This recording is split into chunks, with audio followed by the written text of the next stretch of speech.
Good evening, everyone. My apology, we're getting started a few minutes late. Just a couple of housekeeping notes. One is John Daly he got out of work later than expected this evening, and he said he'd be joining us about 4:40, 4:45, but did say that we should get started without him.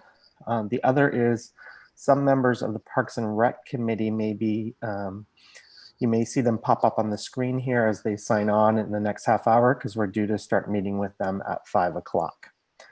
We have two candidates for our committees joining us this evening for the interview process. And welcome, Cheryl, and welcome, David. Cheryl, I think you're up first. So Cheryl is applying for our Parks and Recreation Committee. And Cheryl, this is just an opportunity. Excuse me, yeah. Great, we can hear you. The age-friendly community. The age-friendly community. Yes, yes. Yes, you are right. I have that wrong. So Cheryl has applied for our age-friendly community committee. Thank you for correcting that. This is an opportunity for us to get to know applicants a little bit further and for applicants to ask us any questions as the select board. So with that, I'll kick us off and then other select board members may jump in to ask some questions. Cheryl, can you give us a sense of why you're interested in this committee and what you think you plan to contribute if appointed? All right, what I'm very interested is, as we know, the age of America, and especially Maine, is getting older and older, and I'm falling into that older age group. And I think as a community, we need to take care of our older people and make sure that they're safe and that everything is going well. My focus is that, you know, you got to be active and keep people active and socially connected and whatnot to achieve those goals. I think Ogunquit has done a fairly good job because when you look at the domains of livability and you talk about the outdoor spaces and buildings, and I think there's a lot there, but I also think there's a lot of other things that they could work on as far as housing and transportation and whatnot. Thank you so much. Welcome. Other select board members, do you have either a follow-up question or another question? Lindsay, go ahead. Hi, Cheryl. Thanks for joining us tonight. Oh, you're welcome, Lindsay. Just curious, have you participated in any other committees or boards in the past? Not in Ogunquit, no, I have not. But you have in other towns? Well, of our condominium, I'm a secretary here and stuff, but no, I have not. That's pretty much my only question, unless you want to elaborate on any experience that from, you know, working with the condo association as secretary, what you— And secretary, yeah, and I'm also very involved in the pickleball, and you know, have gotten people, you know, started classes there when we first had the pickleball courts put in, as far as giving clinics and classes and organizing that, and you know, just organizing different things. And we had a tournament last year with it and stuff like that in Ogunquit. That's great. Thank you. You're welcome. Thank you, Cheryl. Thank you, Lindsay, for your question. Bob or Rick, do you have any questions? Just a comment, Mr. Chair. Yeah, go ahead, Bob. I appreciate her opening statement. I'm behind that 100%. I think you hit the nail on the head for me. I don't have any questions. Thank you. You're welcome. Rick, you're good? All right. Cheryl, I just have a follow-up because the Age-Friendly Community Committee, yes, definitely focuses on those in our community who are aging, but we also made it a point to speak to the mission of the committee as wanting it to be about all ages in Ogunquit. And I don't know if you could speak to that, or and you don't necessarily have to, but wondering if you've had any experience and or any passion for, let's say, younger children or teenagers or young adults, etc. I hadn't really focused on that much because I know when I was, you know, doing some reading on it, it was, you know, it specifically talked about seniors. But when you say age friendly, you're right. It needs to involve involve all ages and whatnot. And I think you can definitely integrate the younger people working with the older people and whatnot. Nice. Thank you. You're welcome. Cheryl, thank you for your time. We do plan to begin appointing our first round of applicants to the Age Friendly Community Committee, so things can get started. We won't be able to appoint everyone this evening because Mark Claremont actually was not able to join us for an interview today, but we're hoping to schedule him for an interview in the future. So Cheryl, thanks for your time. If you want to hang out and watch the meeting and see the appointments happen, you're more than welcome. Okay, thank you. Thank you. Next up for interview, we have David. David has applied for the Sustainability Committee, and we do have a couple openings. While we reappointed everyone the last meeting, we have had a couple resignations since then. Pat, help me out here. We have, just so the whole board knows, because maybe not everyone knows about the resignations. Do you have the two people who have resigned on that committee? Yes, Jake Roach and Paul Jean. Okay. So we actually do have two openings for that committee. So David, we're happy to have you this evening. And I'll kick off a similar question that I asked Cheryl. Can you share with us your thoughts and interests in the Sustainability Committee and what you think you might be able to contribute to the committee moving forward? Sure. In general, I'm very interested in contributing to the town, and I am currently the treasurer director of the Ogunquit Chamber. And I'm just very interested in contributing and looking at opportunities to contribute with the town. I realized there was this new committee, the sustainability. And I think that as a new committee, sustainability is probably a top topic for the town. Ogunquit is anything but a beautiful environment. And I think keeping it beautiful, keeping it sustainable, and keeping the economy of Ogunquit on par with the environment, I think it's a very important task. And I think it's going to require a lot of creativity and a lot of work with the state. The state of Maine is one of the premier leaders in sustainability. And I think that we can become one of the top towns in terms of sustainability. I think it's very, very important. And I personally am very excited to participate if given the opportunity. Thank you so much, David. I appreciate your thoughts and insights there. Other members of the board, would you like to ask David any questions? Go ahead, John. And welcome, by the way. John, you're all set? Hi, David. Hey, John. So, David, there's always been a tug of war in town about being business friendly, resident friendly, which I think you can be both. But how are you going to balance you're in the chamber, so how are you going to balance the relationship between businesses and residents and taking care of both of them when it comes to sustainability? I think it's very, very important, number one, education, and tell them both what the priorities of both are, and to realize that we share a lot of those priorities. I don't think it has to be a tug of war. I think that what we need to do is sit down and explain to them that what's best for the businesses in Ogunquit is best for the citizens of Ogunquit, and what is best for the citizens is necessarily best for the businesses. I'm really a little bit queasy as to why such a tug of war. But I think if we go out there, I think we can tell them that if we all are pushing towards the same goal, which is a sustainable Ogunquit, both in terms of the nature, which is our number 1, 2, and 3 asset, and the economy, which is the only way to keep that beautiful asset. I think everybody is going to be happy to be pulling the same way. I think so. Thank you. Thank you, John, for your question, and thank you, David. Sure. Lindsay, go ahead. Hi, David. Thanks for being here tonight. Nice to meet you. Oh, nice meeting you. Thank you. Sorry, it's over Zoom. But Same question that I had for Cheryl. Do you have any previous experience with any committees? And if not in the town of Ogunquit, any other previous experience? you bring to Yeah, the table? yeah. My wife's family has been, coming to Ogunquit pretty much forever.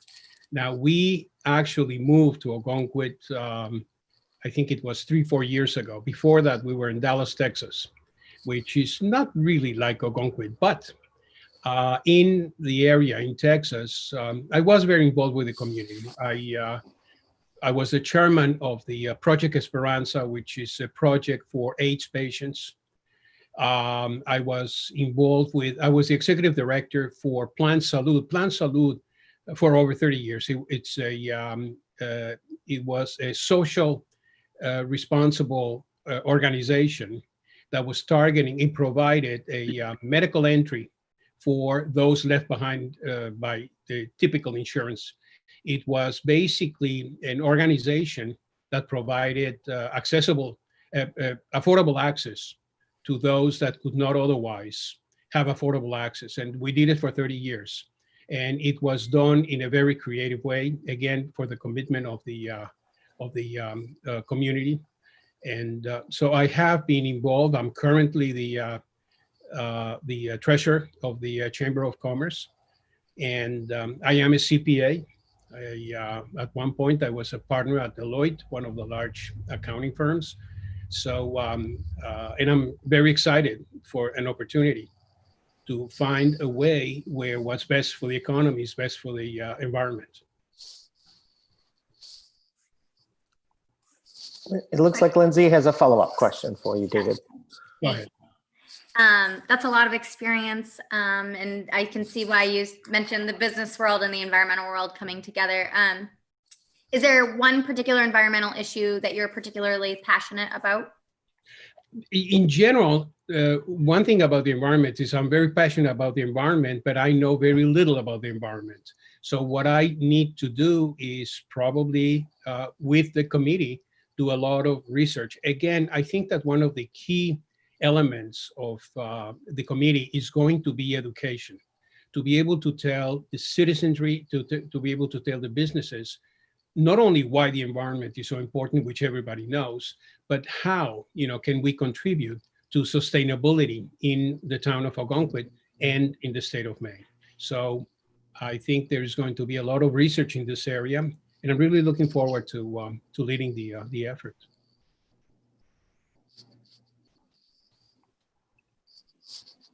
Thank you, David. Thank you, Lindsay. Lindsay, did you want to ask another question? Great, go ahead.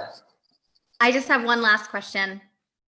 Do you believe in climate change and that it is exacerbated by humans? I do. Thank you. Thank you.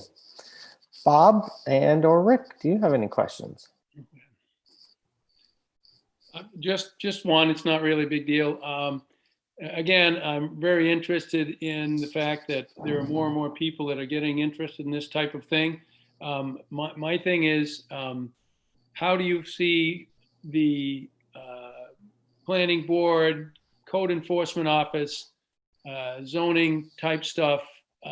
Does that fit into any of your thoughts of what you might do or have as a tool to help you with this type of stuff? I'm just curious. Absolutely. I think it's all encompassing. I think it has to be a coordinated effort if it's going to work. I think that every single one of the committees, I believe that has to be a top priority in a town like Ogunquit. So every committee is going to be involved, and it's got to be a coordinated effort.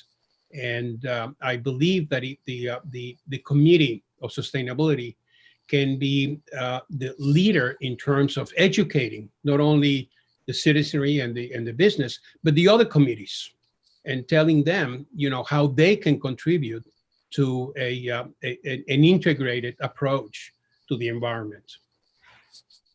So Thank yeah, you. absolutely. Yeah. Thank you. That was very good. Thanks. Thank you. Yeah. Thanks, Bob, and thanks, David. Thank you. Rick, any questions from your lens? I don't have any questions. Those were just unbelievable questions, but even more insane wonderful answers. It was, I think It was that's excellent. what we need, insanity, in order to deal with it. You're right. they were excellent. Excellent responses to some tough questions. All right. Thank you, David, for joining us this evening. And as I mentioned to Cheryl earlier, we're going to be taking up appointments in our meeting, so feel free to continue watching. It is 4:50, and I see some of our Parks and Recs. Well, thank you. Thank you very much. Thank you. Thank you. I see some of our Parks and Recreational folks are in the process of joining us. We're going to take a 8-minute break and come back on at 5 o'clock to begin the next portion, or our workshop that begins at 5 o'clock. So again, I just want to take this opportunity to thank both Cheryl and David for joining us tonight. Thank you. Thank you.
Hi, everyone. We're just waiting for everyone else to come back. We took a short break after doing some interviews, so just give everyone a second.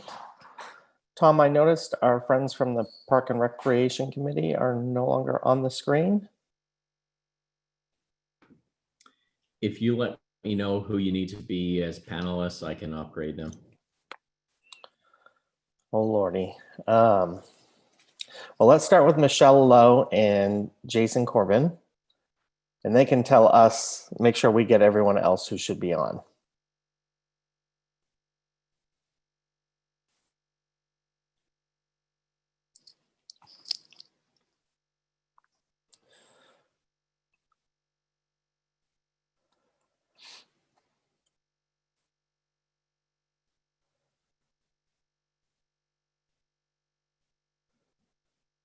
The other members are Ian Kaiser, Larry Carlson, Amy Forbes, Jennifer Lohr, Kay Moore.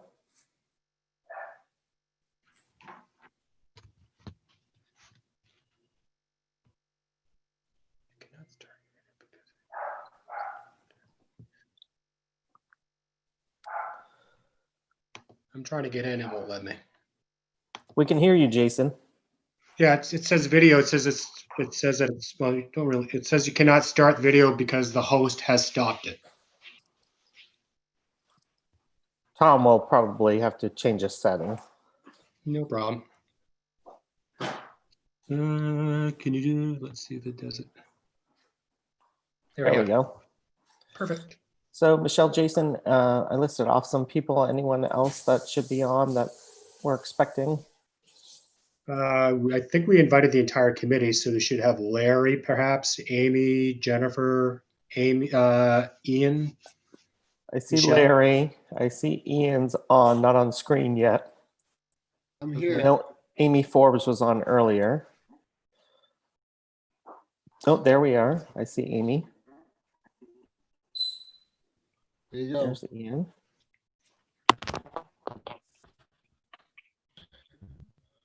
And I think the only person we might be missing is Kay. And Kay Moore, I'm sorry. Yeah.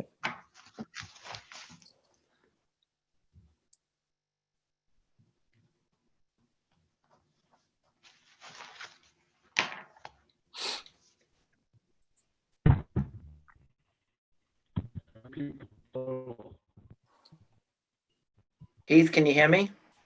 I can hear you, John, just can't see you yet. My video's turned off by the organizer. All right, Tom's going to work on that. Okay. All set. Thank you. Rick, are you there? And Bob? Yeah. I'm in the same boat, no video.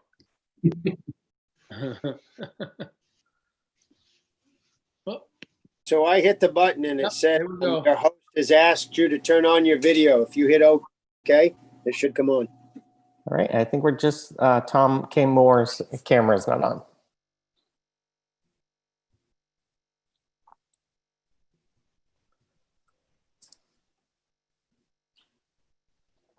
Okay, are you able to hear us? Okay, you should be able to start your video. I don't know why I don't know. I can't. I'm very frustrated with this. But I can hear you. And can you hear me? You can hear me. Yes, no? Yes, we can hear Okay. you. Okay. All right. So I think that's maybe as good as it's going to get on this iPad. Okay, if Okay. maybe it might happen, maybe it might not, but all right, Okay. welcome. Now that everyone is here and is signed on and on camera except for Kay, it is 5:04, and I'd like to call this workshop of the Select Board and the Parks and Recreation Committee to order. The purpose of us coming together today is the Select Board wants to meet with our committees on a regular basis and to discuss priorities, discuss communication, as well as other things that might allow for better and more open communication between the Select Board and committees. So Parks and Recreation came up as one of our first priorities to meet with this fall. And I know it's not fall yet. Technically, we have another 22 days of summer, right? Our hope tonight we'd like to end around 5:55. So over the next 50 minutes, our hope tonight is to just talk about your work plans and your priorities.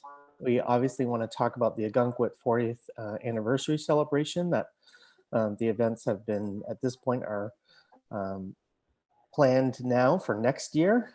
And anything around communications that we should discuss, as well as I understand we have, for the first time in maybe a while, some strong interest, and there might be a potential to add alternates members to your committee.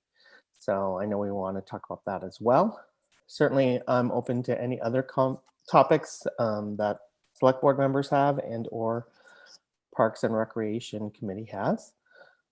With that, I'd like to turn things over to Jason Michelle as the chairs of Parks and Recreation, and just have you guys kick it off, particularly thinking about your goals and priorities for the coming year. And then I'll invite select board members to weigh in, and if there's additional goals or priorities that we think are important. I'm hoping this can be a free flow discussion. And with that, I don't necessarily need you to wait for me to call on you. I think just raising your hand, and then hopefully naturally people can talk as one after each other. Perfect. Well, I'll go ahead and start. My name is Jason Corbin. I'm actually the chairman of the board. We're actually very excited to have some new energy on board. So we have a full committee at the moment, with the possibility of having 2 candidates to be alternatives, but alternates, which that's something that the board would probably need to approve.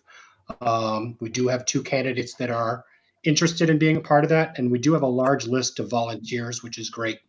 I think our mission is to try to get creative, to try to provide family-friendly activities here in Ogunquit. We've had our challenges this year with everything going on with COVID, and unfortunately with the cancellations of events that took place at the beginning of this season. I think our objective is to try to work as more community-based and working with organizations such as the Chamber, the Rotary. We'd like to try to get other committees that are also part of like Ogunquit that would be a good collaborative thing to do, like the historic, OPA, as well as the bike committee. And so what we've done is we've had Parks and Recs go on. It was just Michelle and I for a while. We worked really hard to brainstorm some ideas and trying to bring in some new energy.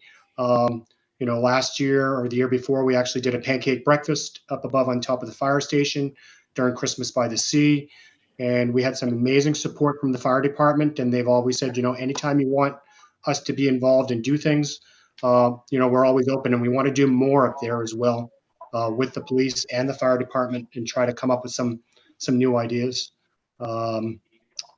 It's just what ends up happening is that we're all working full-time jobs, so it makes it very difficult as committee members. We have to have some flexibility because obviously some of us have businesses and that's priority. But the group that we've had through the past few years have been very dedicated, have stepped above and beyond, and we've done very well. We've communicated well, and we're working together as a team and keeping things positive. And I think that that's the key component. Listening to ideas, knocking things down off the table, but and that's where we want the community to be involved and let us know, hey, what would you like to do? Like we've done a couple movie nights last year. We just recently had a movie in the park for the first time.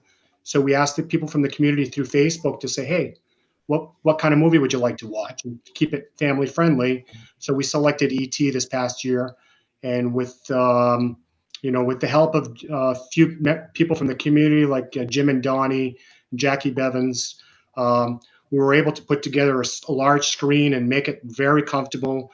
I had a sound system, or the town has Parks and Recs has a sound system, and we also have I had a video camera, so we were able to really have a nice evening out there. it's the first time, so we had about 17 people there. Music in the Park we're in year 4, and it seems to be doing very, very well. With COVID, we've been averaging between 50 to 80 people. And I'll say, people have been very, very respectful. The town manager, has been very helpful in regards to providing CSOs. They've been there every time with no issues, providing masks for people to wear if they're going to be walking around. So it's been, to be honest with you, I think it's been very successful. We've had people walk up to us and say, how can we make a donation for Parks and Recreation? And we've told them to go ahead and submit a check to the town if they want to make a donation, which has been great. Just for a little bit of something new that we did this past year with Music in the Park is we videoed for a lot of our seniors that are not able to attend because of whatever health issues or they're not in the area. 2 weeks ago, we had 4,400 people through the police department watch the performance of Music in the Park. So the message is getting out there, and I think it's good. And also the new addition, with the help of Amy and Jen and a lot of the business people here in Perkins Cove, we brought the idea because there was monies that were set up for events at the beginning of the season that were canceled. So those monies were used for Music in the Cove this year. And we're doing performances on Wednesdays and Fridays. And I'll tell you, the businesses have come up to me and have told me it's made a big difference.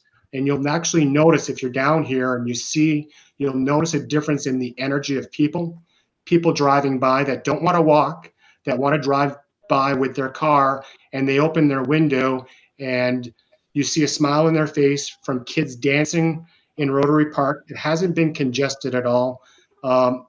Kudos or compliments to the hotel across the way. Auberge Inn has offered their lawn for people to sit across the way and be socially distant. So it's actually worked out really, really well. And I would have to say it's been a success. So, we're doing things like that. Kay Moore has been a new addition to Parks and Recs, and she came and had some questions regarding the tennis. And I said, well, wouldn't it be a great idea if you perhaps became a committee member? This way, if you want to post stuff on Parks and Recreation on our Facebook page in regards to clinics, anything to do with the tennis court, it's working together and helping each other out. So it adds another activity. I've had people reach out to us on our Facebook and to ask, is there any possible way that we could potentially do a kids clinic for tennis so kids can learn how to play tennis? And these are things that, the board will be talking about in the near future in regards to getting that planned. We've done tennis clinics for the adults, but looking to potentially do stuff with the kids for next year. I just got off the phone with Alice from the Chamber in regards to working with them with a collaborative event regarding not Music in the Park, but for the 40th-ish anniversary in the 41st year. So a lot of that legwork had been done last year in regards to having a stage put out between Front Porch and Betsy's. And we had entertainment from local venues or local businesses that have entertainers that would come on stage and promote their business and also have an act, to the Ogunquit Playhouse being involved in doing a Broadway Gives Back, to having paid performances as well. That was in line. The Chamber was taking care of all the vendors. We had the Ogunquit Fire Department that wanted to be involved and to provide some sort of a barbecue at the fire station. We just had a lot of things lined up. Unfortunately, we had to cancel it. We did have an event planned for the 4th of July. There was going to be a Neil Diamond tribute band from Las Vegas that was going to perform before the fireworks. And unfortunately, that needed to be canceled. I know some of you remember that we had the Platters and the Drifters a few years ago, and that being said, we were able to raise some money with the hopes of having a large band perform down at the beach for the 4th of July. And this is what we had planned. But we're hoping to take all these events and bring these back to 2021 and keep working with the community. I know that the 40th anniversary probably we'd like to perhaps invite other members from different organizations and people from the community that want to be involved and bring the historic aspect of it, and come up with, I know there was a video, potentially a virtual video that somebody had talked about a few meetings ago. I mean, we are open to whatever ideas and whatever suggestions, and hopefully plan to come up with some sort of way to get people together safely at some point in the near future to discuss, ideas and suggestions. That's kind of where we're at the moment in regards to what we sort of kind of have planned. People will actually ask us questions in regards to, well, there's parks and recreation. Well, why is there music in the park? And why is there either, you can look at it two ways, either subcommittees, or you can look at it as different umbrellas. It's kind of keeps it organized. It keeps it within our budget. And it's been running smoothly for the past 4 years in regards to, having somebody kind of responsible for certain events that go on and then taking that on. It works well with people's work schedules. And, again, if the board has any suggestions, we're open to ideas and trying to keep things in a positive perspective.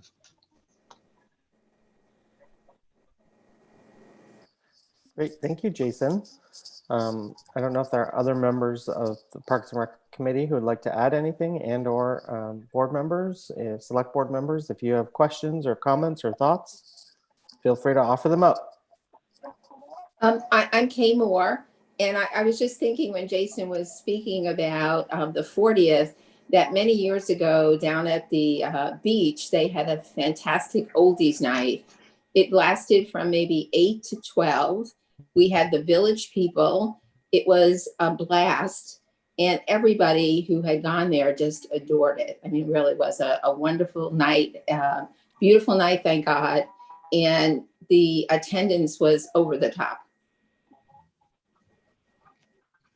Just a suggestion. The village people was 4th of July. I remember that happening. Gosh, was it late 80s, early 90s? Yeah, it was a long time ago, Michelle. Yeah. It was great. It could have been a 4th of July. I don't remember, but I remember that, the trolleys stopped running, and then you had to pick them up outside, and they moved people around very well. So it was just a suggestion. Yeah, I think that's what we were going for. If it is 4th of July, if my memory is not failing me, that may have been what we were going for with the Neil Diamond tribute band this 4th of July. Okay. Like that back into the equation.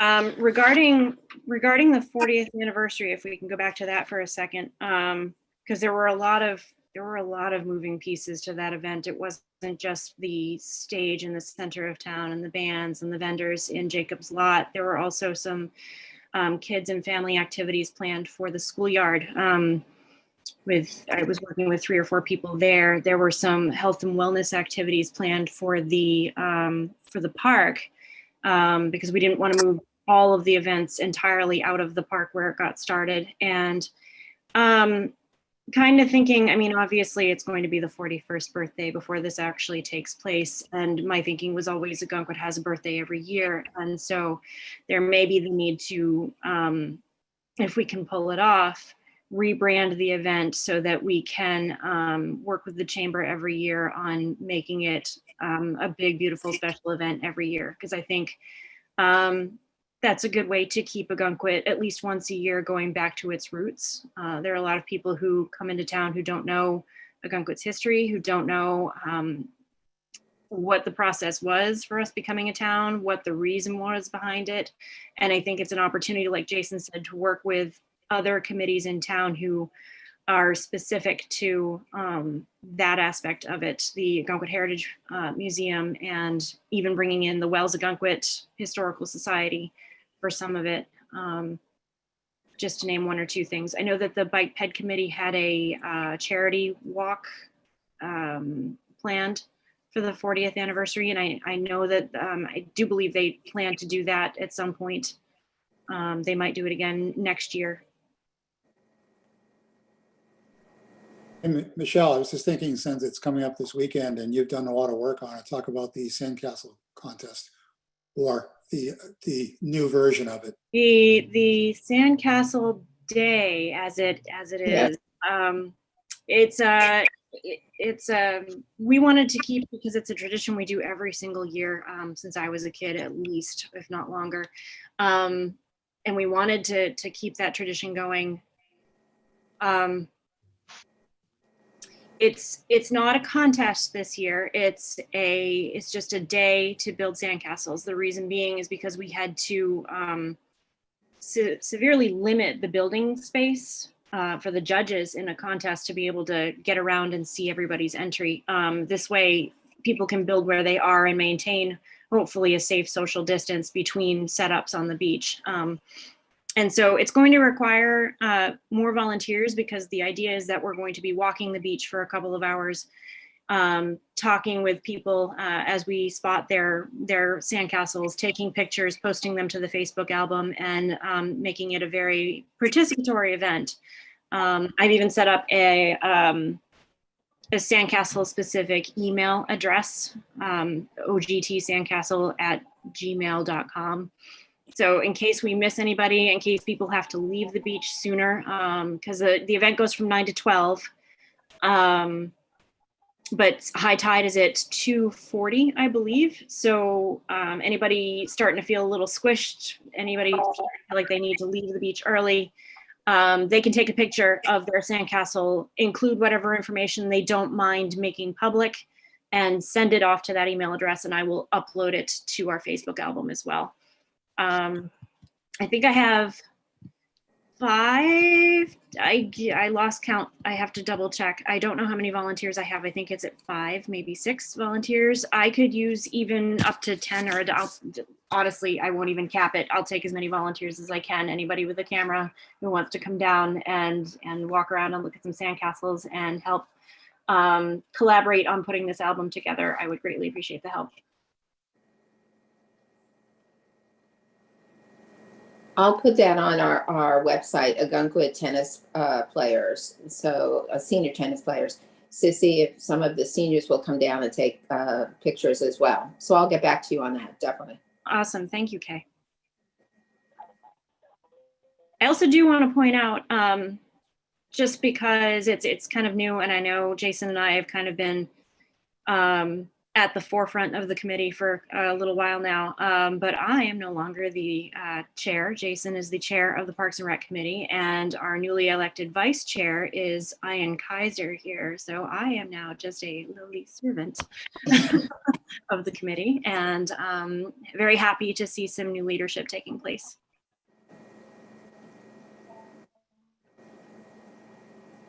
I would have to say, you know what, Michelle has been a very amazing person to work with. And I'll be honest with you, oftentimes when you're trying to run a business and you're just going at 100 miles an hour in the summertime, you just sometimes need some time to cool off, or somebody that you can talk to and just get things put together. And I'll tell you, without the help of the committee that we currently have, Michelle especially has gone above and beyond, and we're glad that you're going to be sticking around for a little while longer. And, I'm planning on doing the same as well. So I think it's, our best interest for this is to make sure that we're doing the best to try to provide as best as we can, as, bringing in entertainment or fun and trying to put smiles on people's face.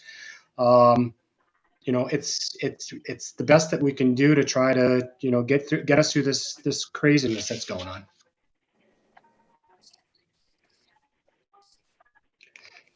I had mentioned it to the couple members of the board before in the past, and I know it's been brought to you with the previous board and the board before that. There may be at some point that the board might want to consider The thought of maybe having a temporary summer, 15-hour position in the summer months. It's great to meet as a board and come up with some creative ideas and have a group of volunteers, but it's also nice to have, somebody that would be like a Parks and Recs director down in the near future that could be shared with another department somewhere that we could, that could help us coordinate. Because oftentimes, we're working two jobs. One is Parks and Recs, and one's our personal job. So it's just, I think to have a 15-hour position would be something that would be very helpful, because I think we could come up with a lot more activities in the summer, especially focusing more on kids programs. We've got some good ideas out there. We've got some creative minds, but the creative minds can come up with the suggestions and ideas, but we almost need a conductor or person to pass these along and make sure that with a list of volunteers, we can get these, we can get these events put out. So I got a letter from a lady this past week, and she's like, I wish we could get more kids activities. And I agree with her, but that's the issue of trying to figure out, we've been trying to keep it more family focused where adults and kids can have fun, but there's so much more that can get done. But I would say what would help us quite a bit is having a temporary position during the summer months. I agree. I mean, there's always great ideas floating around, but the question that always kind of comes to the top of the surface there is, great idea, who's going to do it? Right. I'll chime in here just because Jason, you and I had an opportunity to discuss this, and I can't remember if it was when I was on the budget review committee last year. I talked about I think this would be a wonderful addition to our town moving forward. Certainly right now the question is money. And Pat, I was in talking with Jason wondering if there might be some grant money out there, some seed money, so to speak, that we could look into to get us started, maybe even to fund it for a couple of years until we could actually get some programs up and running. And many towns charge for those programs that ultimately could fund that position moving forward in future years, so that it wouldn't be necessarily out of taxpayer dollars, but it would be self-funded through the people who participate in the programs offered. So Pat, I don't know if you're aware of anything, and or if we could start looking out there for some things that might work. Yeah, not immediately aware of a program like that, but we certainly can start looking for that. And self-funding Parks and Rec is a model that many towns use.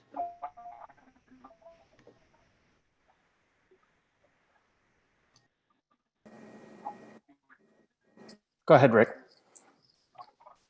Just quickly, and I don't want to sound like a damper, but is the COVID task force working with you guys?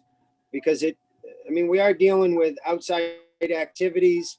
The past select board appointed this COVID task force, and it appears so far to date that most of their recommendations have been approved by the select board and the town. So I'm just, especially with the sandcastle contest coming up. I'm not sure about the tides. I'm not sure about. So we've had several meetings. Okay. I reached out to, I did reach out. There were a couple of people from the task force who volunteered to be liaisons for our committee. And the only email I had, I think, was Pam Sawyer's. And so I did reach out to her this week. And I didn't have a whole lot of expectation about, what she would say one way or the other, but I did not hear back from her, unfortunately. And where it was coming up very quickly, I needed to make a decision. I did reach out to Matt from the police department as well, and he did assure me that we would have any support we needed from them regarding a CSO presence, somebody there handing out masks if need be, anybody there helping to maybe help inform the public. I would like to also, if we can, use the PA system that's on the beach to make announcements and remind people or make people aware that there may be more space needed to build sandcastles that day, as often as possible, every 30 minutes if we can. But in terms of the task force, I really would have loved their input, but I didn't get it. And it was probably my fault for, waiting too long to ask. But as far as I could see, there wasn't a whole lot of problem with overcrowding at the beach until the last couple of weekends when it was really hot and suddenly there were a lot of complaints that I had heard about.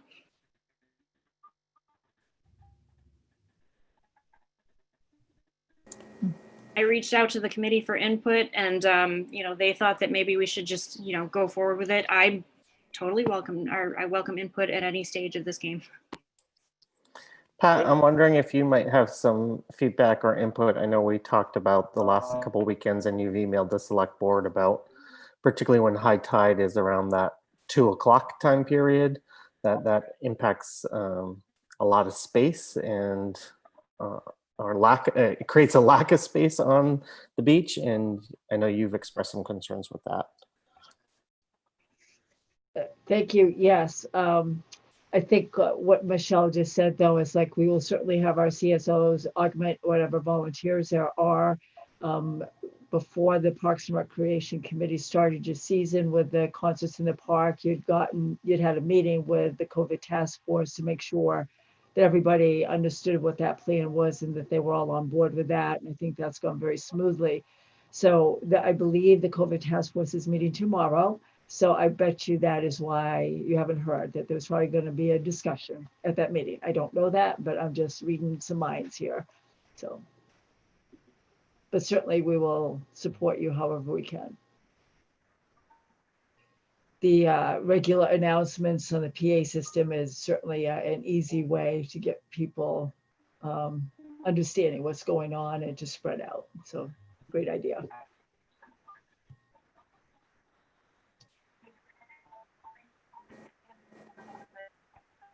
Keith, you're on mute, but I think you said I could go. And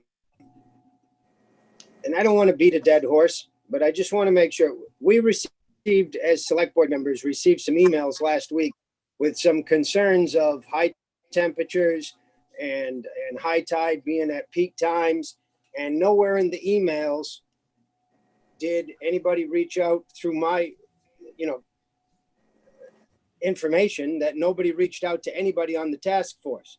So I just don't want to run into any problems with a high tide and more people. I just foresee it. I mean, I'll look forward to their meeting tomorrow and I will make sure I'm on and ask to make sure that people have reached out to them and discussed if they have any concerns, but we certainly don't want to wait till the last minute and then, the task force says, wait a second, we don't think this is a good idea. I wish we would have had a little better communication. That's it. Well, and communication is on this agenda. So can we start a conversation about how we beef that up? Sure. Before we dive in there, I know I have a couple comments just about goals or priorities, but I don't know if other select board members or anyone else from your committee would like to provide any comments on that particular topic item. Mr. Chair, before we leave that, I just wanted Michelle to just reiterate the sandcastle contest is 9 a.m. to noon. Is that correct? Correct. Yeah. Thank you. Can we not change it to 9 to 11? So that the tides are an issue? I think it's more about when you have a number of people, who are busy building and trying to walk the beach and see everybody, it does take a really, really, really long time. Okay. To cover that amount of area, which is why I'm asking for more volunteers. Sure. Because I mean, even with that limited building space that we have on a normal year, it takes the judges a solid 2 hours, sometimes 2.5 to see everybody's entry. And that's just when it's between the two lifelines. Okay, got it. Thank you. So a couple other things that I've written down. The select board talked a couple well, back in July, and I know Jason, you were on that meeting about while the town is preparing to do our 40th celebration next year, we talked about some potential remote things that we could do, whether it's a contest for a flag. We talked about some sort of remote parade, creating some sort of video. So I just want to throw that back, out there as, hey, I think we would like something around that. And I'm not sure if you all have had a chance to discuss that or not. But we still have a few more months left in this year, and it could be something that maybe gets, as we move towards the end part of the year, gets done and then can be presented next year, whether it's a video or that remote parade suggestion, etc. The other thing that I wrote down, two other things I wrote down. I've been in conversations with a number of people, and I know with some things going on in Perkins Cove, there's been an interest in refocusing on the fact that we're an artist community and have been, and that's one of the longstanding traditions of Ogunquit. And I know some artists are also interested in how can we put the focus back on art. And one person has said maybe we even need to create an art committee moving forward. And I'm not exactly sure where that belongs, but if we're thinking about events, particularly around art, I'm wondering if that would be an interest of yours to pick up. I talked with this person. Portland does an art walk one Friday a month where businesses participate. They offer their space and artists set up in different businesses and open their doors. Of course, this is pre-COVID, but I think it's the first Friday of every month from like 5 to 8 o'clock, and people offer some drinks and some hors d'oeuvres, etc., at their businesses, and people walk from store to store to store to check out the art and talk with artists. I'm not sure if that would work for Ogunquit or not, but it's one of those suggestions that I had mentioned to the artists that I was talking with. Along those lines, this person was also interested in, hey, how can we get some more galleries in Ogunquit? And that's what brought me to the Portland example, because Portland, after they started doing the art walk, galleries actually started to rent, or people started to rent open spaces and use them as galleries. And it's really transformed, I know, Congress Street in Portland. So that's my second comment. And my third one is, in reading your purpose, I see there's some things around beautification of our town. I know, again, Amy and you all focused on beautification of Perkins Cove this year. And I think a lot of people comment on, hey, how can we have different spots throughout town. How can we make them even more beautiful? And that's just something that I know you have a lot on your plates. I don't want to necessarily add another thing, but I'm wondering if that's something that we can engage in more in the coming months and coming years. I mean, the question is to the board too, is something to think about. I mean, it's trying to, we have, I think you mentioned this, Keith, or Heath, at the last board meeting. You guys have a lot of different committees in town. I mean, is there any way to simplify some of those committees that some can kind of be, I know it may create a little bit of, people tend to be territorial or protective of what they have, but, and I'm not trying to take this over, but, I think some of our committees are very small and they're lacking some committee members or some, I think we need to kind of have an open mind in regards to, the question is, are there some of those committees that are out there that could be combined, and that would bring in more energy, more, bring in old, new, just trying to work. And even on the historical part of it, I think it's great that we have an amazing historical society here. But when do we teach our youth? When do we teach our the next generation?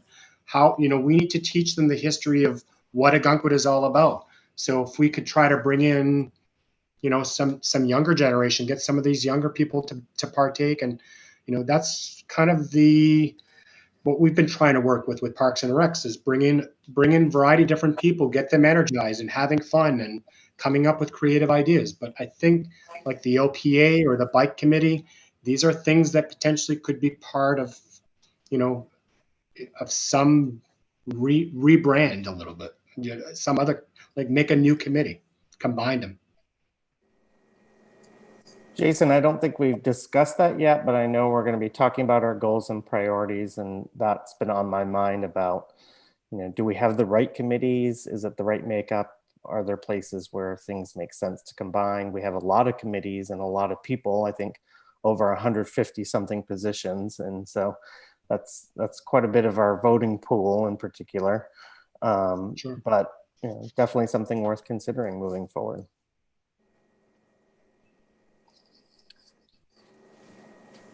Amy?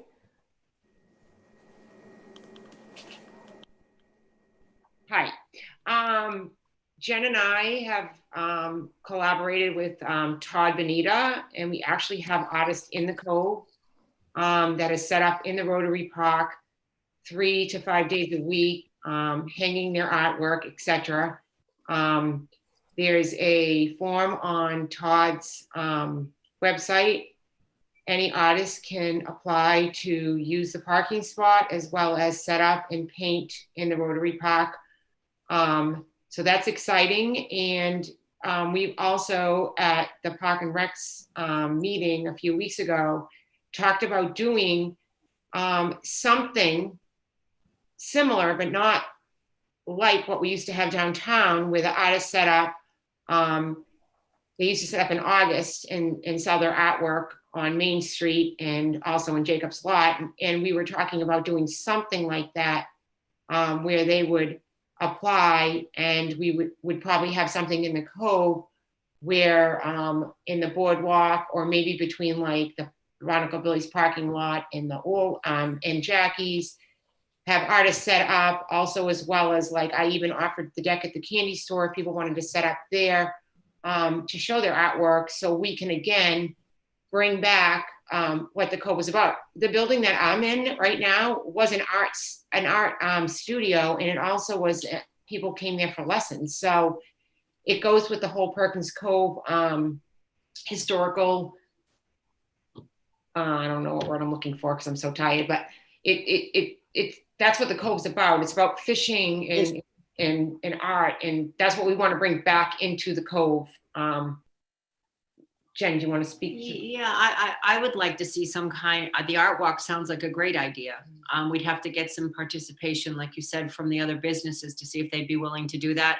I'm not that familiar with art walks, but I know I've heard a lot of the artists around talking about it, thinking that would be a really good idea.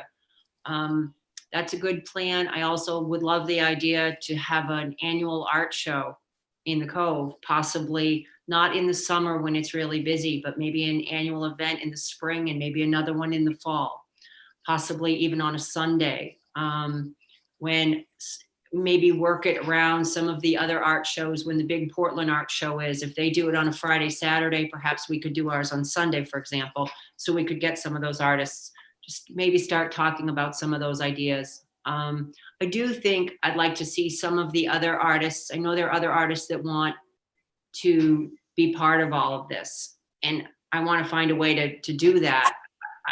I don't know if they can work through Todd's site to get into Rotary Park, or perhaps they don't want to paint in Rotary Park. They could paint somewhere else down there, but present their art down in Rotary Park while they're painting by the bridge or something. We're open to all of that.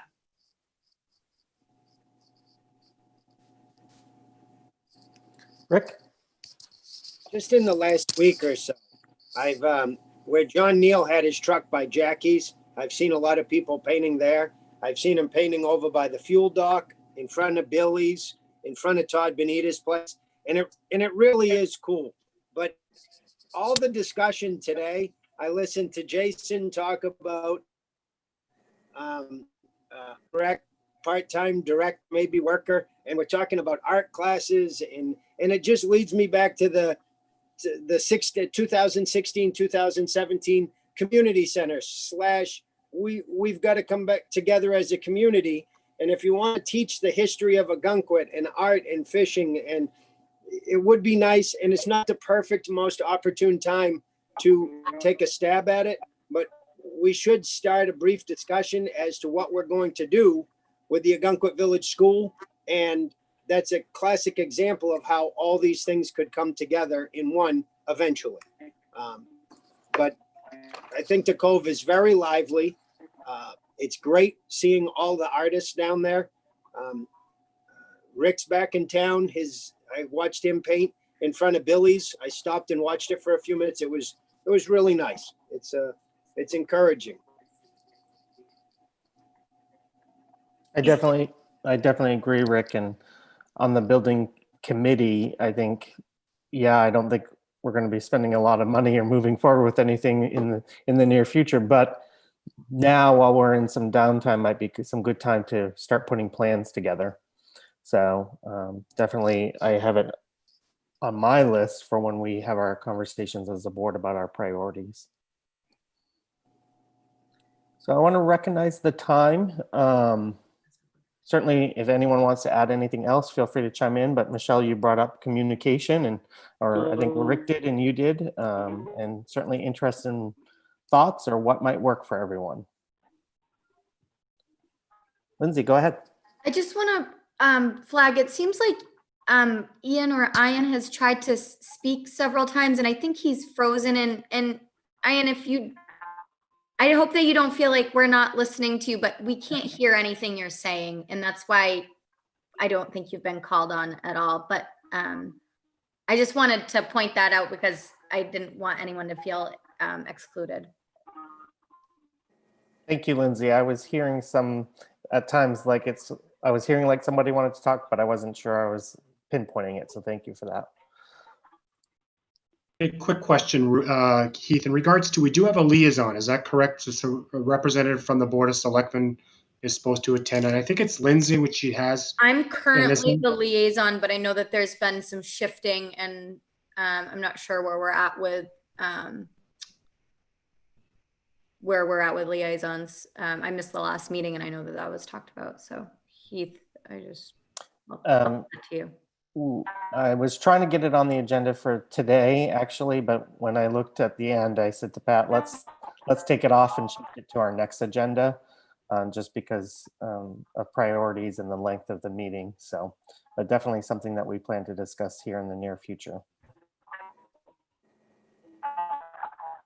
I do have one question that was been a topic of discussion, was the tennis courts once again. I know Michelle and I, a few years ago, were dealing with the resurfacing over there, and trying to get, this popularity, this pickleball that's going on at the courts down there. And I believe there's 2 courts that are down there already. We've had a couple emails from individuals that were interested in potentially getting an additional court or share another court down there. And the question would be, do we as a committee make that decision, or does the Board of Selectmen want to take that on? I think when we were contacted, I think by somebody who plays pickleball, I certainly looped you guys in, but I think the decisions with the town manager to move, depending on what her and her team decide, and certainly if she needs help from you all or would like your opinion, she certainly can reach out. That's my thought process there. Okay. Pat, So do you want to add anything to that? Nothing to add, no, right on.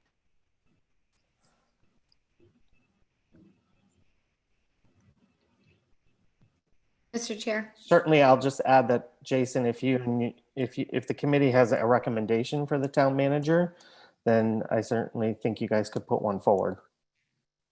I think we're going to have our meeting coming up in the next week, and I think the board itself will have to, I think at the end of the day we have to make it fair. So if we have, I don't know how many courts there are. I think there are 3 tennis courts and 2 pickleball courts. We'll come up with a decision that kind of makes it fair for both, or and we'll have that discussion, and then I think we'll make the decision and talk to Pat about that.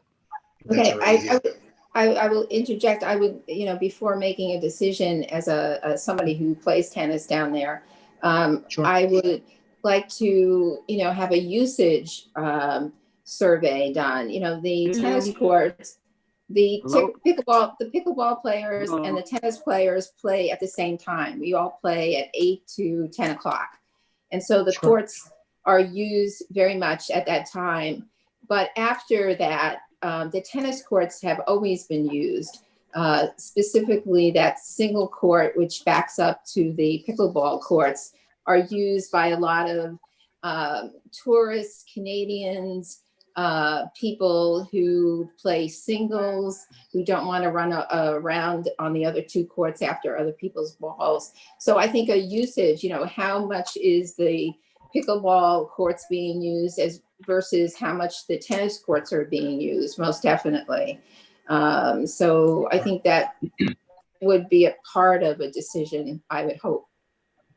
Sure. And I think we could definitely bring that to the meeting and discuss that and, bring it to the table, talk about it. And then I think the committee, Parks and Recs committee, can come up with a decision of what's best and, make it fair. I'm open to all suggestion and ideas. Jason, one thought that I have when you have that discussion, the person who had contacted us, you may want to loop them in to be, if they could attend your meeting, to have that balance of the pickleball representation and the tennis representation. Sure. I spoke to Cheryl Cruikshank, who is the person who is in charge of pickleball. And we had a discussion about, she should definitely be in this discussion, most definitely. And she is one of the people who sent the email is not a decision maker. She was just expressing her opinion, but Cheryl is the person who is the point person to that, which is what she communicated to me. Well, maybe we'll reach out to Cheryl and we'll plan to have her as well as whoever else is interested and would just come up with an idea. I'd like to everybody play nice and make it fair and whatever it may be. I agree 1,000%. The tennis players and the pickleball players have a lot in common. We're all out there to do exercise. We socialize, we network. We just play at the same time. And, the pickleball usage is definitely up. And I suggested to Cheryl that, she should pursue another court so that there aren't people waiting.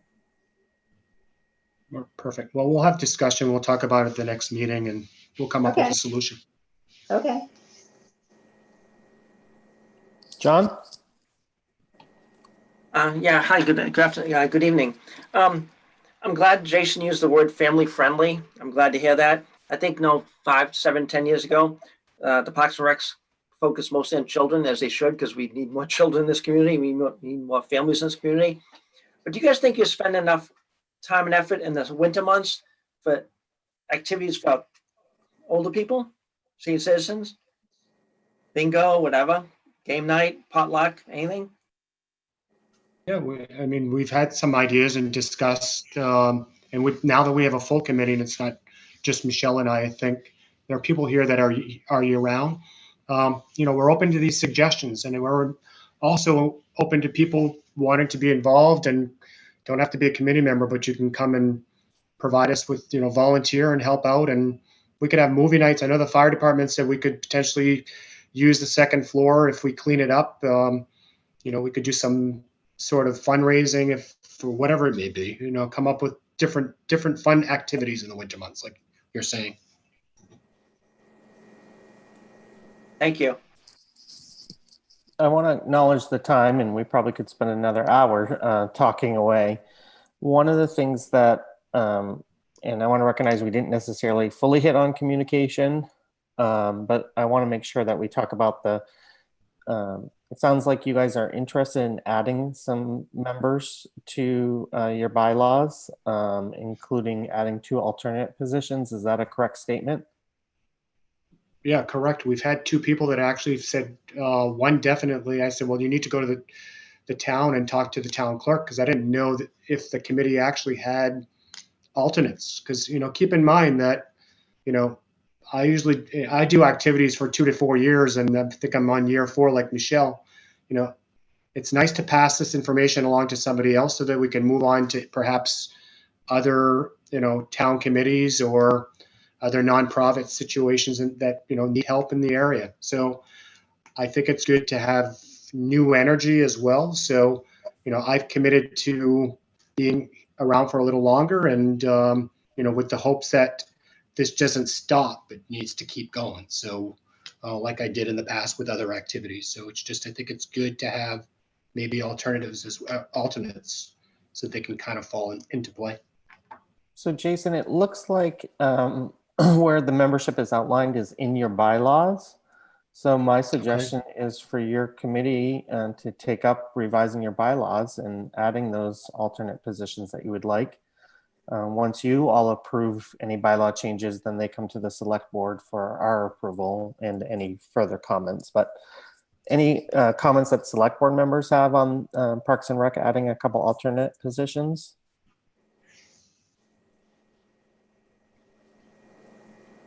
Bob, go ahead.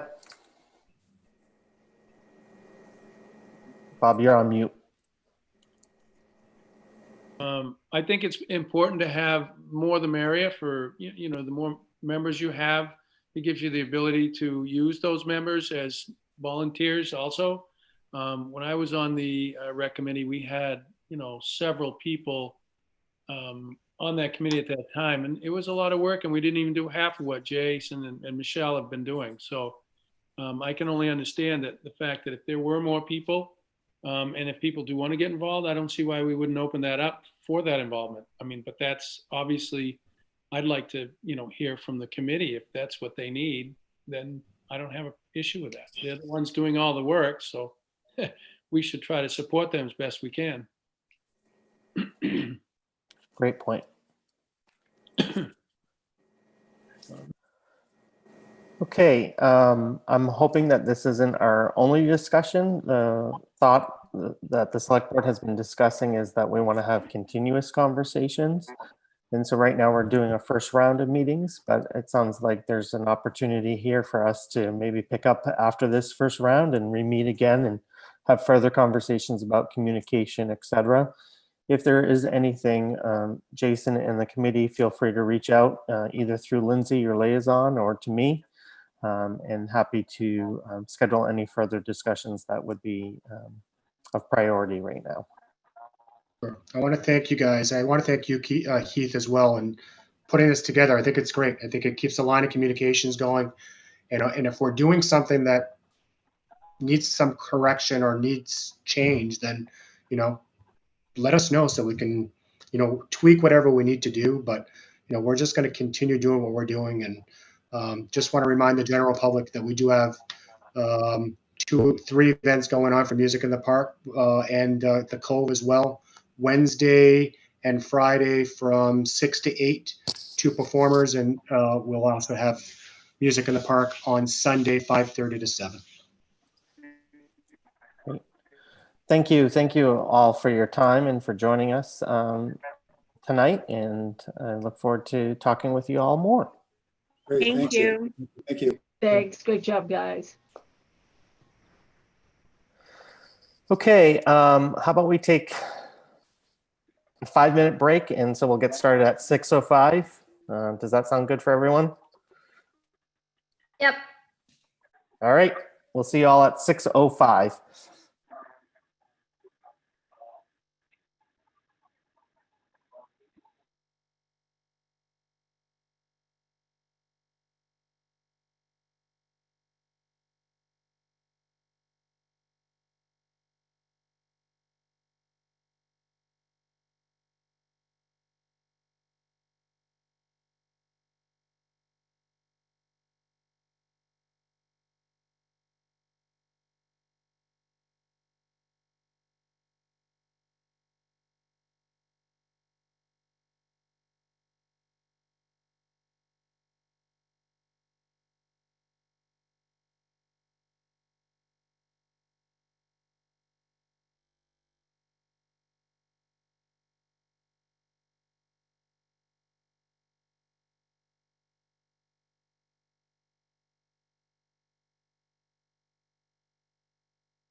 Good evening, everyone. We're getting started a few minutes late. We just finished up a workshop not that long ago, so I'll give the select board members another minute to join us, and then we'll get started.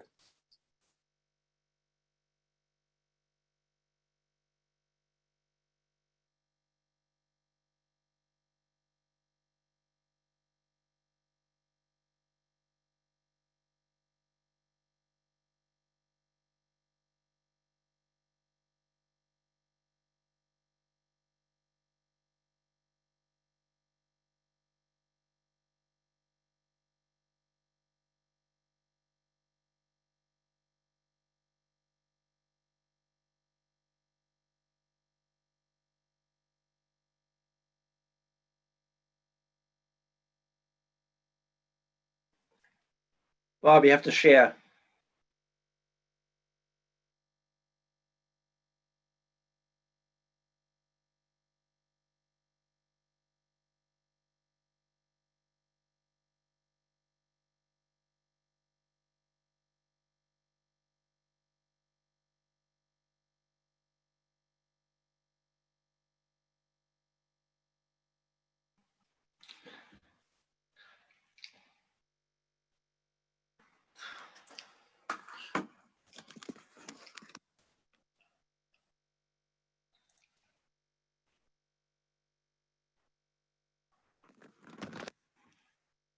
While we're waiting, I'll show you a picture of my mom in high school. See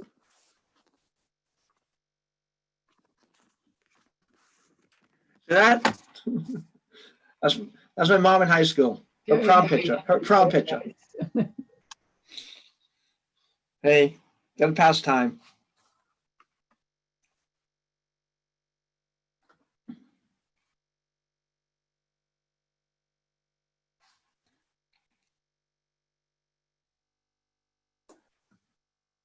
Right.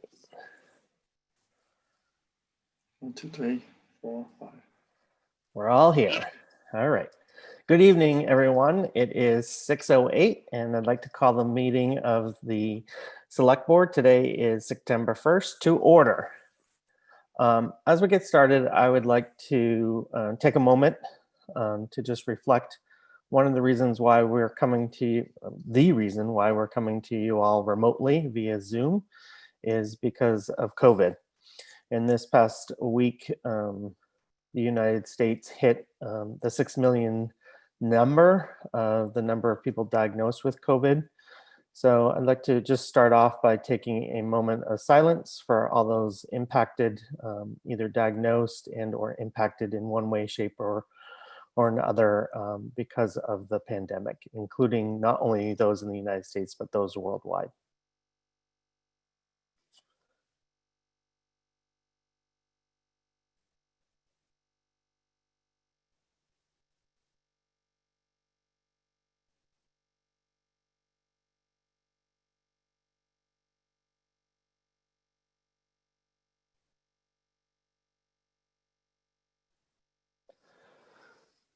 All right. To get us started, 2.0 on our agenda is our financial report, and I'd like to turn things over to Pat Finnegan, our town manager.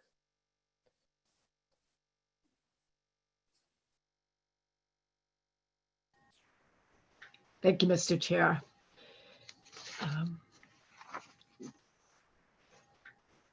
Especially after opening this meeting with the moment of silence, it just does remind us where we were when we put this budget together last spring. We didn't know what kind of year we were going to have. We needed to regroup and look at what was going to happen this summer in particular and what the rest of the year was going to be like for us. And so well into the budget process, when we were almost done with it, the select board and the budget review committee needed to regroup. Staff needed to go back and look at what we had to bring forward. And we brought forward what we believed was a austerity budget that would allow us to continue to provide services to the community. But also our other part of this story was the revenue side. What kind of year we were going to have? Would people continue to come to Ogunquit? Would they feel safe to come to Ogunquit? Would they be in a position where they were able to come to Ogunquit? Were they facing their own business issues, job issues, health issues, and how that was going to affect us? So if we did not know that we were in a period of the pandemic and COVID, if you were to look at our budget results year to date, you would think we were having a normal year. I think that is the good news, but also the important things for us to keep in mind that we're only 2 months into this fiscal year, but they are two of our most important months, July and August. We are a front-loaded budget where the departments that really go into high gear to make Ogunquit what Ogunquit is, our lifeguards, our visitor services, the police department, facilities, public works, all of those departments that are really geared to the summer tourism and hospitality economy. And so when you look at our monthly results, if you were looking at a budget, if we spend exactly the same amount every month, we would be at just about 16.7% expended. So when you look down to the monthly report, you'll see some departments are in excess of that, but those are those departments that I just named that are the front-loaded budgets. They go into hiatus after the summer is over, and so it evens out over the course of the year to be brought up again in the spring. The other budgets, the other departments are well within where they are supposed to be. And again, it was with the background of understanding that we've got to manage the budget very carefully. We were going to hold back on spending as the year goes on until we can see where we truly are. So I just want to thank all the departments who are always called into high gear during July and August and soon September and October to keep doing the great work that they've been doing, and the other departments continuing to manage their budget as well as they have as well. The other part of the expenditure side that I just want to relate is not reported in this budget is the fact that we are doing a lot of work with regard to COVID management. And so fortunately, we have got a Keep Me Healthy grant, as well as FEMA funding that we've been able to draw upon over the last several months that is helping us fund things that might ordinarily have come out of our own budget, which is primarily all the signage that we've been doing, the public education that we've been doing, and our personal protective equipment, the masks that all of our staff wears for sure, but also the masks that we've been helping to supply to the community throughout the summer. And happy to report that as the summer has gone on, we've been giving out fewer masks in certain areas, but more masks in other areas. In the area where we're giving out, I would say, an abundance of masks right now is on the beach. And so that is also an expense that you will see show up in the next couple of months. With respect to the revenue side, again, this is very much tied to our season. And when the budget was put together, we estimated about getting about half of what we would normally get for parking revenues. Parking revenues, as you all know, is the largest single source of revenue we receive after property taxes. And so people have been coming to Ogunquit. They have been parking in our parking lots. They have been full, and so they've been able to overflow into the other parking lots as well. So when I say that we have hit the mark for our revenues for the year for parking revenues, I do not want people to be excited.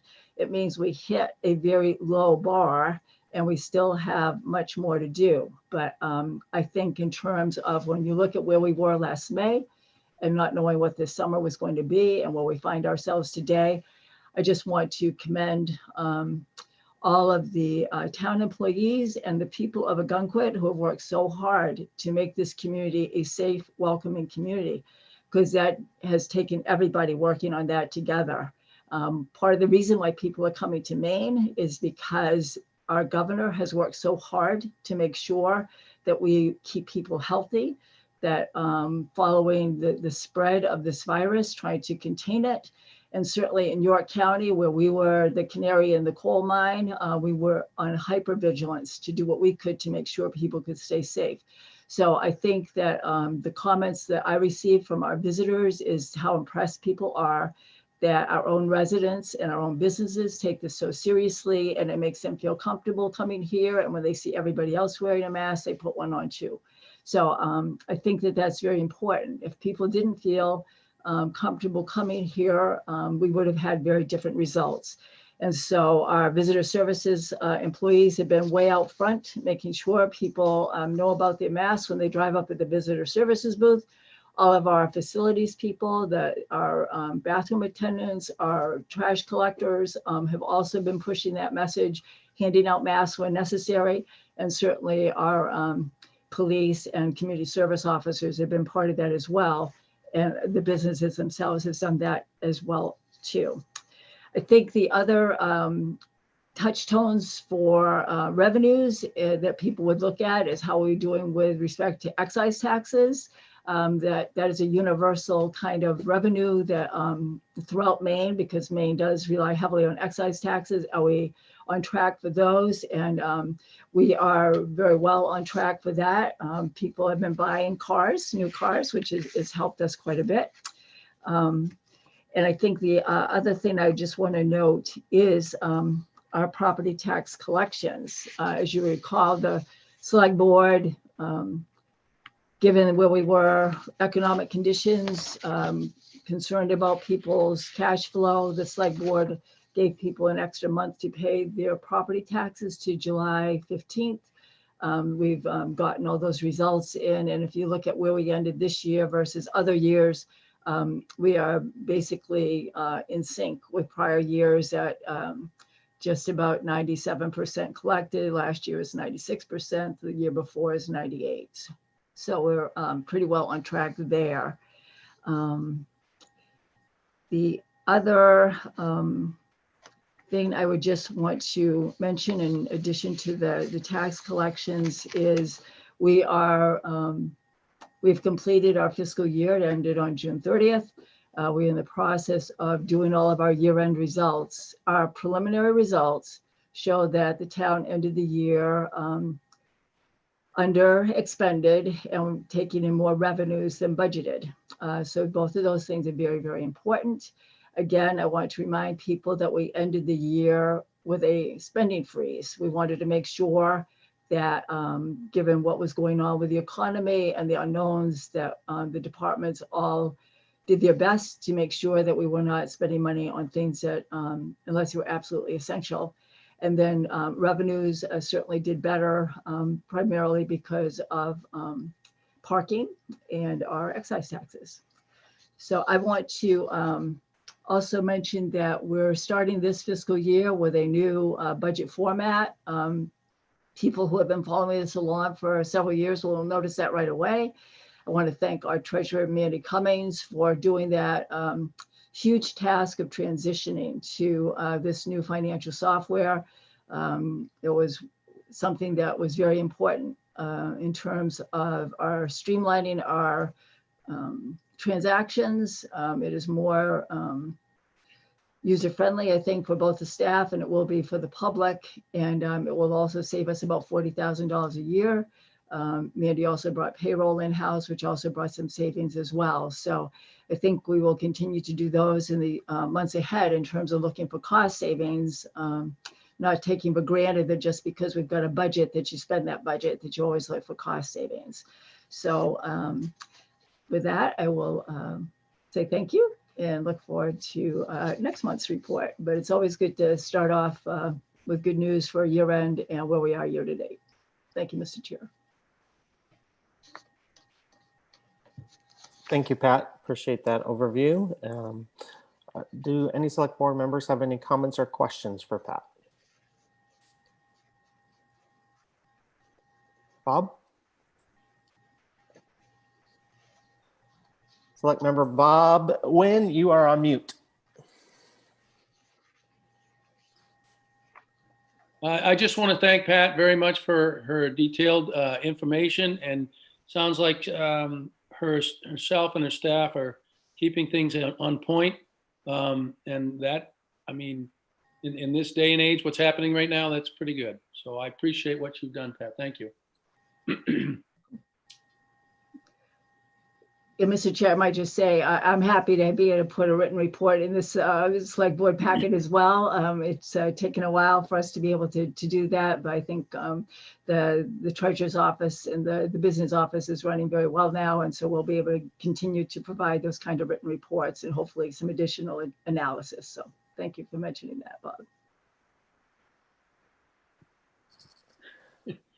My only comment, and Pat, you touched on this, is the COVID, the money that we're receiving from the state to help support some of those expenses that we have that are related to COVID.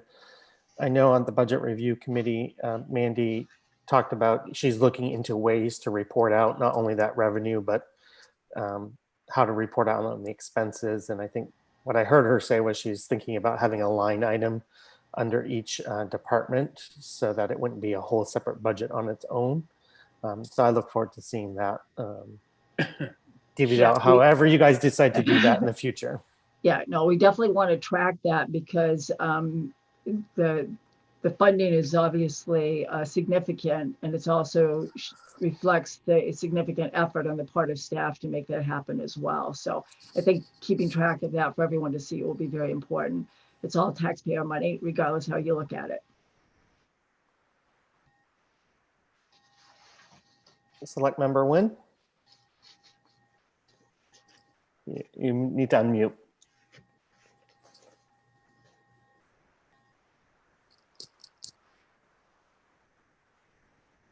There we go.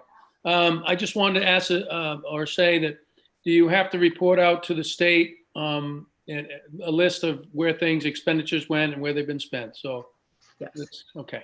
Thank you. Yes, we have to keep a very detailed budget to make sure that the funders know that the money was spent in the way it was intended.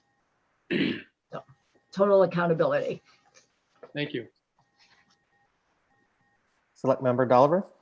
And that was my question. I read the applications that were put into the state, and then I read the acceptance letters from the state.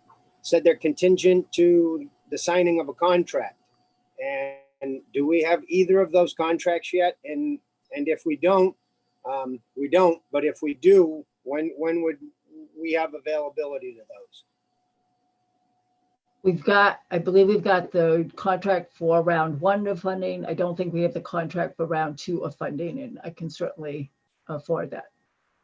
Okay, yeah. If we could get that contract, I'd appreciate it. Sure.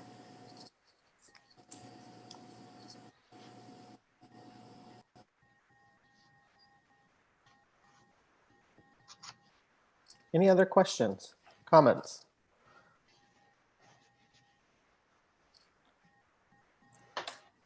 Okay, hearing none. I just want to recognize that I didn't do the official roll call at the start of the meeting, but all members, select member Daly, select member Dolliver, select member Perry, and select member Nguyen, and myself, select member Willett, have all been present since the beginning of the meeting. Moving on our agenda to 3.0 select board updates. In the first update, I'd like to recognize that Mary Costigan, our town attorney, is on with us this evening. Hi, everybody. Hi, Mary. Welcome. Thank you. Mary, the first update is actually pertaining to a training you're going to provide for our committee, commission, and board members. Do you want to just share a little bit about what we're planning? Sure. It's a training that many of my partners and I provide to municipalities, and it's good for both new members of boards and members who have been doing it a long time who just need a refresher. We cover topics like freedom of access, so you know you're informed right up front that everything you say is everybody's business. And we also cover code of ethics, conflicts of interest, the basic things that applies to all board members across the board. Great. And we have that scheduled for September 23rd from 6 Mhm. to 8 p.m. It's going to be Yep. available via Zoom, and we will also be recording it.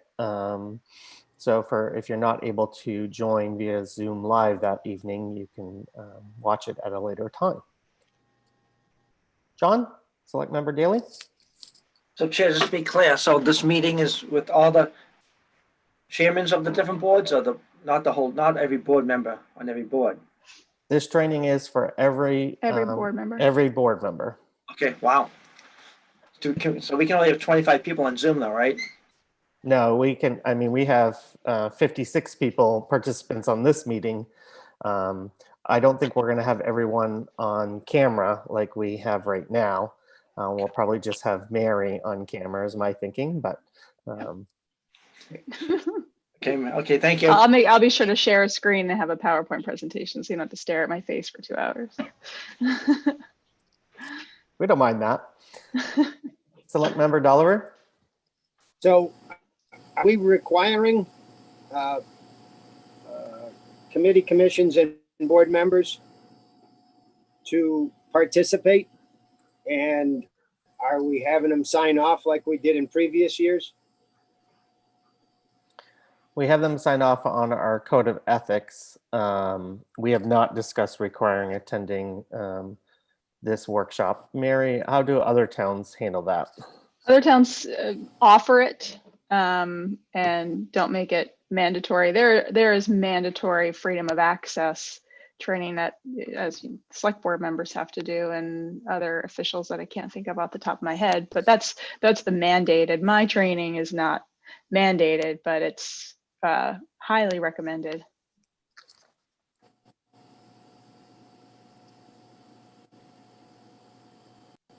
Any other questions or comments?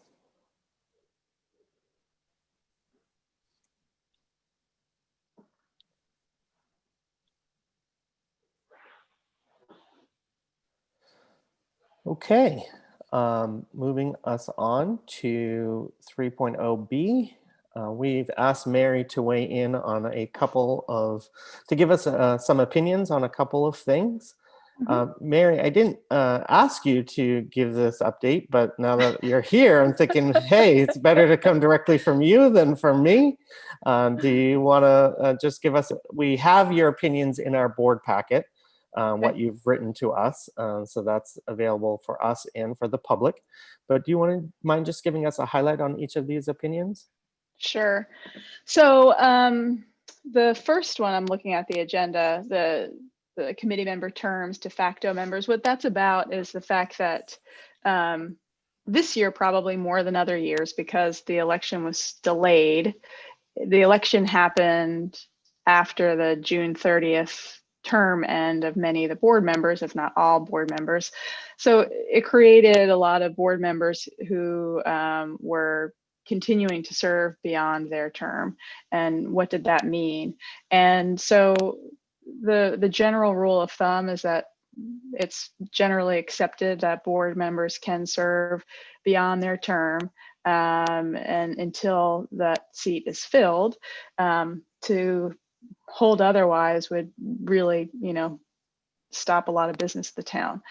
So people are allowed to continue. They are considered de facto board members in that role. Ideally, we don't have a COVID and people are appointed before the boards are all set by the deadline, but that doesn't always happen. And that's the holdover. There was also a question as to how that de facto holdover differs from what was in the charter about the budget review committee. And those are two different questions. So the budget review committee, if you recall, was a discussion about there was an open seat, and the charter calls for someone who is in the first alternate position to automatically ascend as a full member if they're in that position. Well, being a de facto holdover is not the same as being in that position of alternate in such a manner as to automatically elevate them. So that's the difference between the two.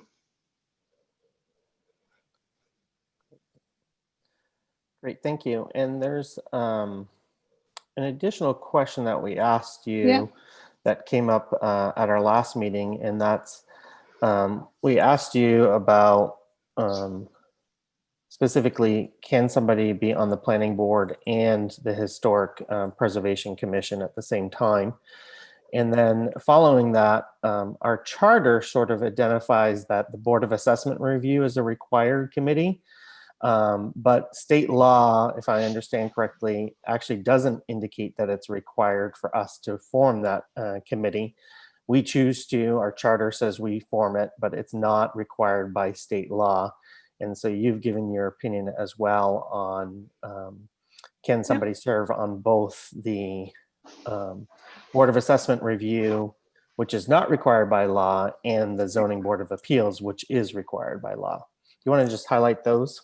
Sure. So with boards, with any public office, the term is incompatibility of office. Okay, you look to see if those two offices can be held at the same time or whether they're incompatible. So you couldn't be a Board of Selectmen member and the town manager at the same time because you can't be the boss of yourself. That's a very obvious, Pat wishes, but she can't. That's a very obvious example. But another obvious example is you can't be, and some of these are set out in law, and then others you just have to figure it out by doing, kind of looking at it and balancing it together. Another obvious example is you can't be on the planning board and the Board of Appeals. If the town allows appeals to go from the planning board to the Board of Appeals, you can't be sitting on a board reviewing the board that you're on. And that's why I concluded that you can't be on the planning board and the Historic Preservation Commission at the same time, even though my understanding is that's not necessarily your practice for the commission to hear appeals from the planning board. It is provided in the ordinance.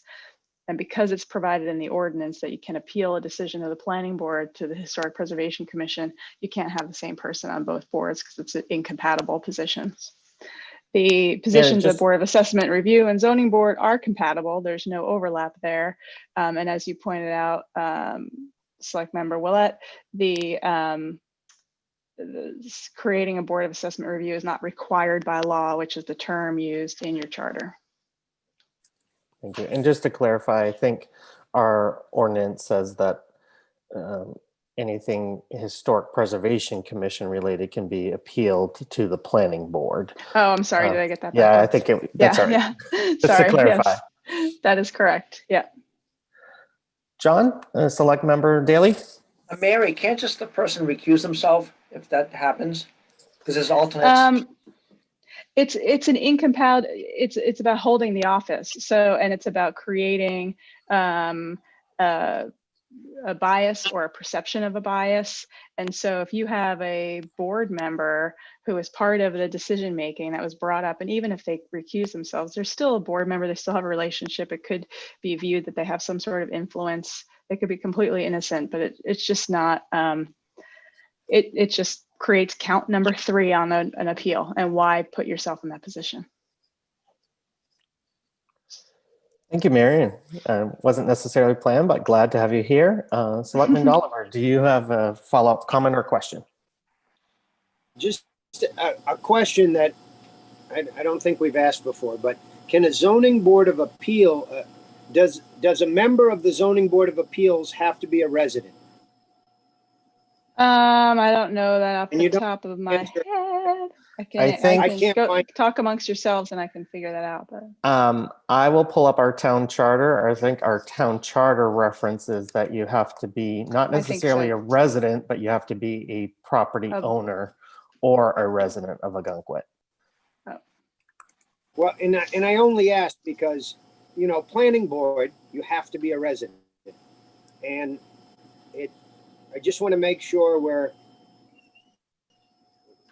you know, if somebody has something in front of the zoning board of appeals and somebody is or is not a resident, if they aren't a resident and they have to be, I don't want the town liable on any decisions.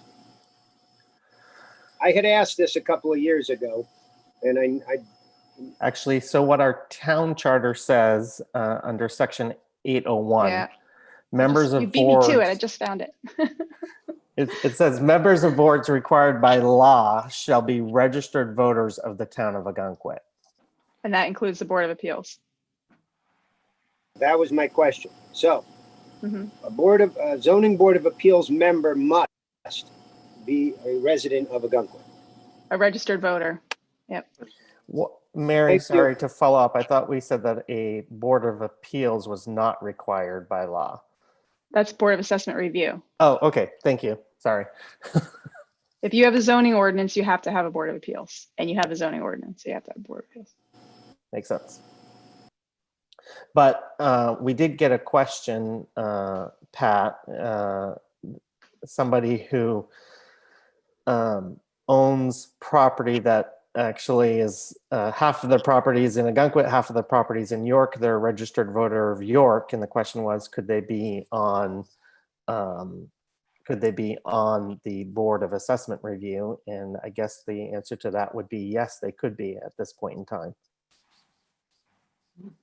Because that committee doesn't require you to be a registered voter. Okay. Any other questions or comments for Mary in particular or regarding these opinions?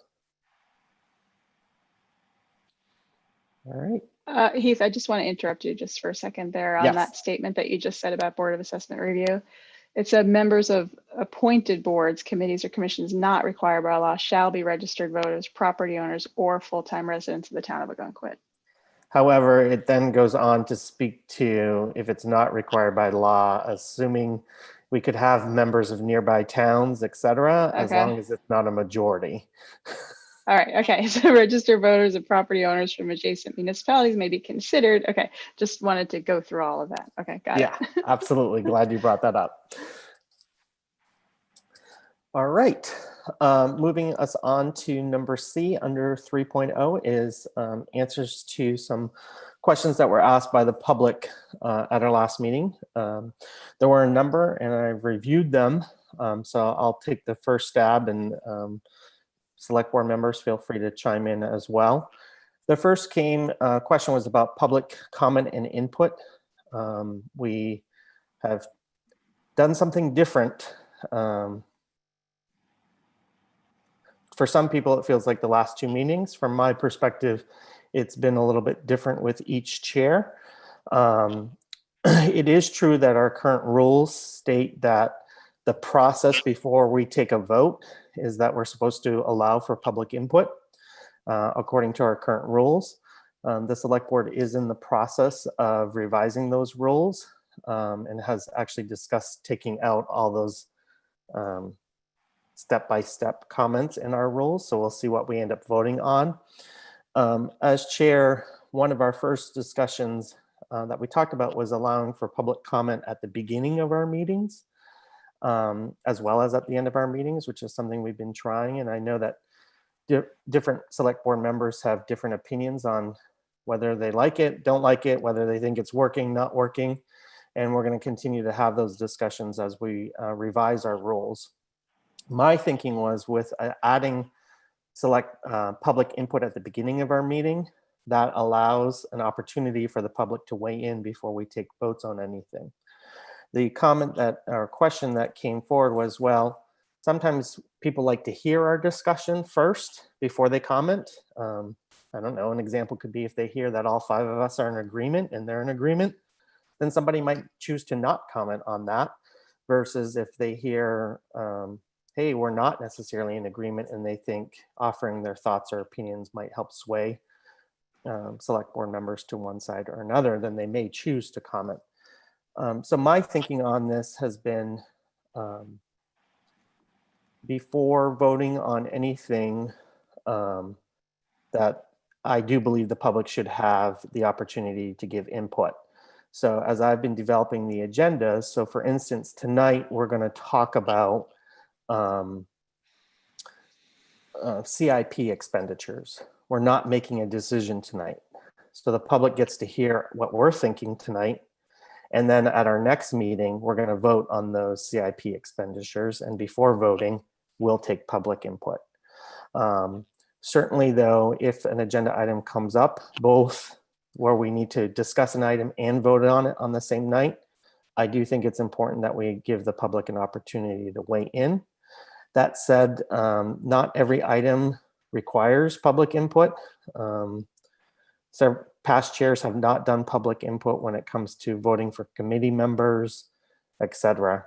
But all of that said, I think it's worthy of the select board continuing this discussion. And as we fine tune our rules, hopefully within the next month, that we can clarify our position, and then I'm happy to adjust accordingly. Those are my thoughts on allowing public comment and input. Do any of the select board members have anything further to add, or even if you think differently than the way I'm thinking? Select member Dolliver? This is directed to Mary, I guess. I've sat through 2 of your workshops talking about public comment and First Amendment. And if you haven't tuned into our station here at Zoom or WOGT, I'm pretty crazy about First Amendment rights. So at some point, and it doesn't have to be tonight, but I would certainly like you to refresh everybody's memory and go through our workshop again as to the town, AKA the government, does not have to allow public comment. But once we do, the burden is for First Amendment rights is very, very high. And there are a lot of precedent-setting cases where municipalities have shut people down and not allowed them to speak. And I don't ever want us to get to that point, but I would encourage everybody to listen to the town attorney's opinion and adhere to it. I can just do a quick summary. Wasn't ready for that question, but I can give you the town does not have to require open public comment.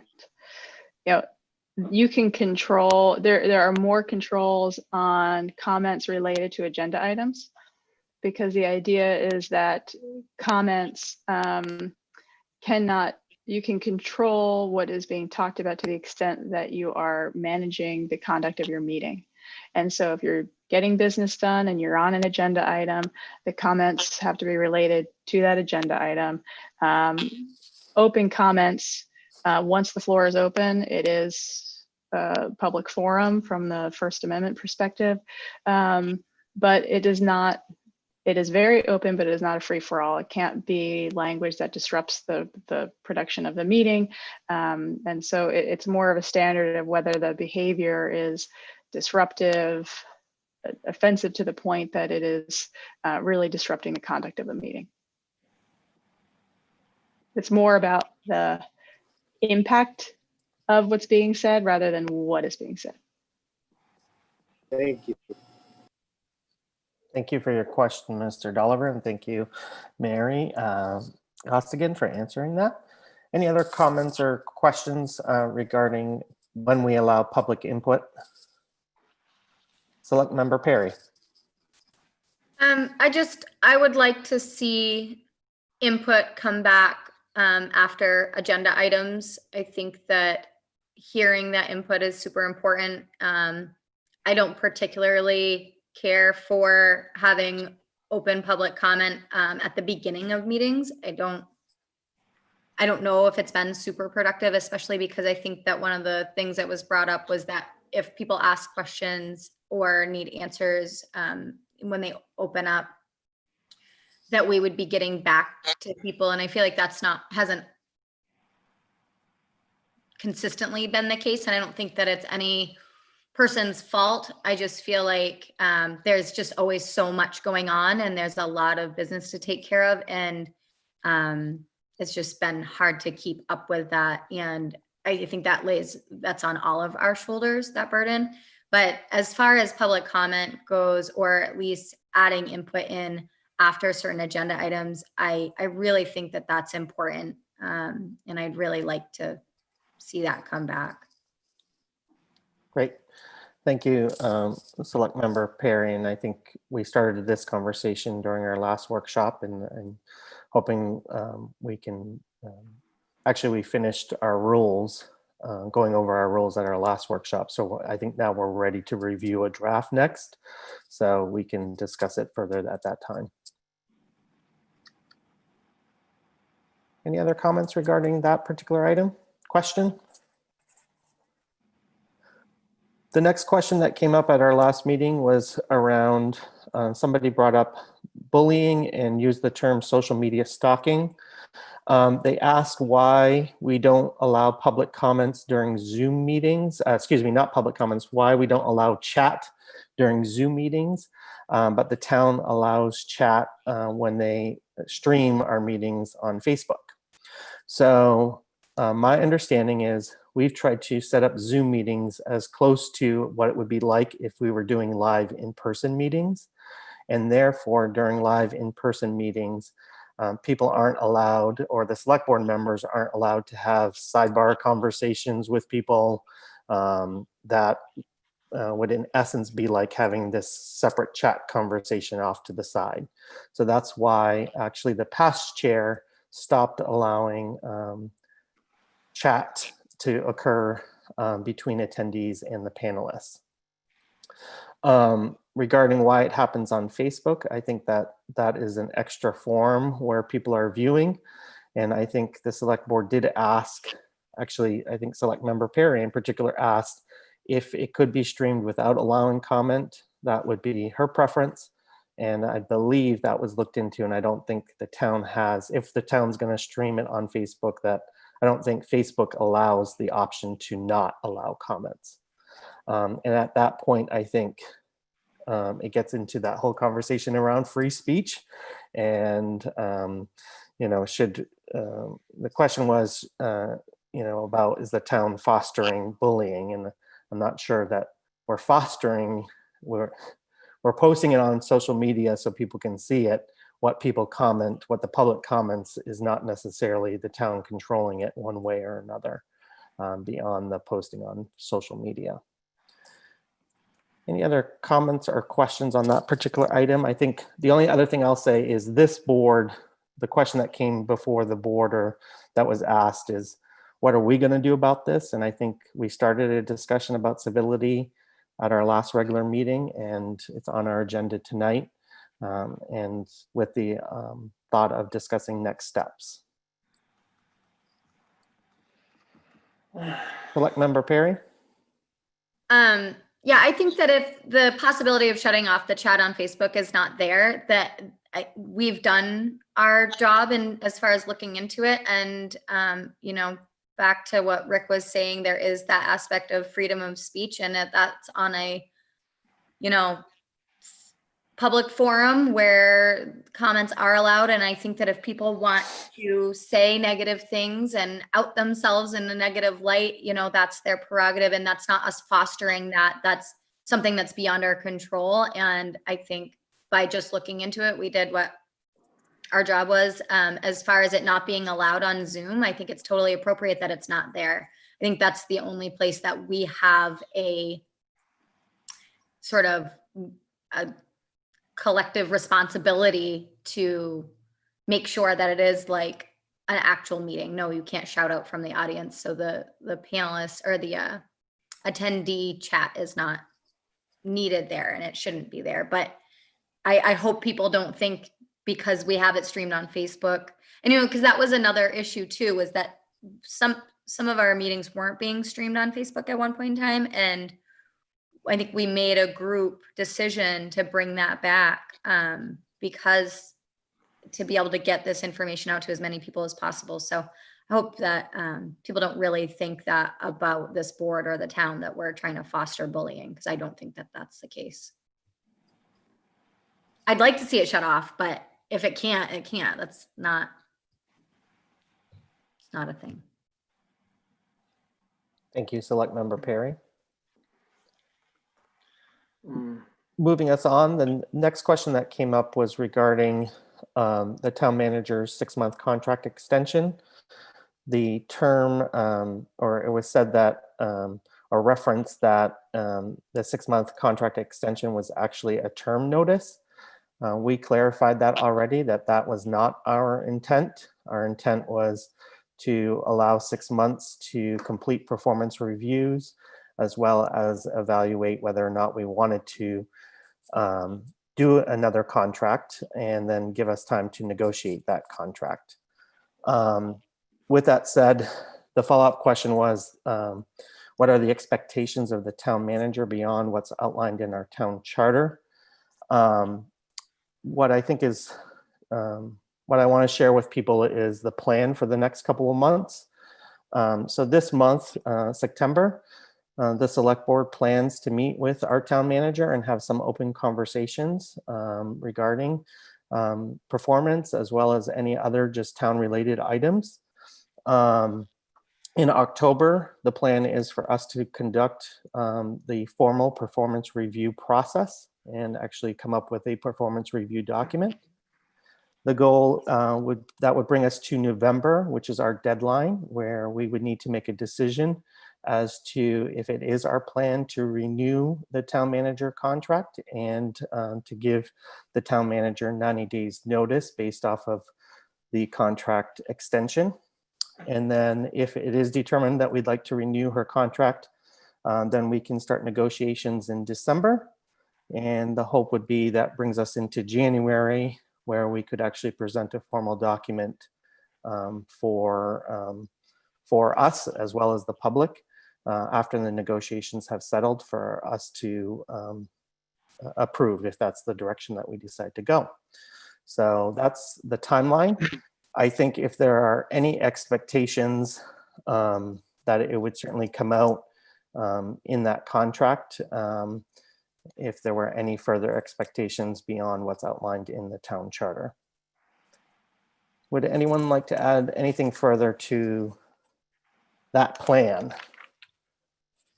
Mr. Daly. I probably shouldn't speak, but I will speak. I'll be quick. There's some residents out there who I hate the fact I'm using this term. I hate it. I hate this term. But there's some residents out there doing gaslighting. They were making assumptions and making innuendos and making comments about the select board and Pat's relationship. Stop it, please. Let us work through this. We're going to work with good faith with Pat, and we're going to do what's right. And I wish residents would stop making innuendos and accusations and assumptions and reading into our minds and intentions. It doesn't do any good. Just stop it and let us do our job. Thank you. Thank you, Select Member Daly. Any other comments regarding the town manager's contract?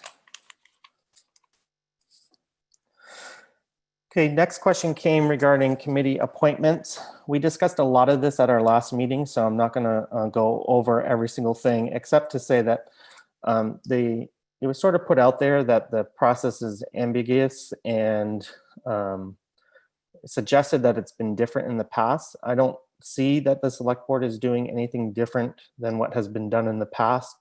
For instance, application deadlines have always been get your applications in before the next meeting, and it has been revolving. The interview process, it wasn't my process that I put forward. I asked the select board if they wanted to follow the process that's been done in the past, which was to interview people who had not been interviewed before, i.e. people who had not served on committees before. And that's the process that we've been following.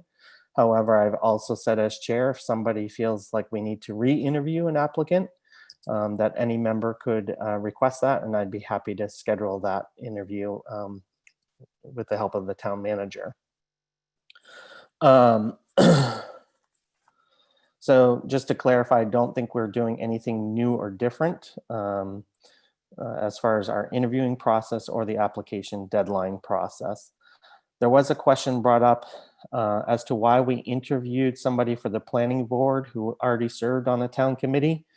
I was a little baffled by this and had to go back at who we interviewed. And I think this was in reference to, we interviewed Bob Whitelaw, who currently serves on our task force. And when I discussed this with the town manager and the vice chair in setting the agenda, we agreed that Bob had not been interviewed for the task force. The select board had not interviewed anyone for the task force. So because he had not been interviewed, we wanted to at least schedule that interview. And that's why he ultimately had an interview for the planning board.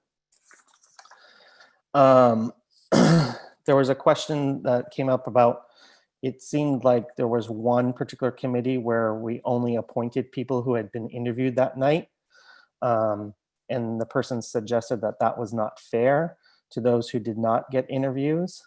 I'll just say that I think everyone who applied was up for somebody motioning to put them on. Yes, for that particular committee, it happened to be the people who were interviewed that night. But I think many people have been appointed or reappointed who haven't been interviewed as well. The other thing that I'll just comment is interviews for committees have generally happened at the Dunaway and have not been aired. And now with Zoom, we are certainly airing them. So I think the process is even more transparent for the community. Would anyone like to add anything further to that question that came up? Okay, there was a question about terms. I think our town attorney gave her opinion earlier and clarified around the terms, in particular when somebody ends up being a de facto member of a committee because they're not yet reappointed or somebody has not yet filled their position. The other was, should we have a written policy? And I think I'm in agreement personally. I think, yeah, let's put our process in writing as to our policy and procedure for how we do this. It can either be part of our rules or just a separate policy and procedure. So something for us to think about and work on in the future. The last couple of questions that came, somebody asked about the Pledge of Allegiance, indicated that we didn't do the Pledge of Allegiance at the last meeting. We haven't been doing the Pledge of Allegiance since we've moved to Zoom. So that was a decision made by the prior chair. I've continued to not do it. And from my lens, and I did some follow-up reading after this question, is unless there is a flag in front of each of us, then it is actually considered disrespectful to do a Pledge of Allegiance when you're not standing in front of a flag. So at this point in time, I'm not planning on us doing the Pledge of Allegiance because it would be seen as disrespectful while we're doing remote meetings, unless everyone here wants to figure out a way to get a flag in front of us. And certainly we can discuss that when we discuss our rules moving forward. Would anyone like to add anything further to that question? Select Member Dolliver. We could have meetings at the Dunaway. I know you've asked that, and at this point, I believe the COVID task force who we assigned to look into that has said, hey, now is not the good time, particularly if you're going to have the public in attendance at the Dunaway. All right, the next question was about the Code of Ethics, and we've already shared that we're going to be offering a Code of Ethics training September 23rd. The next question was regarding, can somebody serve on the Board of Assessment Review and the Zoning Board of Appeals? And our town attorney has weighed on that it is possible for somebody to serve on both of those committees.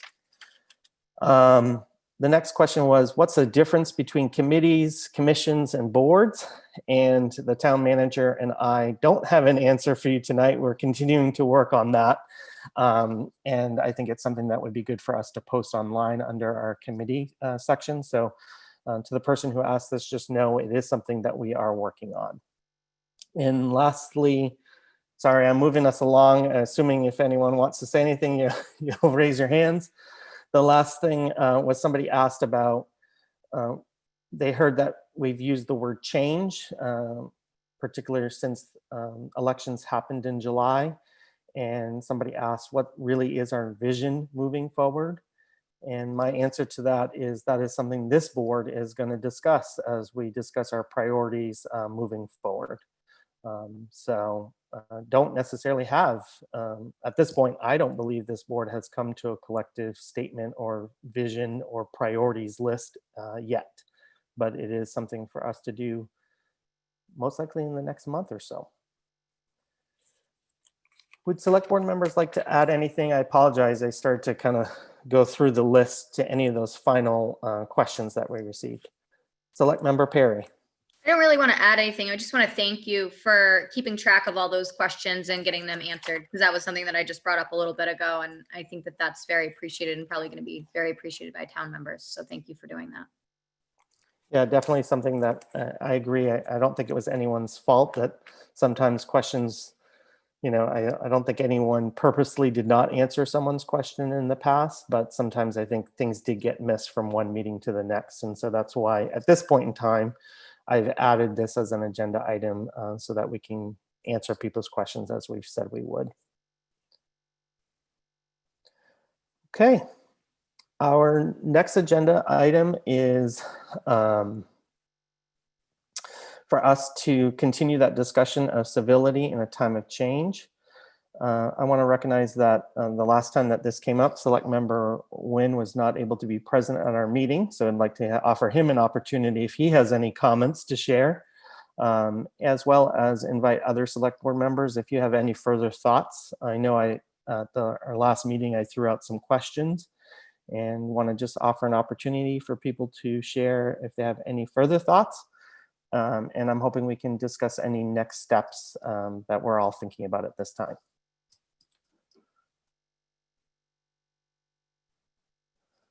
But Member Nguyen, would you like to say anything, or you're good? All right. Select Member Dolliver. I do. At one of the last meetings, I said something, and I think I had upset Lindsay, and I texted her right after the meeting, and I wanted her to know that whatever I said, if it upset her, that wasn't my intent. I was just trying to make a point how I make a point sometimes, and I think that's the difference to me with civility. We're not all going to get along. We're going to have some extremely varying opinions and the way we think things should be done, different policies and procedures, and we're going to go back and forth. But if I offend any of you, please let me know. And I'm a pretty straight shooter. I'll tell you if I intended to offend you or if I didn't mean it. I mean, there's nothing wrong with a civil offend. We're going to disagree. We don't have to get it heated. But again, I'll go back, as I've said, my job in my mind is to do what I believe the majority of the constituents want done. And that's, I think that's our job. So if I say the sky is green and you think it's blue, my job is to convince you as to why you should see the sky green and lean this way. If I ever do it and I'm offensive, please let me know and I'll work on my approach. But I am who I am sometimes, and we should all try to get along and just conduct town business and get it done. Hi, John. Thank you. Thank you, Select Member Dolliver. Select Member Daly, would you like to say something? I'll be quick because I touched upon it earlier, but I think Lindsay may have said this first in front of the board. It's not a new saying, but it was new in front of the board. I think Lindsay made the comment once, don't assume bad intentions. And I just want to repeat that. And I don't know if that's exactly your words, Lindsay, but I think you brought that up at one point. Assume good intentions. Assume good intentions. I think the residents have to do the same, not just us as board members. The residents have to do the same. Assume good intentions. I can't believe anyone on this board or any resident assumes bad intentions, but sometimes people read into your intentions as being bad. I'm sorry. We all have good intentions. Even if the Rick's point, even if we disagree, we have good intentions. We all do. Just remember that. Thank you. Thank you, Selectman Dolliver. Excuse me, Daly.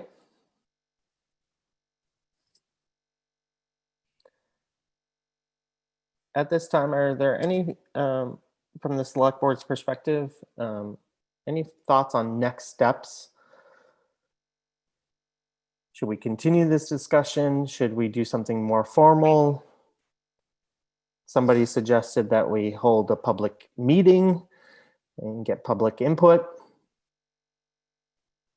Thoughts?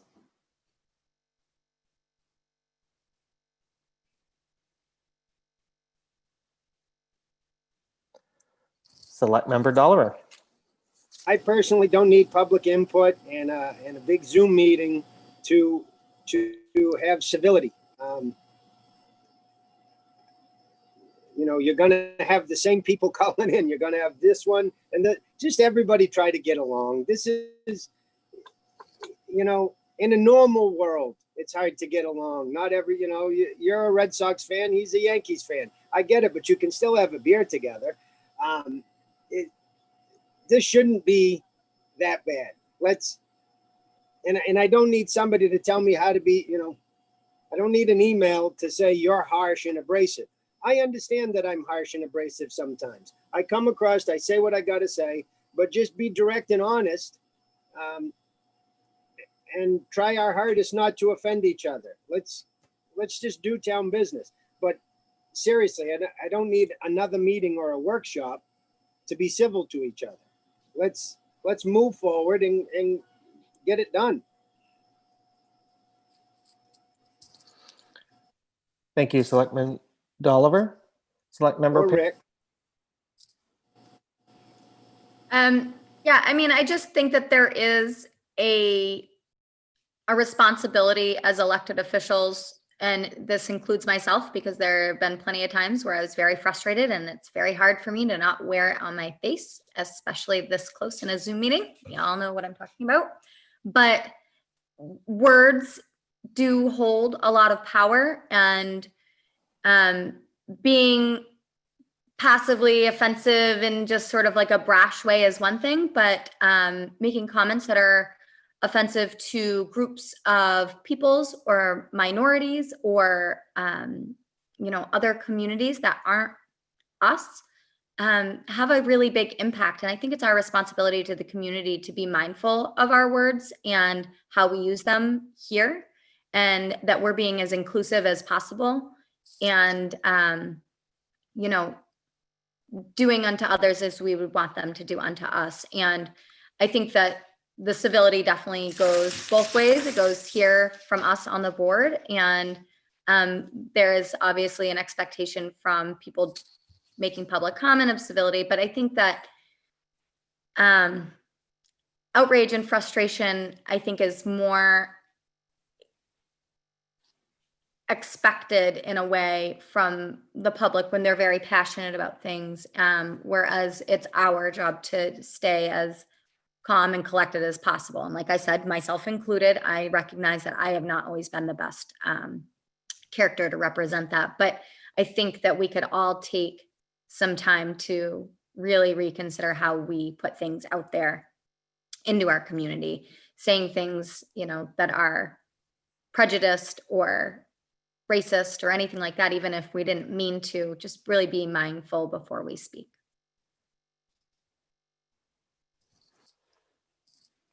Thank you, Selectwoman Perry.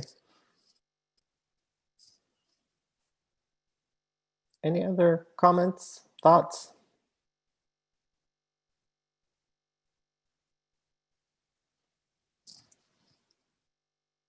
Select Member Dolliver. I just want to get a consensus. I mean, C2 is the next steps. So Lindsay and I have spoken. I'd like to, you know, wrap this up so we don't have next steps next time. What are our next steps? Let's move forward. What do we want to do? Can we all be civil to each other, or do we need more training? Mary, can you come next week for 3 days straight? I mean, I think our next steps, I'd like a consensus from the board. We don't have to formally vote, but what are our next steps with civility towards each other and towards the residents and, you know, towards everybody? Oh, kumbaya.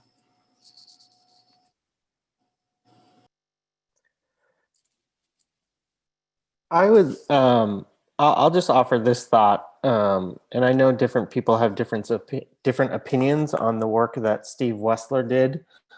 To refresh everyone's memory, Steve Wessler was hired by the town last winter, and he conducted individual interviews and then met with 2 different groups of people to do some training and work around how we can work around civility. And from my lens and participating in one of the groups, I felt like we were we were successful overall. There were meetings that continued after the Steve Wessler training.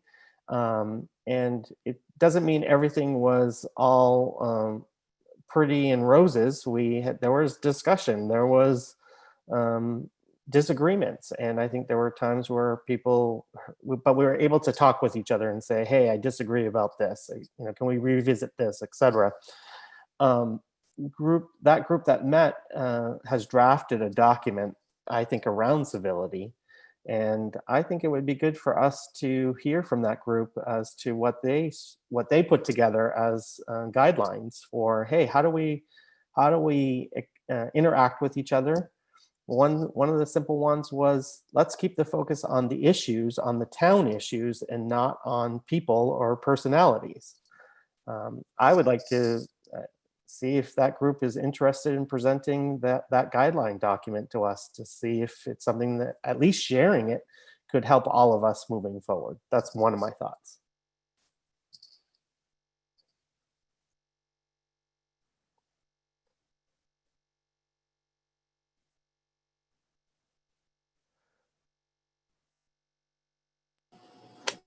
Select member Wynn, any thoughts?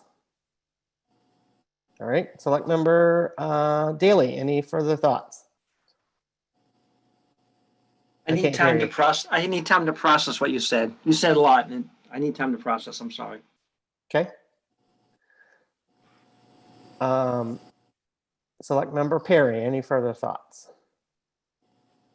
I like the Steve Wessler groups. I think we got a lot of pushback on it at one point in time that we were doing them, but I think they were helpful, especially as somebody that was a participant. And I think seeing a document come from that to have some closure or something from all those, all that time spent would be good. I like that idea. Thank you. Select member Dolliver. I agree with Lindsay and Heath. I'd like to see the document, and then I'd like to move forward and not talk about this 5 months from now. Thank you. Select member Daly. I guess one thing I can add is if we get that document, the residents have to come up to the podium, and many residents have to come up to the podium and accept it. They have to accept that document as they're going to follow it and adhere to it. Otherwise, it's useless. I don't think we can do that, John.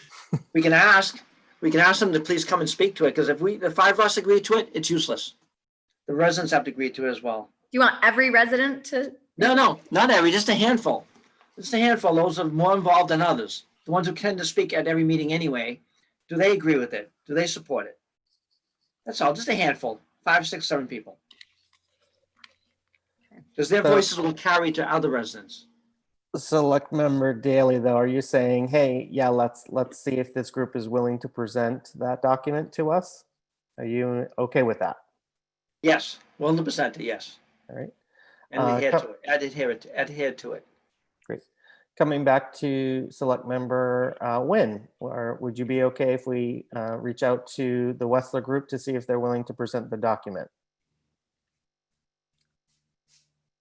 Mute, Bob. Yes, I would. I was part of that group and groups, as well as Mr. Chair. You and I were in the same group, and we're putting together some sort of a document. So no, I'm all about bringing that forward. I don't think that a handful of people are going to make that decision. This is my 10 and a half year, and in 10 and a half years, I have to tend to agree with Mr. Dolliver in that moving on is a good thing. Stepping back is always bad. So, but I don't have a problem with that document coming forward and presenting it to the public, so that at least they know what came out of those meetings. And that way it'll be upfront and transparent. But I don't have a whole lot to say about a lot of this, because my experiences over the last 10 and a half years have been a bit different. So I'm going to stay positive, and moving forward for me is a good idea. Thank you, Mr. Wynn. You're welcome. So it sounds like we do have some consensus. I want to honor that ultimately the Westler group who created the document, I think, has to weigh in. That group was meeting regularly up until COVID, and sort of everything came to a halt.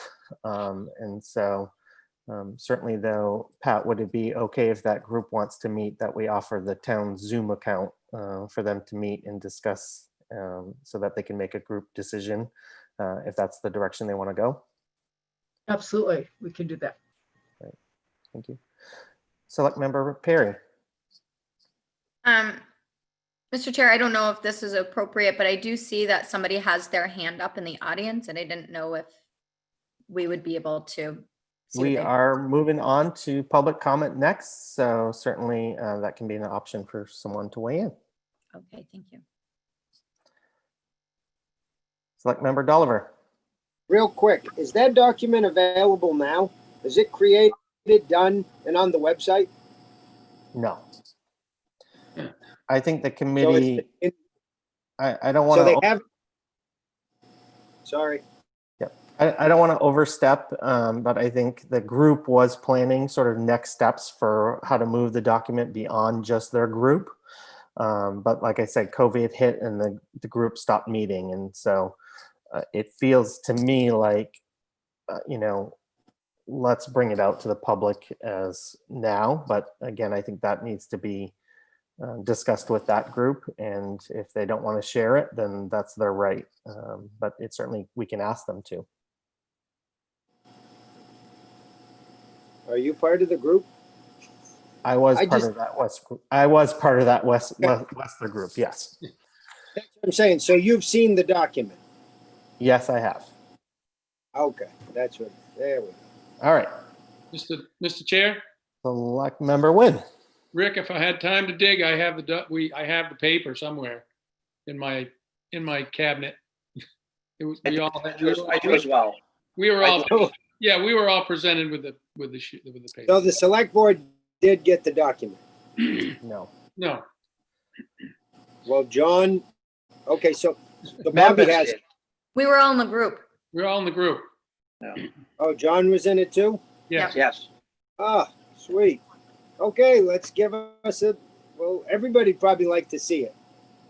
So, and I think just to clarify, because some people may be saying, wait a minute, what happened here? There were 4 select board members that were part of a private group. What was going on? And so I think to clarify, just to make sure, because I can see this question coming up, is when we started with Westler, it was a training. And we did clarify with our town attorney at the time that it was okay for all 4 of us to be part of that training together because it was a training. No town decisions were being made. From there, that group decided to continue meeting as not as public officials, not in our official positions or official capacity. We decided to continue meeting as community members. And again, no select board items were discussed. In fact, there were several times where we had to remind or say, this can't, we have to stop. You can't continue on. Even, you know, somebody would say, I want to talk about this. And we'd say, no, you can't, because that's an item before the select board. And that has to be discussed in the public purview. So, but I just want to clarify that if people are wondering how was it that 4 select board members were meeting, it was because these were not related to the town's business, but more about how community members interact with each other civilly. I don't know if anyone else wants to add anything further to what I just said. Select Member Daley. Just add, both Pat and the town attorney agreed with us that it was okay. It was the right thing to do.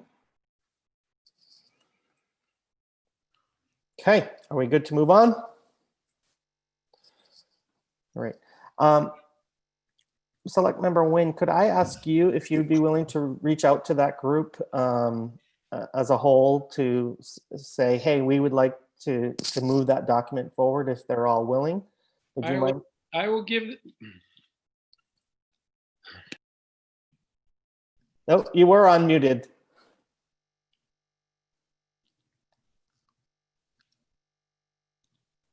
Yeah, I'll give that a shot. I mean, I know, you know, the one person in our group that kind of put a lot of energy into it. So that person might be the one to talk to. Great, thank you. Yep, you're welcome. All right, moving on to 4.0 on our agenda, which is public comments. The select board welcomes public comments and questions about agenda items and town-related matters. We ask that people keep comments brief and to the point, under 3 minutes. We also ask if you have a complaint or concern, it would be most helpful if you also offer a solution or solutions.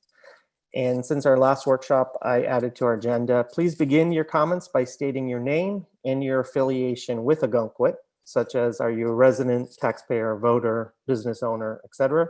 Or if you don't necessarily have one of those affiliations and you're from a different town, if you could state the town that you're from. So somebody said we had our hand raised already. So Tom, do we have somebody with their hand raised?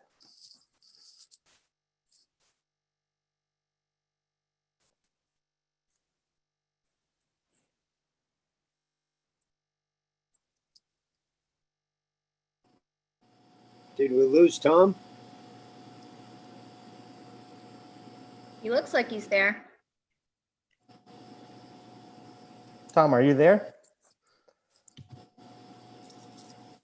He's on mute. I wonder, Heath, do you have permissions to elevate people? I do not have those permissions. Shoot. Should we text? Oh, Pat's on. It looks like Pat is maybe contacting somebody. I'm sorry, I was frozen, but I'm good now. All right. Go ahead. So has anyone raised their hand to provide public comment?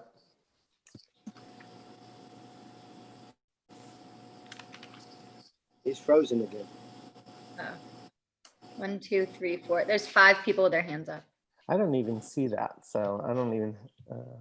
Just on your participants, look at attendees. Hello. All right. Looks like Tom, we have you first. Great. Thank you very much. This is Tom Sellers from Bourne Lane. I'm a full-time resident of Ogunquit, and I normally wouldn't say this, but I am appalled at the discussion about civility, particularly coming from Rick Dolliver, who I have been told by the person who was the site manager at the bathhouse construction referred to me using a racial slur. So I think that if you guys are going to talk about civility, you need to really look into your souls, because this town needs to look at what it's really about. And I am appalled to have had to deal with this kind of crap from somebody who got elected to the select board. So I would not normally raise this issue. I would not normally go this way. I have ignored this stuff for a lot of my life. But for Rick to have said what he said tonight about civility and about all this other crap is more than I can withstand in this community. So good luck, folks. You guys go ahead and consolidate power and do whatever you want to do. But I am tired of having had this done to me in this community. Thank you very much, and go right ahead. Thank you for your comments this evening. Peter, you should be able to talk. Peter, you're on. Hi, Peter Kahn, and I'm all the above, voter, et cetera, et cetera, et cetera. I would just like to encourage the board to continue the practice of taking public comment during the meeting at each item. Sometimes the public has important things that they think of when they're listening to the debate going on at the select board meeting. I think that's very important to continue that practice, get that input, and make for better decisions. And bottom line, I hope you continue that practice. Thank you. Thank you, Peter. And as I stated earlier, we're certainly going to clarify our process as we finalize our rules moving forward.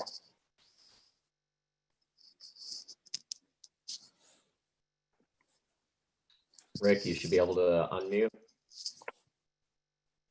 Hi, Bill Bernarda, 257 Berwick Road, resident. I'd like you to speak to what the SOP is for responding to questions both to the select board and the town manager on the email. And by the way, this is the same question I had a year and a half ago. Thank you, Rick. Generally, we say we answer questions at our next meeting. So, but I do feel comfortable at least answering for the select board that the select board practice is we respond, the chair has been responding to people within 3 days, 3 business days.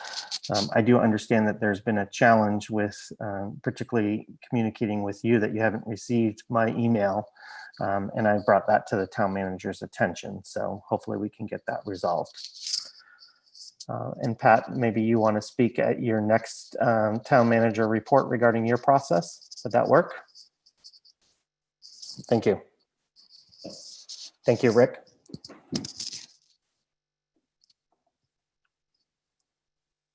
Rebecca, you should be able to unmute. Hi, Rebecca Fox, Marginal Avenue. I'm a part-time resident and my family has been taxpayers since 1954. The other select board rule that you were not following tonight, other than the public input one, which has been discussed by Lindsay and Peter, is that the town manager's report is sort of at the back of the bus now at the end of the meeting. And she could have very easily given her report along with the financial report. And not only does she have important things to say about what's going on in town, but she represents the staff and everything that's going on with the staff.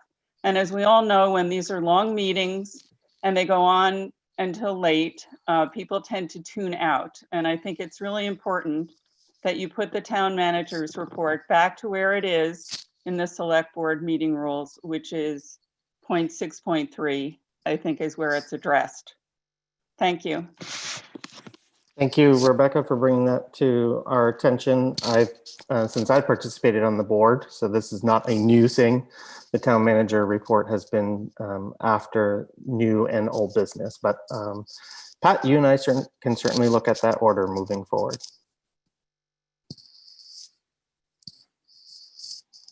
Barbara or Pat, you can unmute. Hi, this is Pat Hussey, Ocean Heights Lane, and I just want to give you a few thank yous to begin with. You and I have disagreed many times on many issues, and I want to thank you for answering questions tonight that I think were really important, because I was going to come to you and ask a follow-up to my question that I had a couple weeks ago. So I want to thank you for that.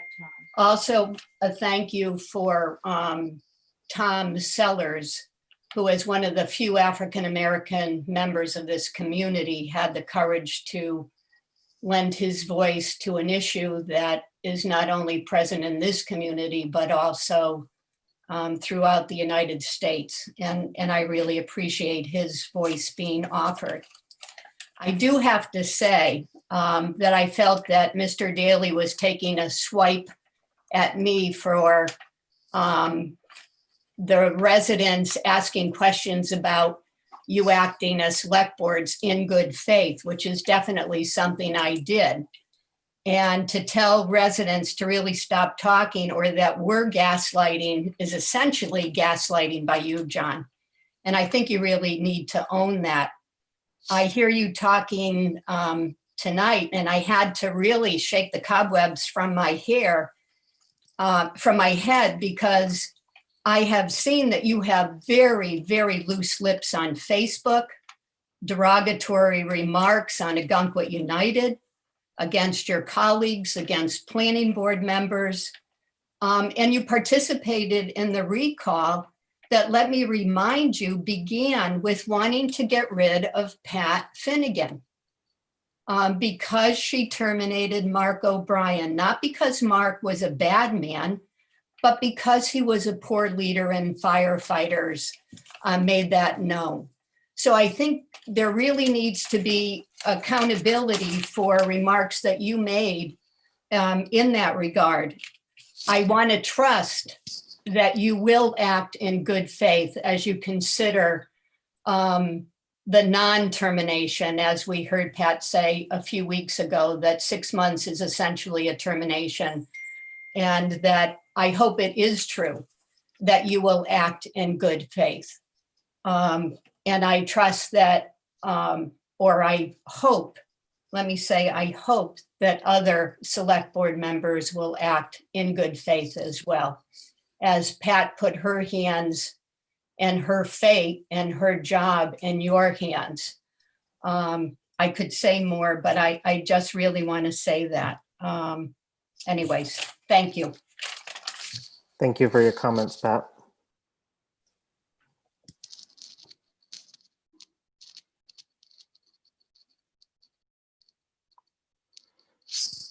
Mary or Kirsten? Kirsten? Kirsten, can you hear me? Yes, we can. Kirsten Ross, Highland Avenue.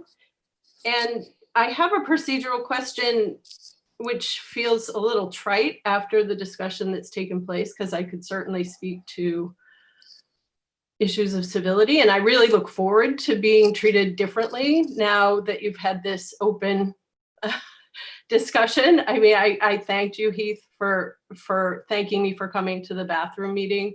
Rick, you glared at me as you do at the transfer station or at the post office back on a hot mic. John, you apologized to me and I appreciated that. Rick, you apologized not for what you said, it's in quotes, but if it hurt my feelings. So, you know, civility goes both ways, but I have a procedural question and I'd like to move forward. I misunderstood your agenda. And I thought that there would be an opportunity for public comment when it came to questions for the town attorney. And I just have a broad question. When a committee seeks a legal opinion and they receive a legal opinion, whose ultimate responsibility is it if that committee chooses not to follow it? I know that most committees, not the budget committee because they're elected, but most other committees serve at the pleasure of the select board. So there are things that you may or may not be aware of opinion wise that Mary has weighed in on, Mary Costigan, not Mary, my mom.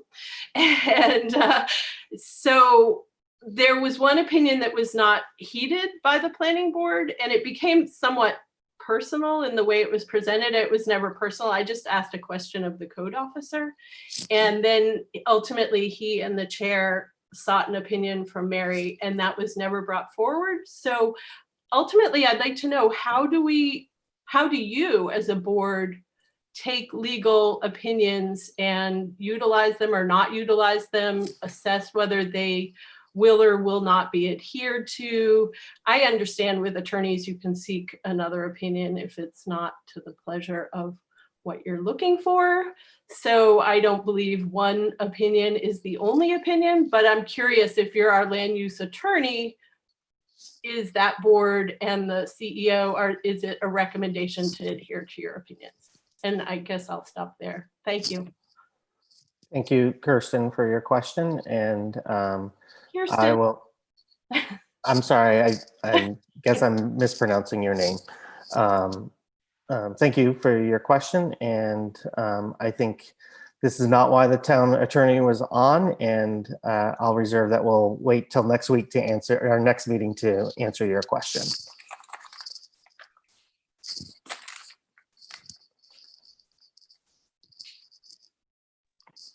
William, you should unmute.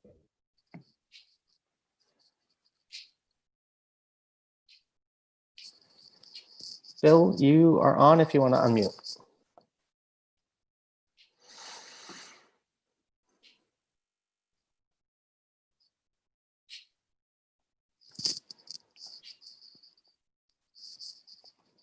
Bill, if you'd like to talk, you're muted. Actually, this is Pam Sawyer, 58 Grasshopper Lane. I just wanted to do a point of clarification. You were talking about the committees the people that met with Mr. Wexler. There were two committees. Only one committee, as far as I know, I was in the second group, did an actual statement afterwards. So whatever is being presented is only representative of half of the people that participated in that. So you may want to speak with other people too. Thank you. Thank you, Pam. And again, I think I clarified it was group one that I was thinking about. And I know group one wanted to reach out to group two at some point in time, and those plans were in the works. I think even a meeting date was set, and then COVID hit and that didn't happen. So as I asked, Mr. Wynn's going to reach out, and we'll see if they, they may say, hey, we'd like to do that work with group two before coming to the select board. I don't know, but we'll see if we can move it forward in some way, shape, or form.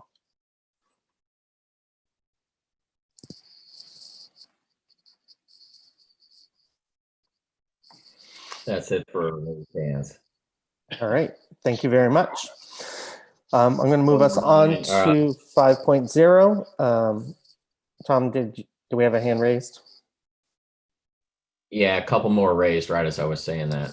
Go ahead.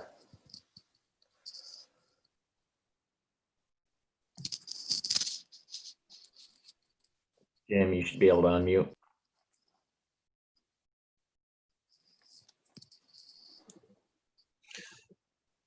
Yes, good evening. Can you hear me?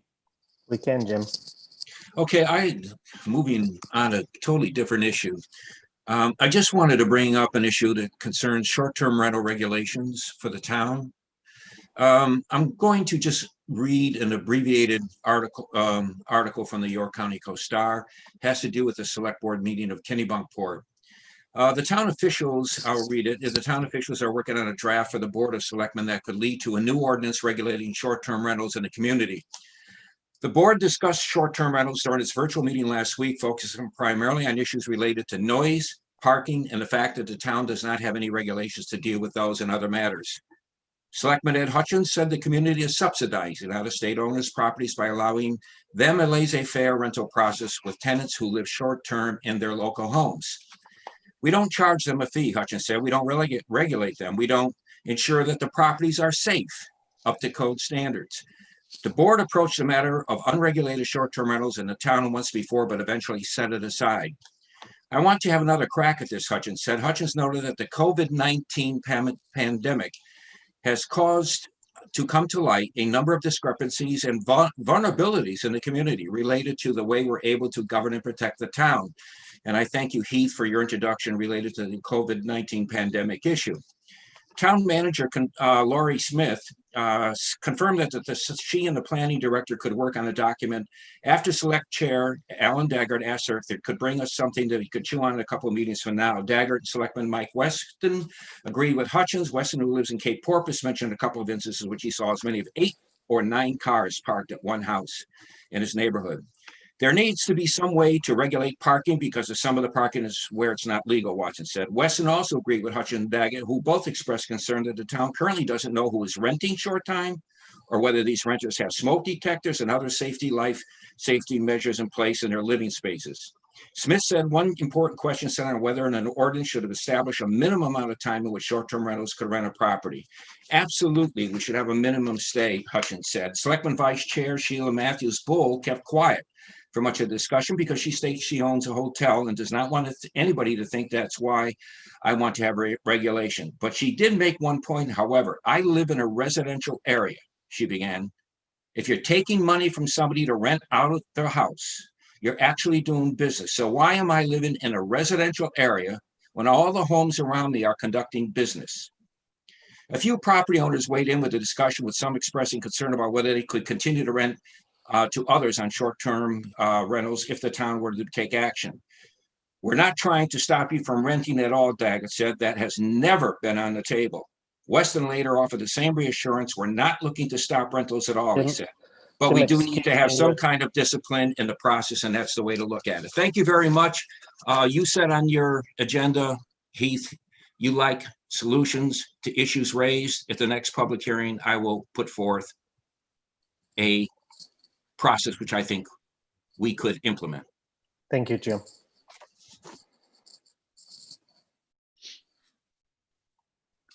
that is it for raised hands. All right. Moving on to 5.0 of our agenda is considered using a consent agenda as allowed in Robert's Rules of Order.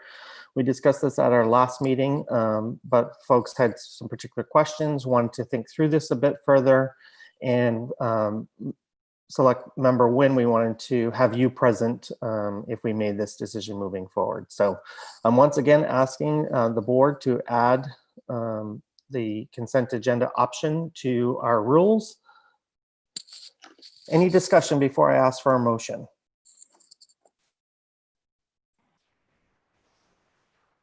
All right. Do I have a motion to add the suggested language under 5.0, which to our select board rules, which says the select board approves the following, which says a consent agenda may be presented by the chair at the beginning of the meeting. Items may be removed from the consent agenda on the request of any one member. Items not removed may be adopted by general consent without debate. At the discretion of the select board, items removed items from the consent agenda may be taken up either immediately after the consent agenda, placed later on the agenda, or taken up at a future meeting. So moved. I have a motion by Select Member Dolliver. Do I have a second? Second. I have a second by Select Member Daley. Is there any further discussion on the motion?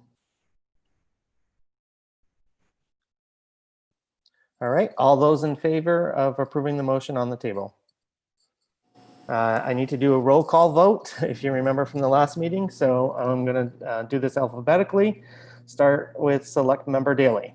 Yes. Select Member Daley is a yes. Select Member Dolliver. Yes. Select Member Dolliver is a yes. Select Member Perry. Yes. Select Member Perry is a yes. Select Member Wynn. Yes. Select Member Wynn is a yes, and I too am a yes. The motion passes 5-0. Moving us on to 6.0 is our actual consent agenda. Are there any items that the select board select board member wishes to be removed from the consent agenda this evening?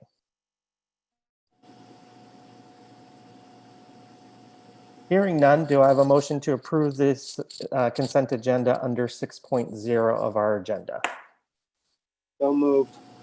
So moved by Selectman Dolliver. Do I have a second? Second. Second by Selectman Daley. All those in favor, again, I'll take a roll call vote. Select Member Daley, how do you vote? Yes. Select Member Dolliver, how do you vote? Yes. Select Member Perry, how do you vote? Yes. Select Member Wynn, how do you vote? Yes. And I too am a yes. The motion passes 5-0. 7.0, we do not have any liquor or amusement licenses to approve this evening. Moving on to 8.0, presentations, proclamations, resolutions, and communications. Tom, if we could have George Wilson and Aaron Hay brought up as panelists. I believe they are on to share with us some news on their 2-cent sale.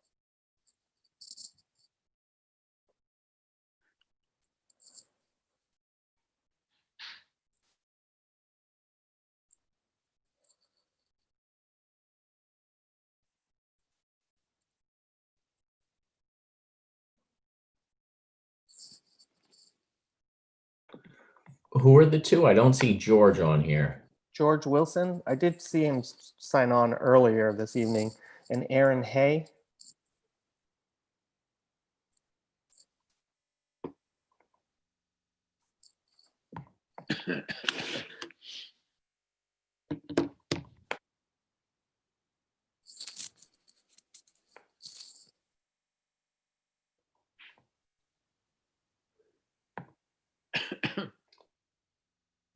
Are you seeing them under a different name in the meeting? I don't see either of them as attendees.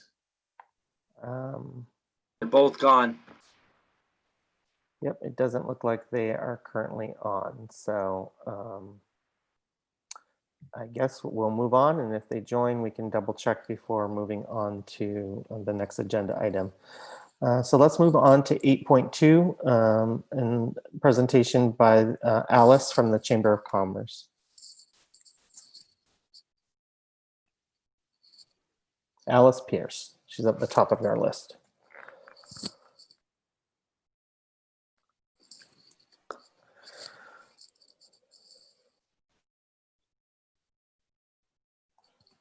Alice, if you want to unmute, we're ready to hear from you.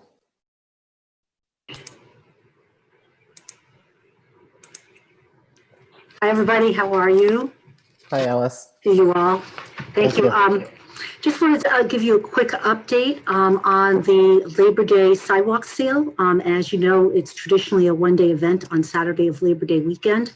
But after the select board waived the zoning that normally prohibits outside sales so that our businesses could operate safely outdoors this summer, we had one member from down in Perkins Cove say, you know, if outdoor sales are allowed, could we maybe expand the sidewalk sale and not just do it on Saturday, but if we spread it out across the weekend, hopefully we can disperse the people who are coming for the sale across the 4 days rather than having everybody come into town on one day for the event. So that sounds like a good idea. I talked with Pat about it, and she agreed to me that that could happen and advised me to just update you all with regards to a letter so you would be aware of what's going on. We want to thank you for our support of the outside sales because believe me, I've had more than one retail store this summer who's a chamber member come to the chamber to tell me how much they appreciate what the select board did and it's made a difference for them between being able to survive the summer or having to close their business.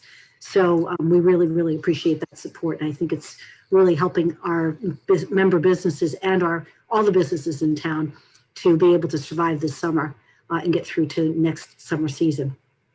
We do have, I believe, I didn't see it in the proposal that we wrote back in May as part of the town task force, but subsequent to the town task force, I believe we were also permitted to have businesses who did not have privately owned space work with businesses that did in order to have space, as long as the business that owned the space was willing to partner with them.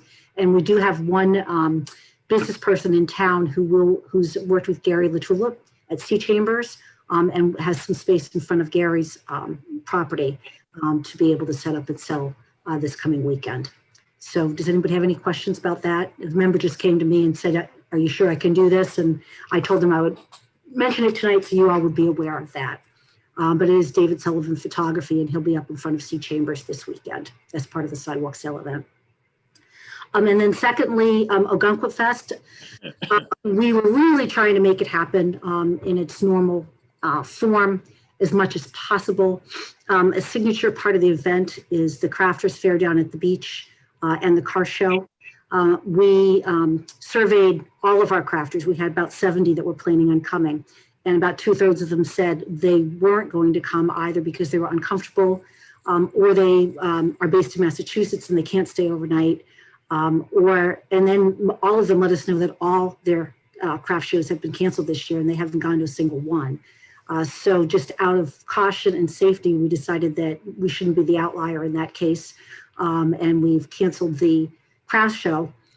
Furthermore, none of the car shows have been held this year either. So what we're doing now is pivoting and reimagining Ogunquit Fest because we think there's a lot of activity we could do that could still bring people to town. I know that our lodging properties have guests that book year after year after year to come to this. So we're now looking at events like, as you know, taking advantage of the autumn decorations we already have in town and creating a virtual scavenger hunt where people would need to go take a photo, post it or download it, send it to us and register to win an event if they found, you know, all 13 scavenger items at the various decorations around town. So we're working on things like that. Some of our member businesses are coming up with ideas as well of things they would like to do. So we're working with our members and also our events committee to create as robust a calendar as we can for that weekend. And some of the activities actually could spread throughout October. So we're playing around with some names. One of our members suggested Fall into Ogunquit. Someone else suggested Fall in Love with Ogunquit. So again, putting a focus on October and giving our guests reasons to come as late as possible into the season. So that's kind of where Ogunquit Fest is pivoting for this year. We just learned today that the Kennebunk Business Group is going to reimagine Prelude for December. We hopefully will be able to reimagine Christmas by the Sea as well. So at this point, we are trying to pivot rather than cancel and just create events that maintain safe social distancing and keep everybody safe, but still give them a reason to come visit Ogunquit. Thank you, Alice. Appreciate that overview and summary. Are there any questions and or comments that select board members have for Alice?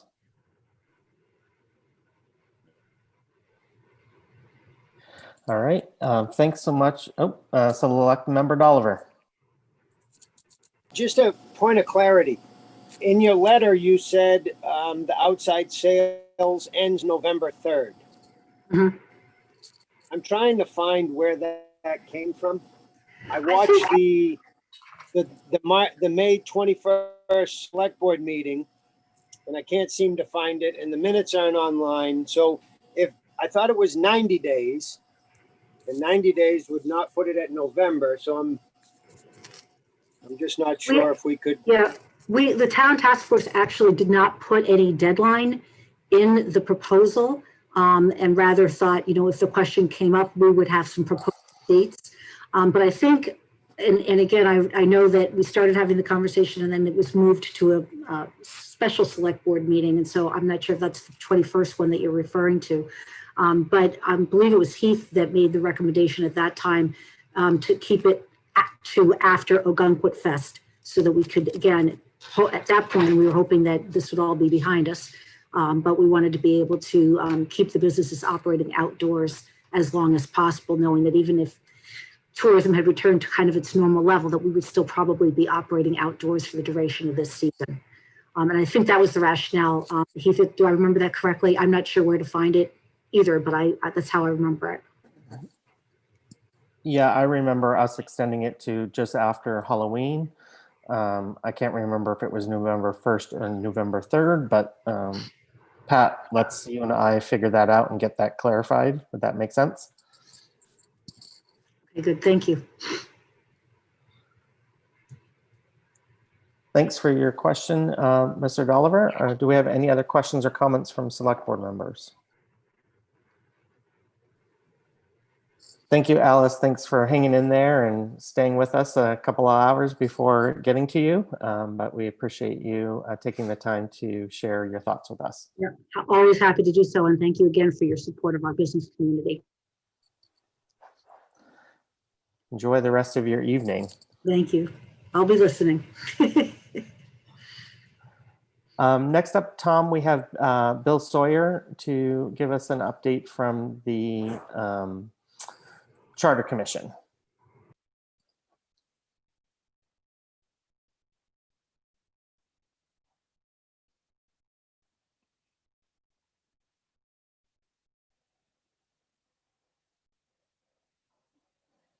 And I'm looking under the attendee list and I'm not seeing Bill there anymore. I use promoted as a panelist. Bill, you should be able to unmute or show your camera as well if you want. Hello, can you hear me? We can hear you, Bill. Hey, this is Bill Sawyer. Thanks for inviting us, the Charter Review Commission. Just for your reference, the Charter Review Commission consists of 9 members today, 3 of which were appointed, specifically Terry Ann Lunt, Robin Millward, and Peter Griswold. And then 6 of our members were elected: Pat Hussey, Wendy Levine, Gordon Lewis, Amy Forbes, Gary LaTulip, and myself.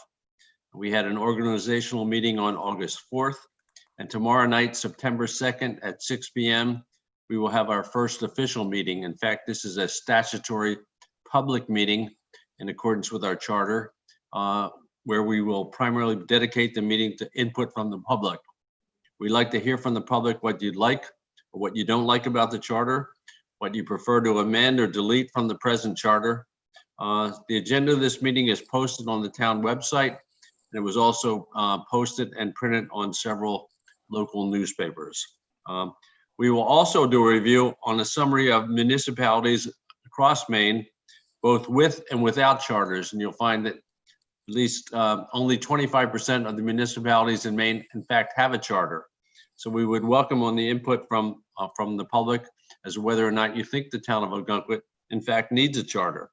So also on the town website, under the contact heading, if you go to the town website and click down to the Charter Review Commission, you can leave an email for the commission and rather respond immediately to each email as has been the practice of the COVID-19 task force. We will most likely address each and every question that we receive either at our next meeting or at a subsequent meeting to make sure that it gets impact on our discussions. So tomorrow evening at 6 p.m. on Zoom, and then after that, September 15th, we will be meeting at 9 a.m. After that, we will follow the practice the first and third Tuesday of every month. We will meet at 9 a.m. on Zoom or hopefully at some point in person. But for now, the first and third Tuesday of each month at 9 a.m. on Zoom until such time as we actually get a draft of the new charter. So please let your voice be heard. This document describes the form of town government that we choose. So please make yourself part of the we. We welcome your input. Thank you. Thank you so much, Bill. Do any select board members have any comments or questions for Bill?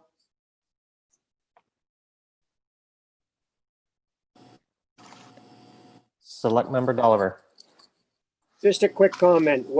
Having watched Bill chair the budget review and just the way he speaks, and I have a lot of admiration for him, and I'm sure that he will chair that committee perfect, and we'll get it done. So I always appreciate Bill's hard work, and everybody on the committee. Just Bill happened to be the one that spoke. Thank you, Select Member Dolliver. Select Member Perry. I have a lot of love for the Budget Review Committee because that's where I got my start, and Bill is a great chair, and I know that you have your work cut out for you guys this year, and so much appreciated you giving us an update, and looking forward to seeing everything happen. Right. Say something. Thank you. Any other comments or questions from the select board? There I am. There you are. Thanks, Bill, for hanging out and waiting for a couple hours before you could speak, but we appreciate the update, and I hope that there's strong attendance tomorrow evening. It's a great opportunity for the public to have their first opportunity to weigh in and say, hey, here are the places we think you should be looking. Thank you. And I also just want to note that I still have it on my agenda to assign you all a liaison from the select board. So just want to say that. Thanks. Thanks, Bill. Okay, next up, we have Robert Whitelaw here from the COVID Task Force.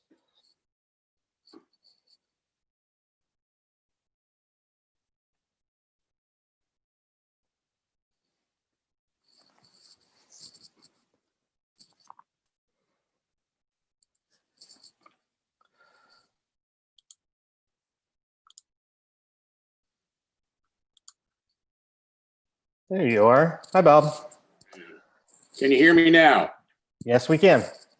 Okay, so I'll wake up. Let's go. It's getting late. All right, it's late.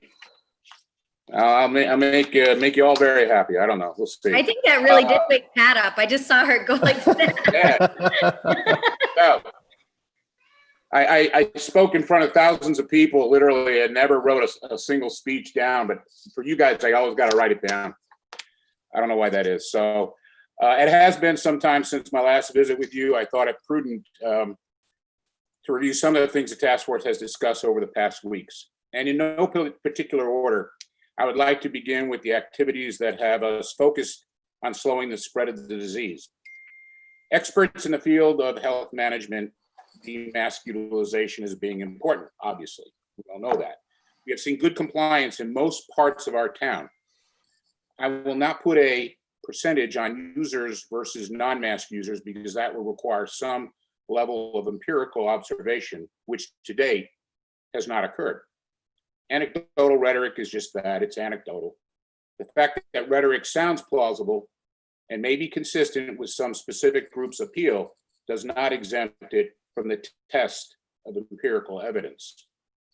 In general, however, we have seen rather positive utilization of masks in and around the town center, in parking lots, and entering and exiting dining and retail establishments.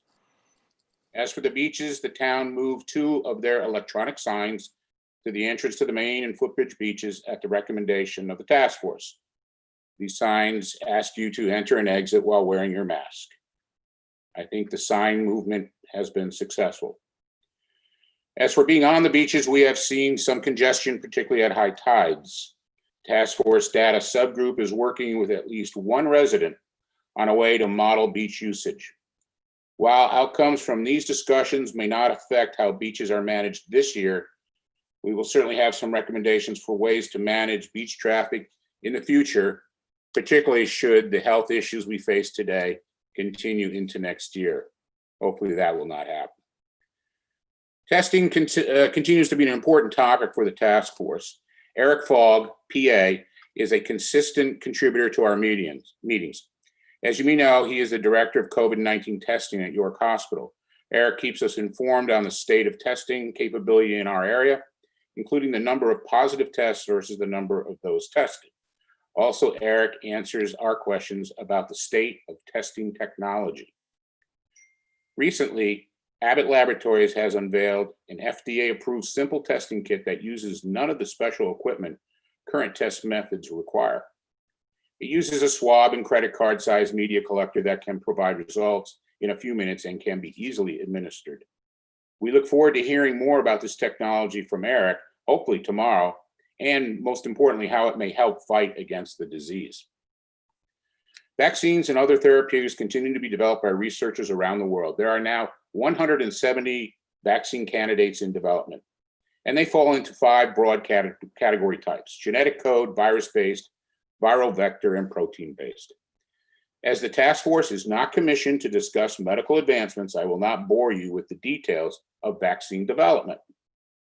However, the role of the task force could change should a vaccine prove effective and be approved. For instance, would we want to make changes to our phased approach? Would the select board be able to give us fresh direction based on vaccine usage in our town? Unfortunately, recent polling shows that up to 40% of Americans would not get vaccinated, so the point may be moot. Finally, and most important for our conversation here, is what is next for the task force? We do expect to begin to memorialize our work to date so that we can learn from what we did correctly and what we might have spent more time on. In this way, we can be prepared for other similar issues that may appear in the future, not necessarily pandemics. Having said this, more and more town entities, private and public, have made unilateral decisions to hold events or allocate resources without consultation with the task force. Frankly, I'm not necessarily troubled by this, particularly if said entities mimic our earlier work and follow our lead around social distancing and other ways to stop the spread of disease in a social environment. But what then is our role within the town's fight to stay healthy if we are no longer asked to comment or make recommendations? Because that's in fact the case. Remembering early on, the select board created the task force to help them make the necessary health policy decisions to reopen our closed society and economy.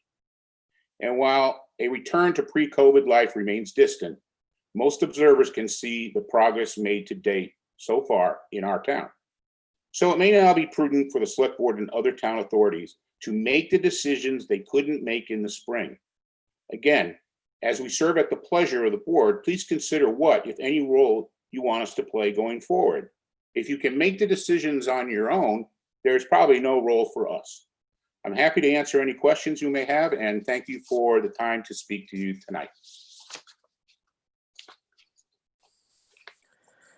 Thank you, Bob. Appreciate that overall summary. And you've posed a question to us. I think you asked it a little bit ago, and certainly something that we can discuss further. Before we tackle that particular item, are there questions for Bob about anything in his report, not regarding that last question, but anything else that was mentioned or said? Select Member Perry. I really have a question. I said, wow, when you said that it's expected that only 40% of Americans will receive the vaccine. Did you happen to know if that was because of lack of access to the vaccine or because of personal choices? Is that, obviously you might not have the answer to that. I'm just curious because that's an alarming. Well, stat. great question. It's actually for personal choice. There'll be some vaccines potentially available in the near future. Not enough to vaccinate the entire population, but soon after that will happen. I just believe, unfortunately, there's a great number of people who just don't believe in vaccines. I'm a lot older than all of you up there, and I remember when I was a little kid, I had to go to school and get a polio vaccine. Thank God we did that. It was a terrible, terrible disease. It had terrible effects on people. So for someone like me, I couldn't understand why anybody wouldn't want to get vaccinated for something. But I'm not telling people they got to do that. Obviously, that's everybody's choice. But it's personal. This data just came out yesterday, and it was a CNN poll from yesterday. So it's new news to some extent.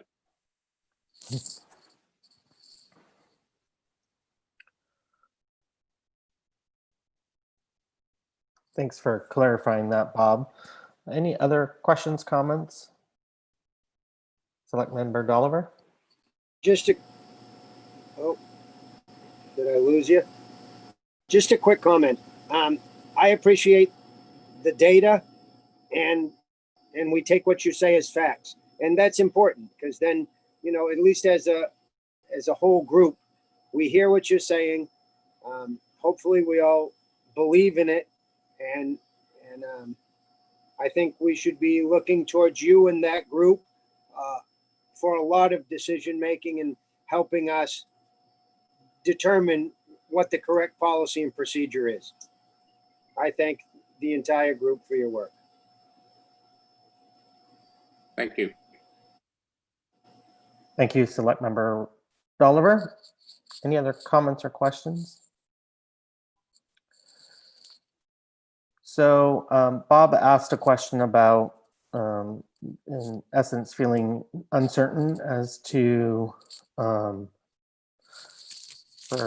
don't know if this is the right way to put it, Bob, but regarding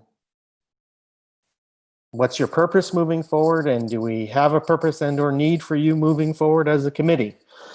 And so I'll start. I do think this board formed your task force for us to get opinions on any policies that we may need to make, as well as for the town manager to seek and utilize you all for not only opinions, but for helping to do any research, et cetera, on data as she makes decisions regarding operations. I think there continues to be decisions that have to be made, whether it's more operational based probably at this point than it is policy based. And, I think it was alluded to earlier this evening, the town manager contacted me, was it just a week ago, Pat? A week and a half ago, regarding concerns when it's high tide, particularly, that between noon and I would probably say 3 o'clock time when the beach is the busiest, and what to do, and potentially do we look at ways to try to curb the number of people going to our beach at that point in time. So I think that's an issue that I think is coming up again when high tide is around that 2 o'clock time frame this coming weekend, Labor Day weekend, the last weekend of the year that many people take to come to the beach, and where we can expect the large numbers. Not to say that we don't have people coming after Labor Day, but certainly we can predict that there'll be large numbers this weekend. So I personally continue to see a purpose and need. The other thing, a month and a half ago, I asked it would be helpful to me, and I don't know if the rest of the select board agrees or not. I'm continuing to be worried about long-term. So we have short-term needs, short-term things happening, but I'm hearing and have been hearing just the concerns for people, whether it's our elderly who things change, particularly as the seasons change and we're heading into fall and then heading into winter. Whether it is people's ability to pay their taxes come October. We just got a report that it looked like our taxes for June, or what was ultimately due in July, we were pretty good. But I wonder what things will look like come when taxes are due this October. Businesses, we've seen some close up this year, and I'm hearing reports of some have just been barely making it this summer and may likely close up. I would like to have a better sense of what are we facing moving forward. I don't know how you exactly get at that information, but I think we need information about, I would like more information about how to support our seniors this winter. I would like more information as to general taxpayers. Are people going to be able to pay or not? Should we be, we've counted on 100% of our tax revenue coming in. What if it's going to be 75%? And I'd like to have us to start planning and thinking through that with some potential estimates. Businesses, where are we going to be at?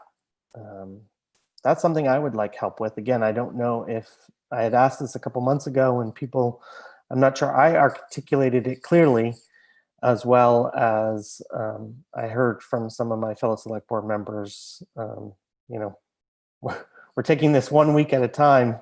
Heath, forget 6 months from now. And not that anyone said forget 6 months from now, but sort of, hey, where's our priority? And for me, I would like us to start lifting our heads and looking 3 to 6 months out. Those are my thoughts.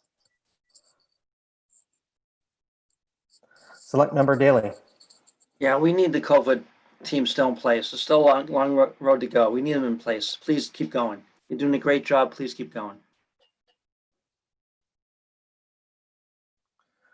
Thanks, John. Select Member Wynn. I agree with John, both of you. I agree with both of you. My biggest issue is as we first got into this COVID thing, we were talking about the budget and we were all talking about the crystal ball. Where do we go? How do we start? And how do we know where we're going to be? I would like the task force to stick with what they're doing. They're doing a super job. I think Ogunquit's done a fairly decent job. I've been in contact with not only the Maine Principal Association, but the state of Maine in accordance with schools and coaching and all that sort of thing. And every week they send something out and they are pushing the dates back and pushing the dates back and pushing the dates back because of all, the different cases and things that are coming up. So, I got a kind of a little bit of a touch on what's happening at the state level as far as schools go and things like that. I know teachers are really nervous. A lot of the schools aren't super prepared. And I know I'm talking about schools, but that relates to the community. So if that's happening with the schools and the community, I think Bob and the task force and the people that are working with him on the task force, I think they've done a great job. And I like to hear the statistics, but I hear so many statistics, I'm not sure what's real and what's not. And I think we're working with a crystal ball. So, but I agree with you, Heath, that I'd like to look down the road a little bit, mostly in the financial aspect of it, because that's where it's going to hurt people the most. And so, again, we'll have to look at Pat. Sorry, Pat, to kind of lead in that direction like she did in the beginning. So, but that's my long drawn out comment. But being in touch with, this is the third time that they've literally pushed back the dates for athletics and things like that. So right now we're right back at stage one where we don't even know really where we're going to be. So they're just recommending it's pushed back. Thank you. Thank you, Bob. Oh, he's gone. You're welcome. Thank you, Mr. Nguyen. Yep. Any other comments from the select board? So one more comment quickly, just to lighten the mood. On statistics, Mr. Nguyen, since you like statistics, the Maine CDC has determined that there were 134 cases of COVID associated with a wedding. Yeah. At the Big Moose Inn. Yeah. Now that we all know that. It started the more with interesting thing is that wedding reception outbreak is linked to the outbreak at the York County Jail, where 66 cases have been reported. That's up 12. Right. So the moral of the story is make sure you invite nice people to your wedding and not others. So, Also, the Sanford Fire Department had some cases, but they tracked it back to the minister.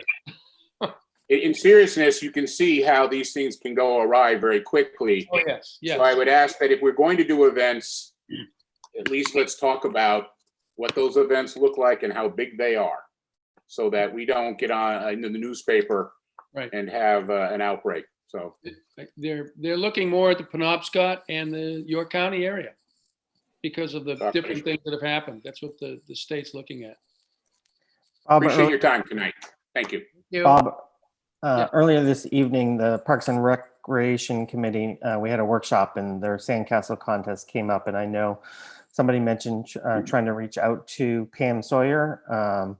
And so I referred them to contact you directly and said you're meeting tomorrow, and that I think it would be an important discussion to get some feedback on. So just want you to know that. Well, thank you, Heath. I appreciate that. I get a lot of hate mail about high tides. So when I read the newspaper and it said we're having an event only 2 hours away from high tide, I was a little bit discouraged by that, frankly, because I can see the hate mail next week that we've got an event going on when it's high tide takes a while to get up there. High tide is at 2, but it takes a while. So that would be one that I think someone should have had a little discussion with us as a task force. But anyway, we all live and learn, and we'll all figure it out together. Absolutely. I'll just close. This comment was sent to me, and I credit a lot of this to the work that the COVID task force has done along with our town manager. Despite fears and rhetoric, Ogunquit has proven inviting and a safe place for visitors, businesses, and residents this summer. Many communities cannot come close to the performance of town staff and community leaders, all things considered. So thank you.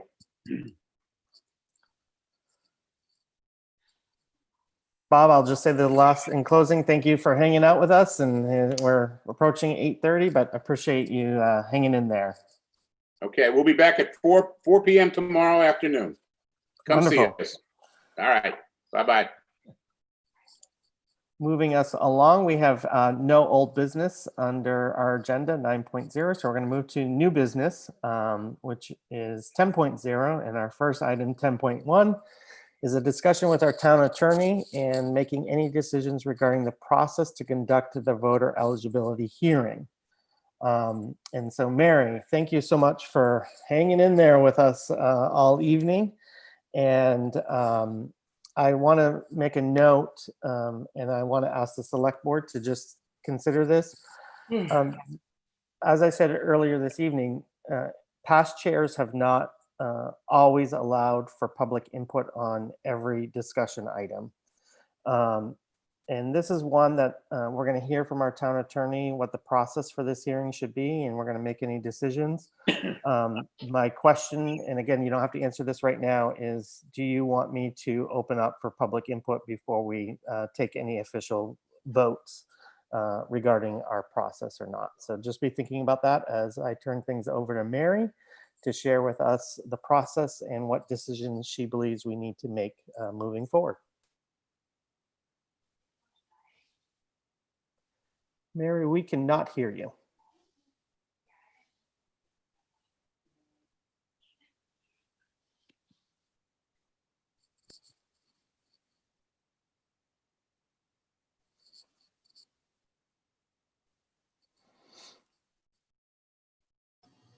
Mr. Chair, that happened last time and she had to reboot. She had to redo the whole thing.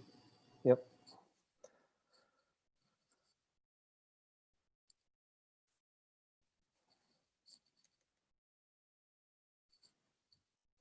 While she does that, shall we move on to 10.2 and come back to 10.1 once she's able to re-sign on? Does that work for people? It looks like Mr. Dolliver stepped away, so.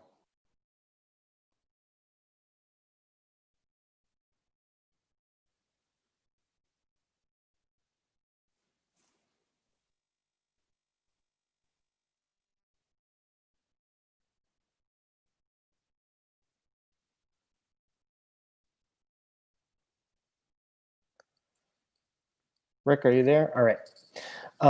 Looks like Mary's screen is frozen. She may be signing off and signing back on. So we're gonna jump down to 10.2, appointments to town committees.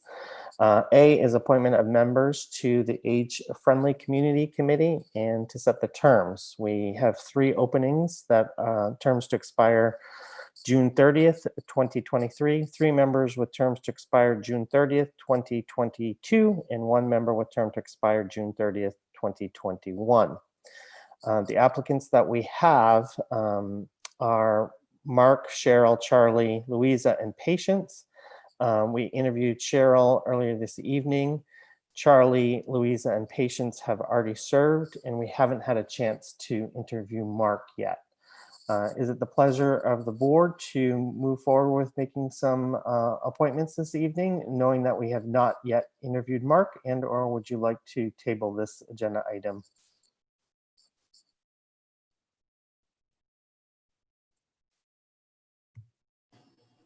Select member Lindsay Perry.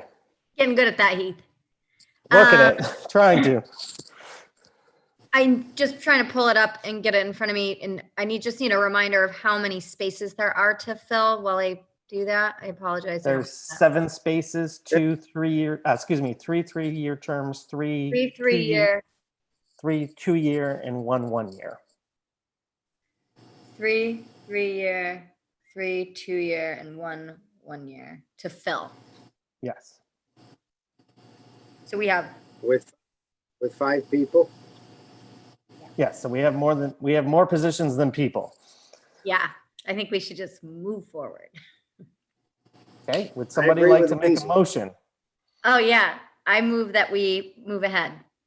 Okay, so who would you move ahead with and for what term period? I don't have my paperwork. I'm trying to pull it up as fast as I quickly can because I have about 10 tabs open. So I'll if make somebody else could make the motion, that would be great. All right. I'll make ahead, a Mr. motion Dolliver. that we appoint Cheryl, Charlie, and Louisa to terms ending June 30th, 2023. All right, we have a motion on the table. Is there a second? Oh yeah, I'll second that. Oh, John. We has have. too. I saw Jan's hand raised first, so no, he's shaking his head no. So a second by select member Perry. Any discussion?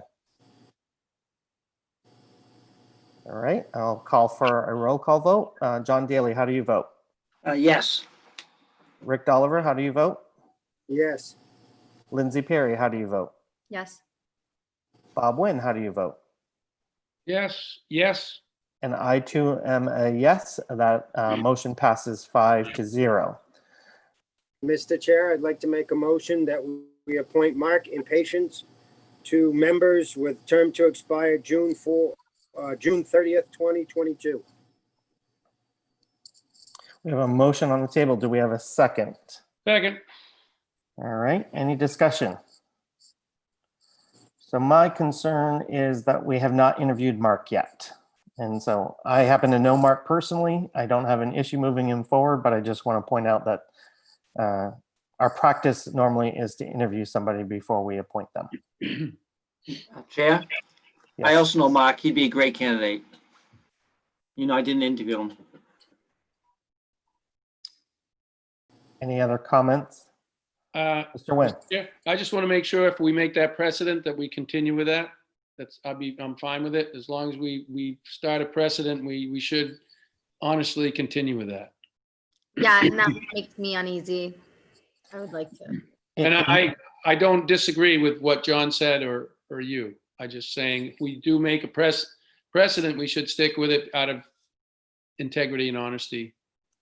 That makes me uneasy too. Again, I happen to know Mark, and Mark's actually the reason why this has moved forward. Why one of the persons who really wanted this work to move forward. But at the same time, if it was somebody I didn't know and hadn't interviewed yet, then I would want to interview them first.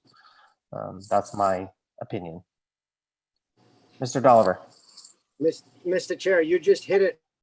This isn't setting a precedent. If the majority or all of the board agrees to this certain one, because you feel comfortable not interviewing Mark, then we can move forward. That's not setting a precedent. If you don't feel comfortable moving forward and you want to interview him, then vote no.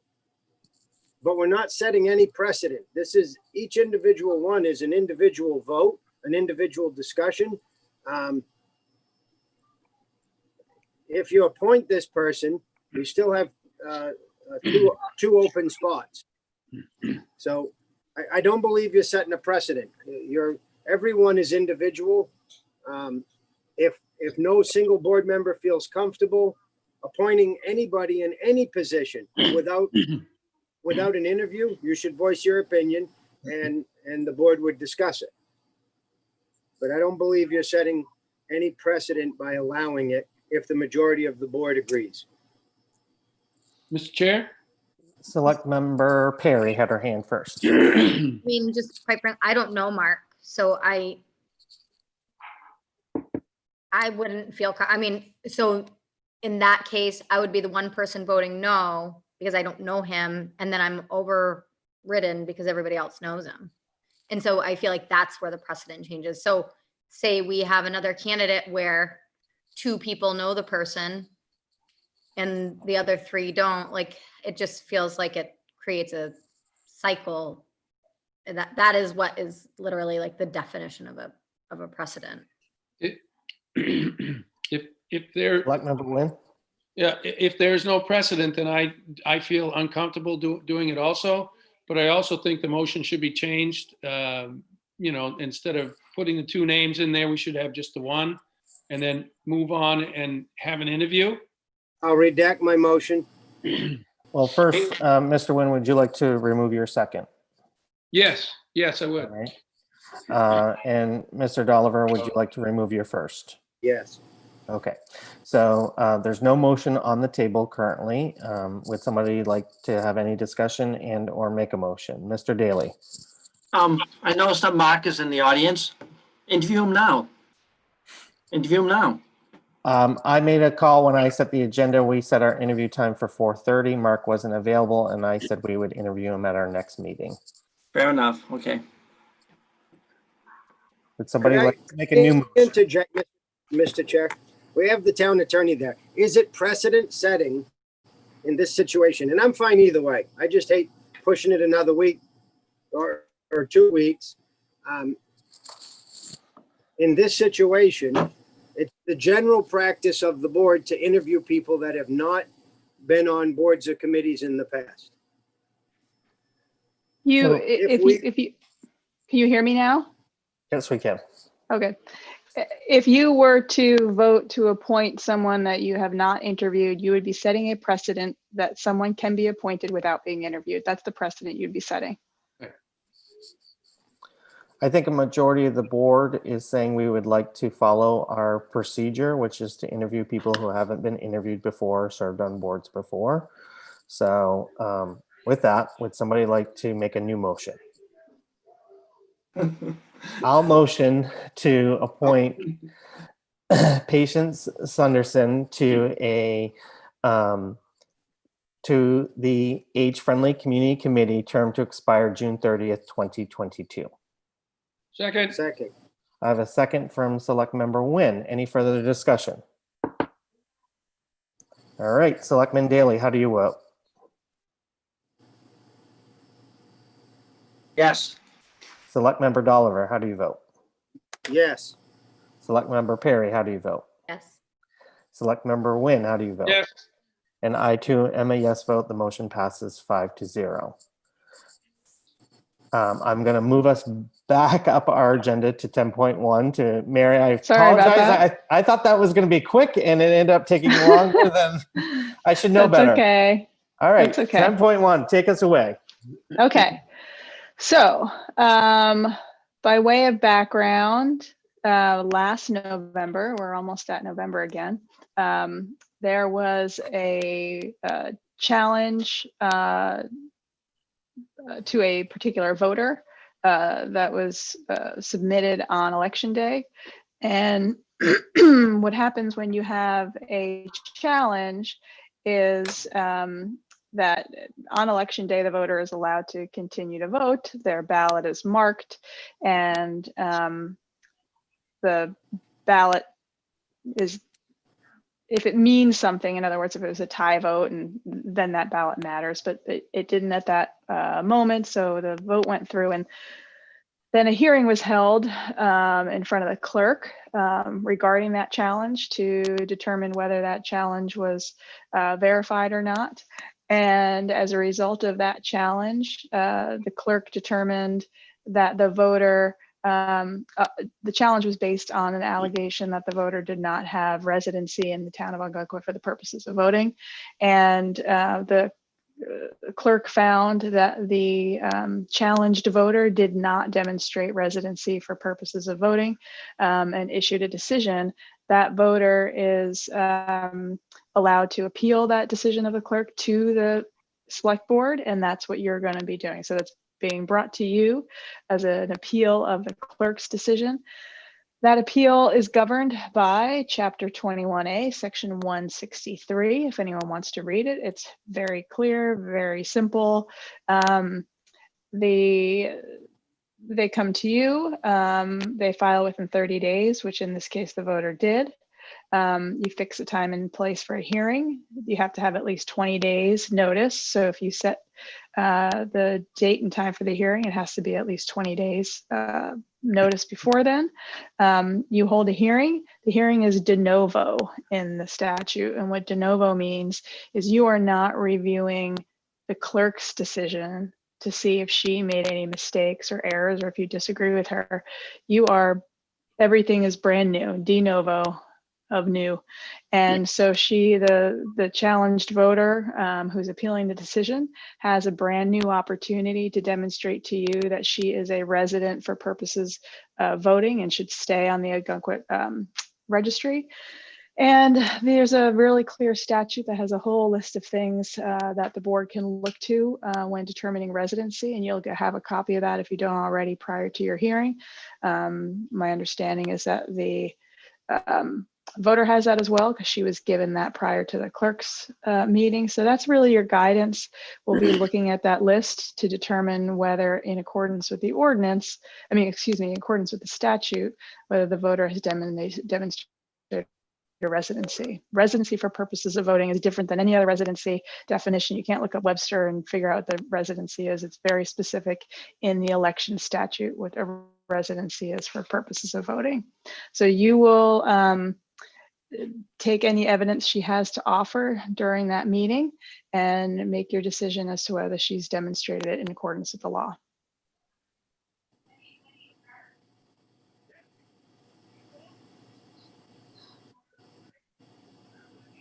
Great, thank you. Mary, to clarify, as you said, there's a list of particular things. It's sort of my understanding that it is, yes or no, does this person provide this document? Yes or no, does this person provide this document? And it's a list of particular documents that, it's or not, things. Right, it's not a checklist, but it is a, I can give you this. My understanding is if they produce any one of those, that Yes, that's correct. Yeah, it's not a checklist. You don't have to provide multiple things, but you can use any of those things to demonstrate your residency. Great. And so things like an electric bill, a lease, a deed. Yep. a car registration, driver's license, all sorts of things. Great, thank you. Okay. Select Member Dollar. I'm not sure if this is the time, but I attended the last hearing and I was called as a witness.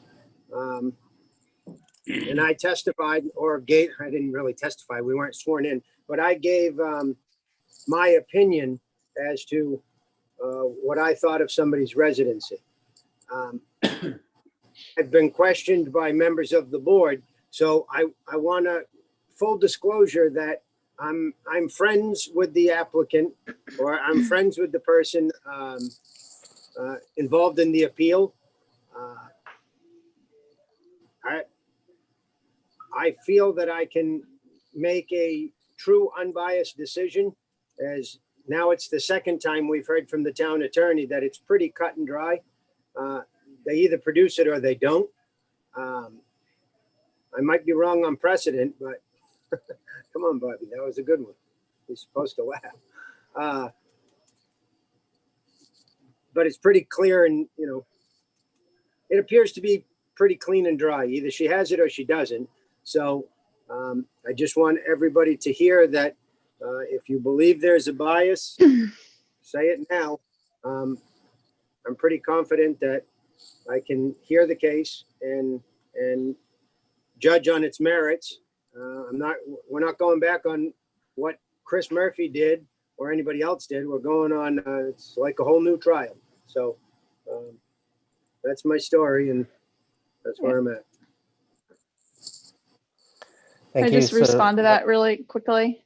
Just to be clear, don't say it now. Now's not the time to talk about it, because now's not the hearing. So when you actually get to the hearing, the proper process when determining whether there's a conflict of interest is you'll raise that same issue at the hearing before it starts, and the rest of the board will vote as to whether they want you to participate or not.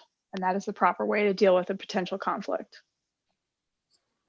Mary, to clarify that, is it automatic that we vote? I understood that first the member has to raise the issue, and if they want the board, if they think they raise the issue, that issue has been risen. Right, so it's here, but yeah, it's here. So the proper way to deal with it is to vote. Okay, my question was going to be, my understanding is the member asks if there's a vote, and or any other member can ask for there to be a vote. Because what I'm hearing from Rick is that he doesn't feel like he needs to recuse himself. That so he then it can would make be up, that's then it's up to the rest of the board. right. Yep. Then certainly another board member could raise a concern in that situation, and then it could go up for vote. Yeah. Okay. All right. Any other questions regarding the process? So the decisions that I feel like we should make, one is the date and time. 2 is who communicates with the party who needs to be at the hearing. And I have some information where the party has asked that that meeting be in person. So I would like us to make that decision. And then the fourth thing, Mary, if you want to speak to this about whether or not we allow for general public comment. My understanding is the party who the hearing is about can bring forth any evidence or people that they want, but it is up to us whether or not we allow for general comment from anyone else within the community. Can you speak to that a little bit further? Sure. So I'm reading from the statute, which says that the voter, so the appellant, the voter, must be given written notice of the hearing and must have the opportunity to testify and to present witnesses and other evidence at the hearing. That is the only thing that is required by the statute, is that the voter be allowed to present evidence and testimony and witnesses. It is silent as to whether the board would allow other parties to introduce any type of evidence. As we've discussed, this is about whether the voter can demonstrate pursuant to the statute whether she has evidence of her residency. So it's up to the, it's not my decision to make, but it is up to the board, since the statute is silent, whether you want to take information from anyone else. Probably part of that conversation is if you did, what would that information do in relation to your decision making? So to clarify, the decisions that I think we need to make tonight regarding this hearing is the date and time, the location, sending the letter to the applicant, to the voter, and then whether or not we are allowing, I'll just say, the general public to be able to provide testimony at the hearing, or if we are only going to restrict it to what the law allows, which the law is the voter has the right and anyone they want to testify on their behalf. Did I summarize all the decisions that we need to make tonight? Okay, any other questions for Mary before we move to the decisions that we have to make? Okay, before we make these decisions, I asked as we started for you all to think about whether or not we wanted to allow public comments. And now that the public has heard what Mary has to say, do we want to allow for public comment before making these decisions, or is this a place we feel like we can move forward without public comment? What's the pleasure of the board? Mr. Chair? Select Member Wynn. I personally would like to hear public comment. I mean, and I guess I have nothing else other than to say to that, but I'd like to hear public comment there. Give them the chance to say their piece. Select Member Daley. Sorry, I respectfully disagree with Bob. This is not a personal issue because it's a resident, not an employee, but it's about a person. I think the select board has to make the decision without public input. It's about a person. Thank you. Thank you. So, Select Member Daley, Select Member Dolliver. I agree with John Daly. This is not a policy or procedure issue for the town. All it's going to be is somebody's going to say one thing, somebody's going to say the other. And we just heard from the town attorney that it's pretty cut and dry. You either produce the documents or you don't. And it's that simple. So let's just make the decision, set the date, and move on. Thank you, Select Member Dolliver. Select Member Perry. I think that we've talked about it longer, about whether or not to allow public comment, than how long public comment would have taken. Potentially.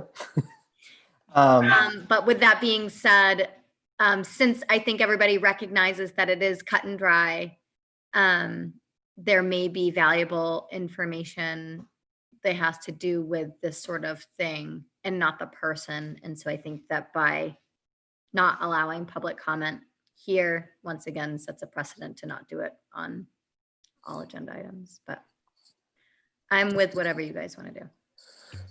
Thank you.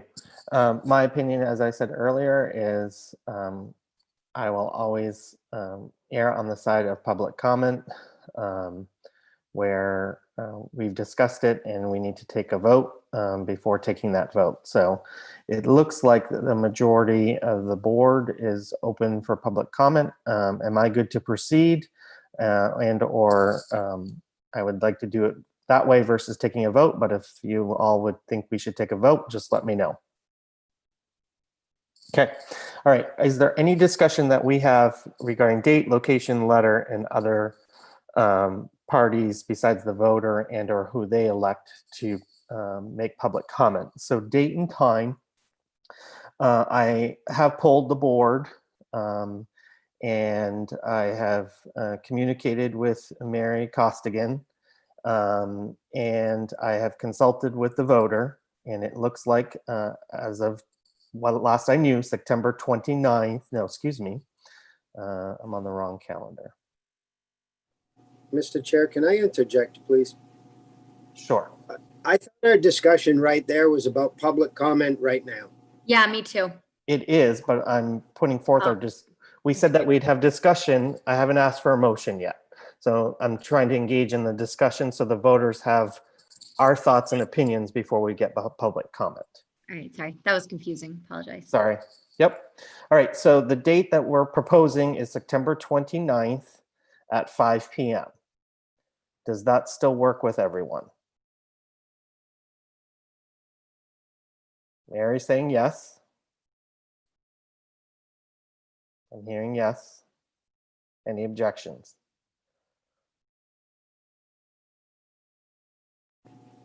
Do we have a meeting that day, Mr. Yeah, Chair? is that part of the regular meeting? Is that before? That is not a regular meeting day.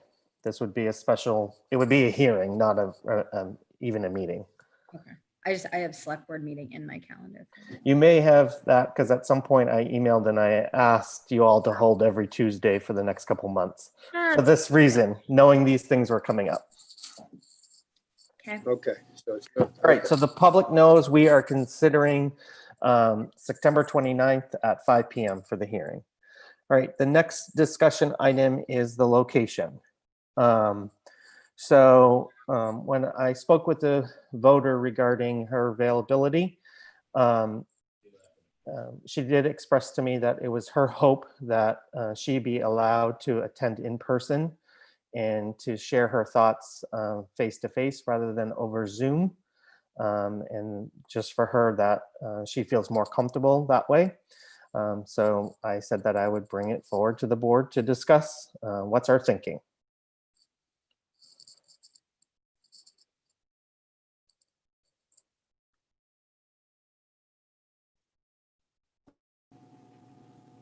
Mr. Mr. Chair. Dollar. Yep. I guess we'll have to talk to the COVID task force, but CDC guidelines, if you follow CDC guidelines, and it's not open to the public, you'd have to do public comment or whatever through a different venue. And I don't know the legal ramifications of her request, but I don't see anything meeting at the Dunaway Center with 6 plus Mary, 7, and Pat, 8 people. There's plenty of room in there for 8 people. So I mean, my opinion is you would grant a request of the I keep saying applicant, of the applicant. Voter. Since you meet or exceed all CDC regulations, I would still have to pass this in front of the COVID group, but it appears that it's a maximum of 8 people in a room that is fire coded for, I think, 232 for, I don't think any of us have been through this before, but Mary, could you tell us how long this might take?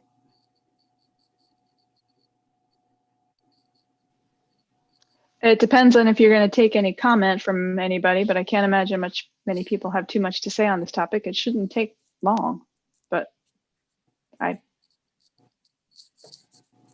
don't know. Okay. I think I've given my opinion. Any other thoughts regarding location? Select member Wynn.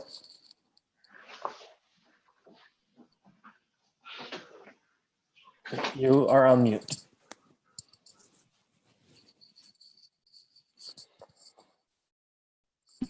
I'm just nothing about location really. Just curious about how that would function with, we would all have to be on our computers and we'd be Zooming anyway, right? The issue is Public hearing, if that's what she's asking for.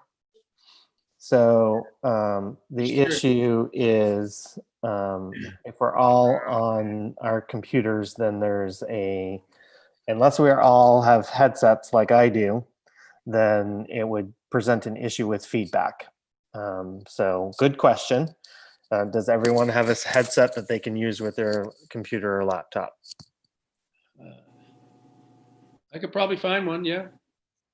I was gonna say Bob probably doesn't. Oh, I could get one, I guess. Bob, do it, your 8 tracks. Mr. Chair, Yes, Select Member Dolliver. isn't that, are you talking about an issue right now? Oh, I got feedback. If there's public comment. If there's Well, not and so public, so let's actually move to the next thing. So let's answer that question, or at least discuss it, and then we can come back to location. So the question is, the law does say that the voter can present their case, and the voter can invite anyone to testify on their behalf. The law is silent on whether or not other people are allowed to speak. Do I have that correct, Mary? Okay, so Yes, you do. it is up to us to determine whether or not we want to allow the general public to speak on the matter. So what's our opinion on that at this point in time? Select Member Perry. I do not wish to see public comment during that hearing. Okay. Do you want to state why? Sorry, Because I'm it leading. is cut and dry, and the only people that need to come and speak on it, if they have additional information, are people that I'm using applicant now. Voter. The voter it brings. I don't think that this is something that a bunch of people need to come out of the woodwork for. That's my opinion. Thank you, Select Member Perry. Select Member Daly. I agree with Lindsay. That's all I have to say. I agree with her completely. All right, thank you. Select Member Dolliver. I agree with Lindsay and John Daly, and that's all I have to say. Select Member Wynn. I'm the man out. So, you know, I would like to see the ability for people that want to speak because of their voter registration and the voter list and all of that, get the people that need to, feel like they need to speak about it. That's all. I'm okay with that. All right. I'm on the fence, and I, on one hand, agree with Select Member Perry and what she had to share, which was basically there's a list of, I don't know, 8, 9, 10 things that the voter can produce, and the question is, does the voter produce one of those things? So I agree, it's pretty cut and dry. Yet we are a town that likes to have public comment, and I just feel like people have something to say, give them the opportunity to say it. So I could go either way, really. Chair? Select Member Wynn. My other question was, she's allowed obviously to bring as many people as she wants. You know, we mentioned there'll probably be 8 people in the room, but if she has people that she wants to speak up for her, how many is that going to be? So we could show up there and there could be more numbers than not. I'm not so sure if I'd feel comfortable in the building with that. All right. Thank you, Select Member Wynn. Select Member Daly. If I can try to convince you otherwise, my reasoning is this is the board's decision to find out if this resident is a resident or not. If we let the public speak, we're having the public judge another resident, and that's always ugly. It's always ugly when a resident judges another resident. So let's us be the judge, no one else, no residents. Let's the select board be the judge. That's the only reason I don't want public input, because I don't want the public attacking the other people in the public. Thank you. Thank you, Select Member Daly. Any other comments on whether or not the general public should be allowed to provide comment during the hearing? Okay, so at this point, it appears that we're 3-2 or 4-1, give or take, depending on which way I might go. So now going back to location. So any further thoughts regarding location? Do we do it live with the option for public, if we allow public input to happen remotely via Zoom, or do we just do the whole thing via Zoom? Mr. Dolliver. If it was going to go 3-2 or 4-1, then there would be no public input. I think whomever it is, the contact person should reach out to the voter / applicant and say you can't have more than X amount of witnesses that the law allows. And I don't think Mary's you can shaking do her that. head no. Yeah, I Can't don't think do you that. can. You can't limit Can't. the number of people. Can't do that. Okay, so we can have 50 inside the room. So there's 8 of us, so she could bring 42 people. Mary, question for you. Could we allow Yeah. her to be in person, but ask that any of her witnesses come in via Zoom? So you could, I've seen all sorts of hybrid situations. I will just clarify one thing. I haven't looked lately at the standards, but it doesn't mean that any room can have 50 people. The size of the room matters too. So I don't know about the size of your room and the number of people able to be in there. Yeah, I have myself participated remotely in a meeting that's happening in the room, but I am outside. I will tell you that I have an underlying health condition, and I probably opt to do that as well. I would probably be Zoom, so I would appreciate it, if that option were available, that I would be remote. And I've done that in other meetings. I've seen hybrid situations where there's people in the room, there's people at home, and it works fine. So you have a lot of options.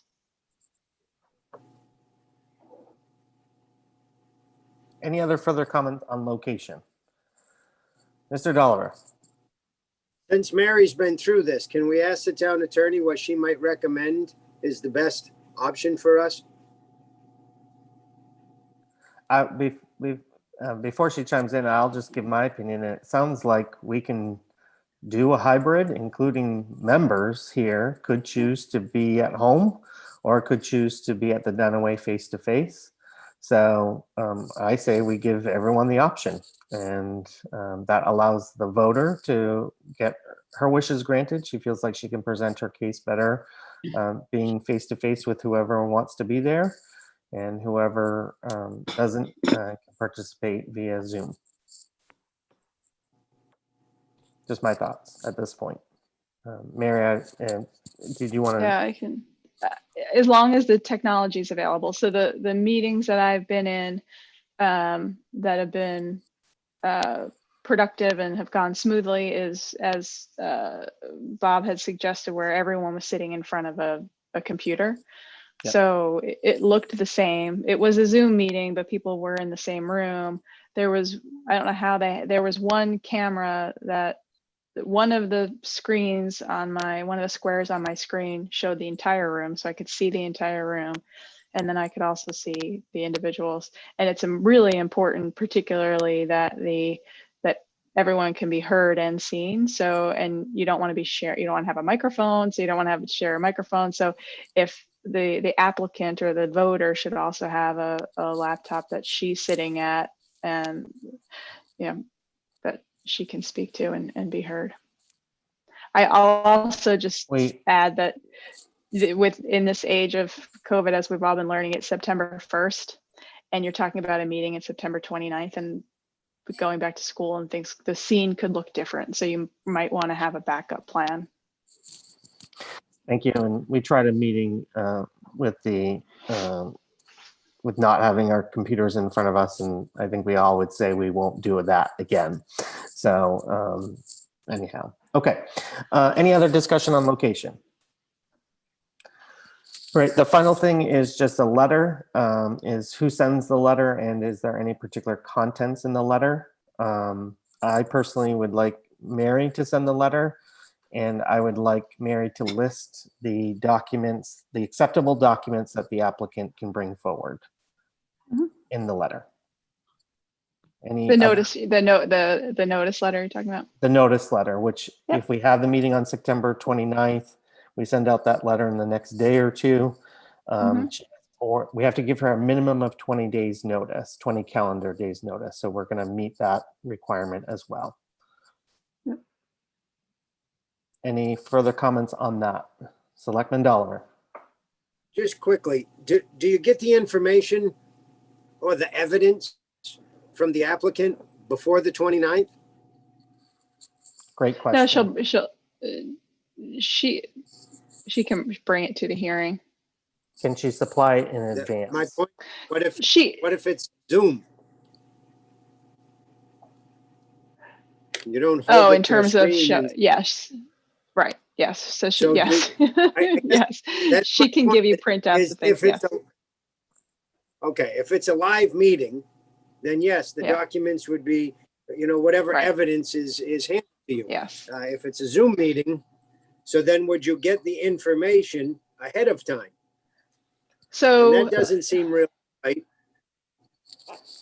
So you would, I mean, you can get it ahead of time, especially if it's a Zoom meeting. I would suggest that if it is a Zoom meeting, that she bring us the hard copy to town hall because there are employees there. And then either Pat or someone else at town hall can be responsible for distributing those materials. I don't know how to turn it off. Okay. So the hard copies would be dropped off days prior, and on the day before, everybody would get an envelope. Yep. Do not open until Christmas, and then okay. Sure. Yeah. So we could ask her to have the documents to town hall by noon the day before. Yep. Okay. All right. Any other comments regarding the letter, the notice? All right. At this point, I would like us to move to allow for public comment on these decisions that we have to make. Tom, if you're still there, hopefully, has anyone raised their hand? It looks like Peter Com may want to provide comment. He's able to unmute. Thank you. And Peter, if you just want to state your affiliation with Ogunquit. Okay, Peter Kahn and all the above voter or resident, all the above. Thank you. I just have 2 points to make. Mr. Dolliver stated that he was a witness at the original hearing and he supported Mary Breen's position that she's domiciled in Ogunquit. That shouldn't be taken as a criticism, just as a statement of fact. I think board members who have already made up their minds on this matter need to self-assess and need to recuse themselves. That's my point number one. And point number two is sort of a question for Mary and the board. Is there a legal role for the challenger at this hearing? Can the challenger speak? Can the challenger present any evidence that she would like to present? And that's all I have to say. Thank you, Peter. Do you want me to answer that question or? Yeah, if you can, that would be, Yep. I think, helpful at this point. Yep, there's no, under the statute, there is not a specific role for the challenger. The hearing provision in the statute that was followed for the clerk's hearing cites this section of the statute for a voter who is taken off the registry and the appeal process. There's no mention of a role for the challenger in the statute. Thank you. I just want to comment that Select Person Perry, are you present and just not on camera, or have you stepped away? Okay, thank you. Any other comments from the general public on the decisions we're about to make? Rebecca, you should be able to.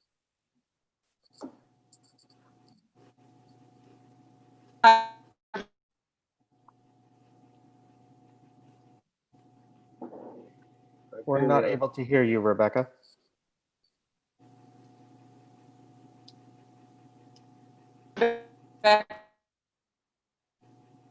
You're fading in and out, and more out than in.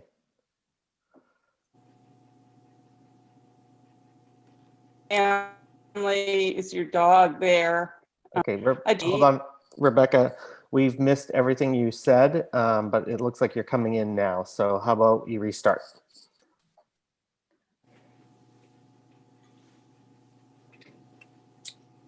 Oops, she's no longer there.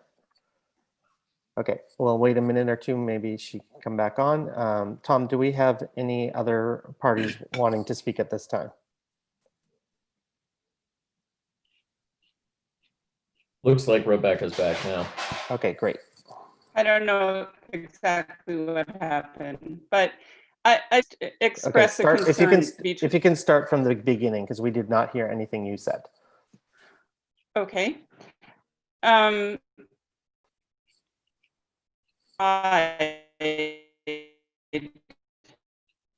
Oh, boy. It sounds like you're having a connection problem. I just have a comment about how I think this revolves around the issue of domicile. Can you hear me? We can hear you now, yes.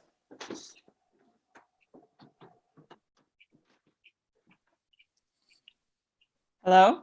Yes, we can hear you. I just think there's a difference between having paperwork that says where you live and actually the place that you sleep at night, where your family lives, where your dog lives. And there's a difference between what is actually legal and what the spirit of the law is. And that's my concern around issues like this. Thank you. Thank you, Rebecca. Mary, do you want to just clarify from your understanding of the law? And Sure, I'll just give this. There's a very specific statute that says it's entitled residence for voting purposes. And that's what we're talking about. It's 21A, section 112, 112. thank you. Tom, do we have any other attendees who would like to comment at this point? No hands raised. Okay. Just give it another second, make sure. We've got a, oh, nope, it went up. Yep, Jim Hartwell's hand is raising, lowering, raising. Here he.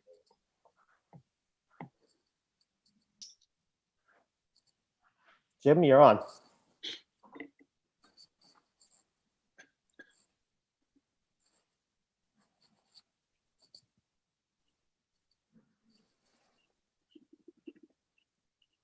Can you hear me? We can. Okay. I only have a question. It's not, and it's more of a clarification issue. I don't really understand about the voters' request to be in person when the board will probably have earbuds. They'll have a computer. The voter will have a computer. Zoom will be involved. It's not quite clear to me about the individual she may be bringing forward on her behalf, how they will be handled, whether Zoom, whether they will be in person.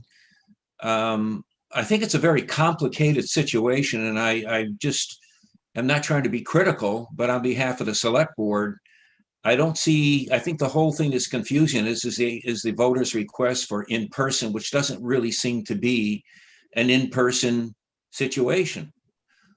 Mary can't even be there because of pre-existing conditions, and I don't see the merits of complicating this whole issue. I think if it's handled by Zoom and everybody is functioning on the same level, it would help, I think, everybody involved. And I don't mean to be critical. I'm just saying from listening to the conversation, I find it just very confusing how you're going to put this all together. And God bless you, Pat. If you can do this, you're going to be performing a miracle, I think, to get this thing resolved.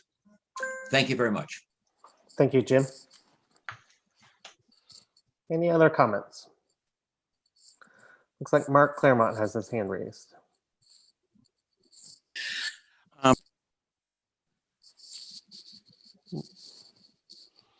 Mark, hold on a second.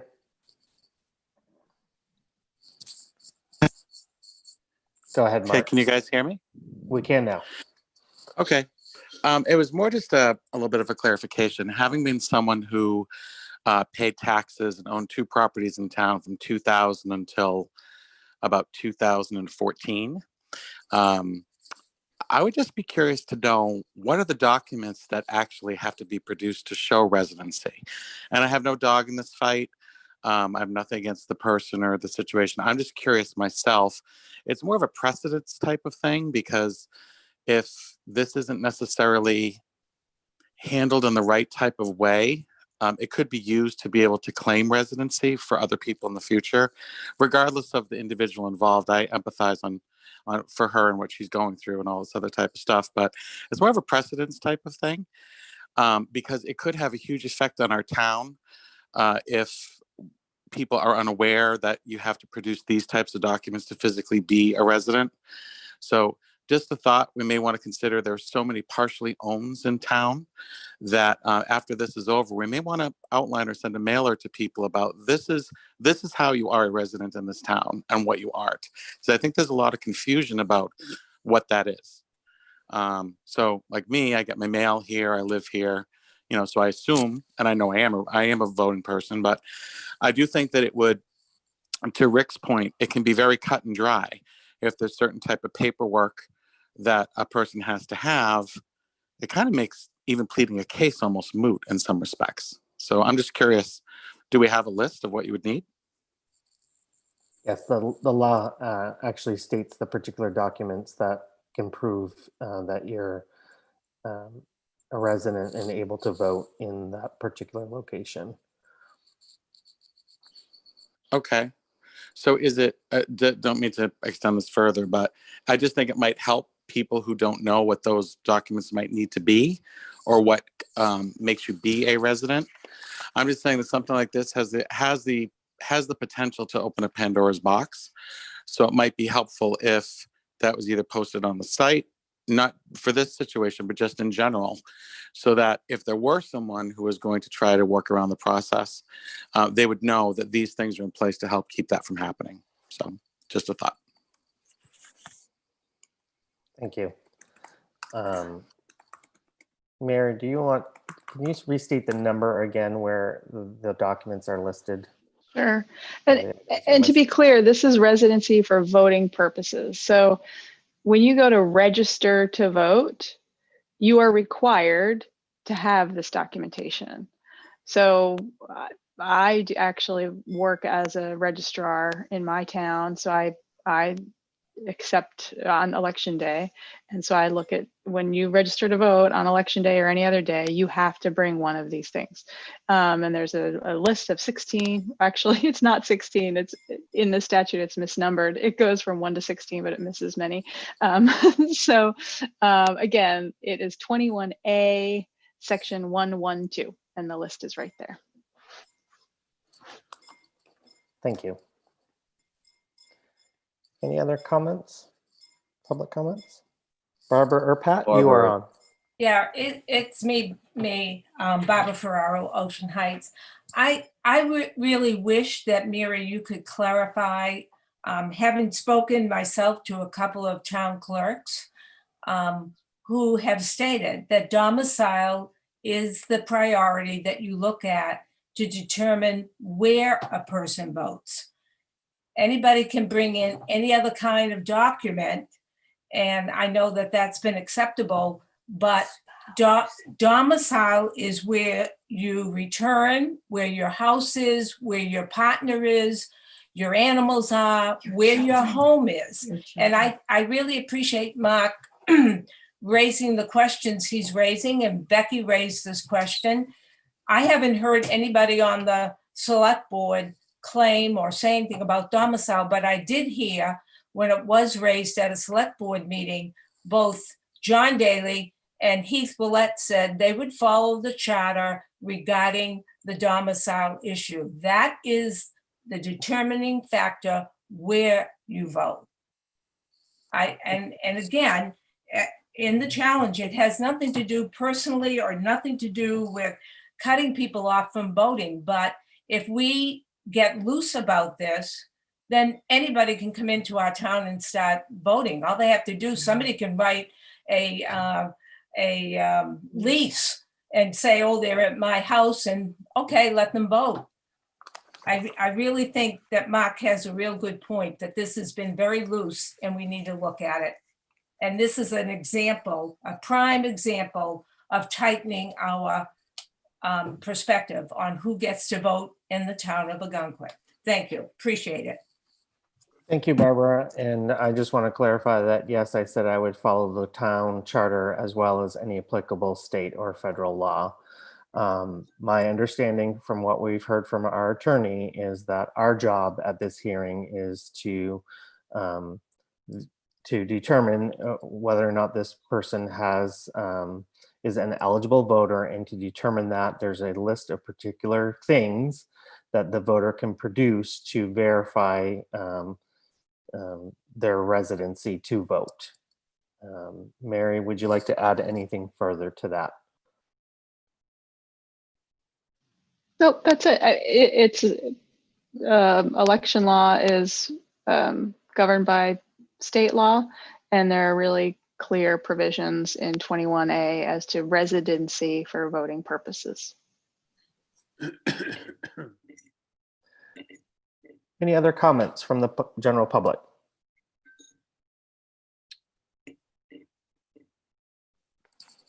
No other hands raised. All right. So do I have a motion that we hold the hearing on the voter eligibility determination on September 29th starting at 5 p.m.? So moved. Do I have a second? Second. Second. I have a first by Select Member Dolliver, second by Select Member Nguyen. Any further discussion? I'll take a roll call vote. Select Member Daley. Yes. Select Member Dolliver. Yes. Select Member Perry. Yes. Select Member Nguyen. Yes. And I too am a yes. The motion passes 5-0. The hearing will be September 29th, starting at 5 p.m. Do I have a motion that Select Member Perry, do you have a question or comment? Yeah, just what happens if somebody can't make it? It just needs to be a quorum, right? I believe we can hold the meeting as long as there's 3 of us. Okay. Thank you. Okay, can I have a motion that Mary Costigan, our town attorney, send the notice to the applicant, and that notice would include the list of documents and or things that could be used to verify residency for voting? So moved. So moved by Select Member Nguyen. Do I have a second? Second. Second by Select Member Dolliver. Any further discussion? All right, I will call for the vote. John Daly, how do you vote? Yes. Rick Dolliver, how do you vote? Yes. Lindsay Perry, how do you vote? Yes. Bob Nguyen, how do you vote? Yes. And I too am a yes, so the motion passes 5-0. All right, before we take up location, I think it's better for us to determine whether or not we are going to allow the general public to be able to provide comments during the hearing. Based off of at least what a majority of the select board indicated before, is there a motion that we will not allow for the general public to provide comment during the hearing? Only only the voter can bring in parties they wish to testify. So moved. So moved by Select Member Dolliver. Do I have a second? Second. A second by Select Member Perry. Any further discussion?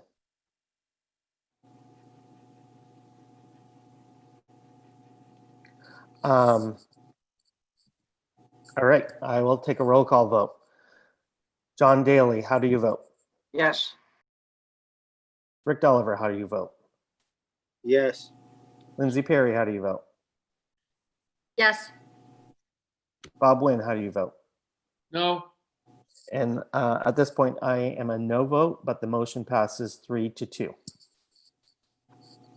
So we will not be allowing the general public to make comment. So the last and final question that I have for us to vote on is the location. I think we're leaning towards allowing the applicant to be face-to-face and any member to be present. We'll have some work to do, but is that the pleasure of the board? Mr. Nguyen? Mr. Chair, is there any way we could know prior to how many people she was requesting to come with her? Because that would help me make my decision whether I would be there, present, or at home. Mary, can we stipulate that any people that she has be remote and that she be, maybe her and we say, I don't know, no more than 5 people be present face to face? And everyone else would have to join via Zoom? Yeah, I mean, I think part of this discussion is really has to also involve the technology. I don't know what the capabilities are to handle witnesses and how that would be handled. It's probably seems like it's safer and easier to have them participate remotely because you're not passing around a microphone or sharing a computer necessarily if they're not in the same household. So it would be difficult logistically unless you can come up with another plan. Select Member Perry. And so this can't be on Zoom fully because she requested it to be face-to-face. Is that how I'm understanding this correctly? It can be But on Zoom fully. I think we could determine that there will be no face-to-face and the whole thing be via Zoom. I mean, I haven't felt wildly, I haven't been super uncomfortable at the in-person meetings. I don't love them, but I felt like they were safe. However, with that's because it's just been us and sheets of plastic and masks and stuff. I think when you start involving witnesses and testimony and more people into the equation, I think it does get really, I think it's going to, even the one with just us was really confusing. The technology didn't work great. We were told that if we wore our masks that people wouldn't be able to be heard. And I just think that I wish this would just be on Zoom. I think it would be easier for people to see us, hear us, understand us. It would be more fluid. I think it'd be more professional. That's my opinion. Thank you, Select Member Perry. Select Member Dolliver. I agree with Lindsay, but we will be on Zoom. Even if we fulfill her request to be in person, we're still on Zoom. So right, but whatever the pleasure of the board is, I'll be at the Dunaway if you guys want to be, or I'll be at Zoom. My only problem with the whole Zoom thing, and we're going to be on Zoom anyway, is connectivity.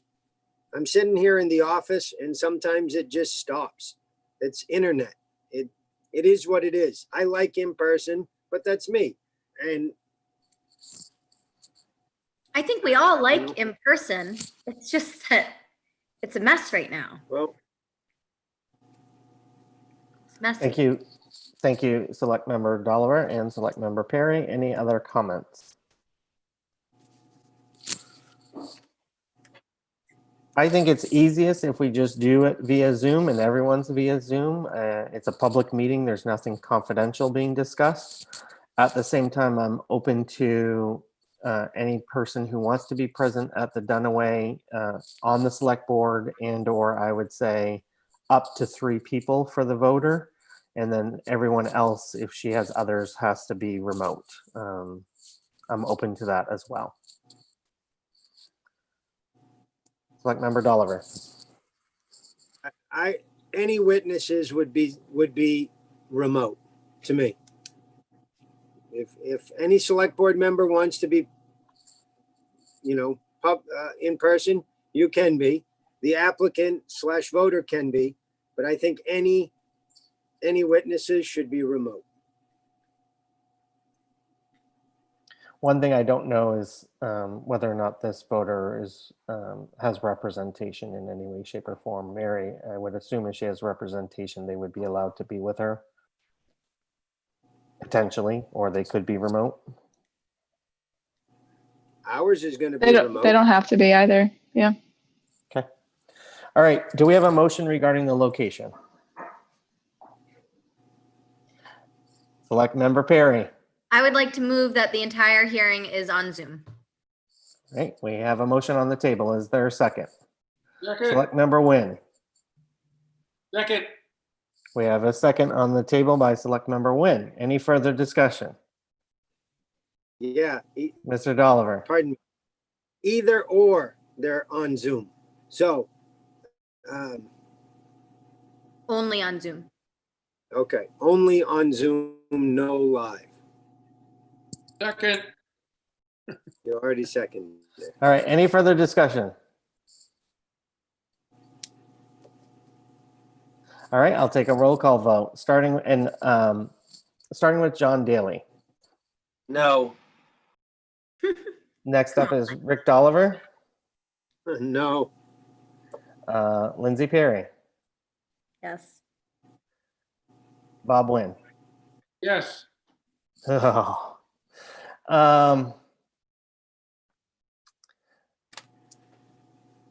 Not knowing our technology and based off of our last meeting, I'm going to vote yes.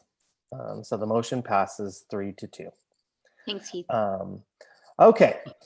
I need to go plug in my computer. It is 9:30. I got to also let my dogs inside. Excuse me. Next up, and Mary, I think are we all set with Mary? Pat? Think so. Thanks, All Mary. right. Thank you so much, Mary. You're welcome. Bye-bye.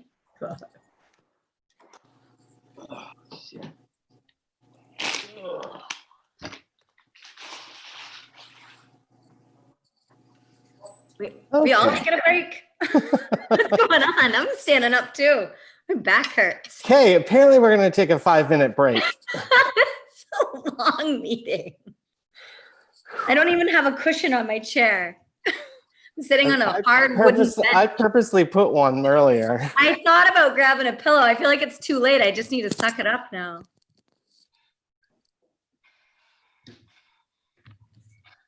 Here.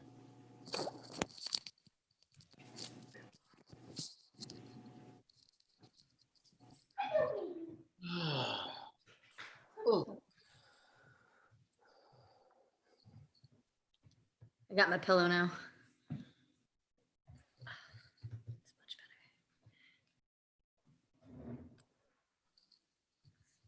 Give John just a minute to get back.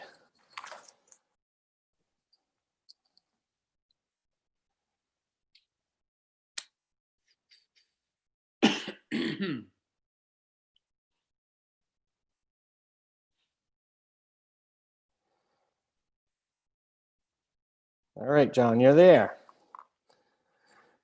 Okay. Next up on our agenda is 10.2B, appointment of one member and 2 alternates to the Harbor Committee. So we have one member opening, term to expire. I thought this agenda was revised. It should say term to expire June 30th, 2023, and 2 alternates with terms to expire June 30th, 2021. The applicants are Carol Aaron, Joshua Audette, Jay Smith, and Percy Stevens. We have a current member is Percy Stevens, and 2 current alternates or past alternates were Josh and Jay, and Carol is a new applicant. Any discussion? Do we have a motion? Go ahead, John Daly. I saw your hand first. He's muted. John, you're muted.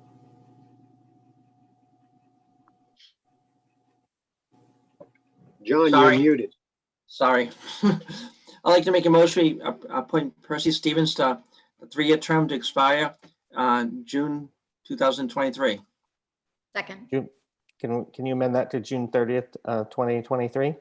Yes, I'll amend the June 30th, 2023. Thank you. All right, that's a motion. Lindsay, are you still a second? Yes. All right, any further discussion? John Daly, how do you vote? Yes. Rick Dolliver, how do you vote? Yes. Lindsay Perry, how do you vote? Yes. Bob Wynn, how do you vote? Yes. And I too am a yes vote. The motion passes 5-0.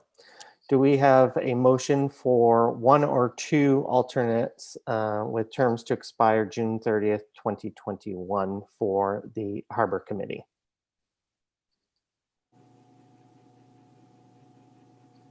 Mr. Chair, Bob Wynn, go ahead. I move that we have Jay Smith as alternative for June, second alternative, June 2021, right? Okay, we have a motion on the table, and that's to appoint Jay Smith to a alternate term to expire June 30th, 2021. Do we have a second? Second. Second by Select Member Perry. Any further discussion? John Daly, how do you vote? Yes. Rick Dolliver, how do you vote? Yes. Lindsay Perry, how do you vote? Yes. Bob Wynn, how do you vote? Yes. And I too am a yes vote. The motion passes 5-0. Do we have a motion for another alternate term to expire June 30th, 2021 for the Harbor Committee? Rick Dolliver. Mr. Chair, I nominate Josh Audette for a alternate position to expire June 30th, 2021. All right. We have a motion on the table. Do we have a second? Second. Second by Bob Wynn. Any discussion? All right. John Daly, how do you vote? Yes. Rick Dolliver, how do you vote? Yes. Lindsay Perry, how do you vote? Yes. Bob Wynn, how do you vote? Yes. And I too am a yes vote. The motion passes 5-0. All right, moving on to 10.3 on our agenda, which is a discussion of town warrant articles. There are capital improvement projects that are being proposed, as well as a zoning ordinance amendment. So, Pat, I'd like to honor Scott's time, assuming he's still on, since it's 9:30 with the ordinance. Could we go first before we take up the CIPs? Okay. All right. Scott Hayland and or Pat Finnegan, would either of you like to take us away on 10.3C on our agenda?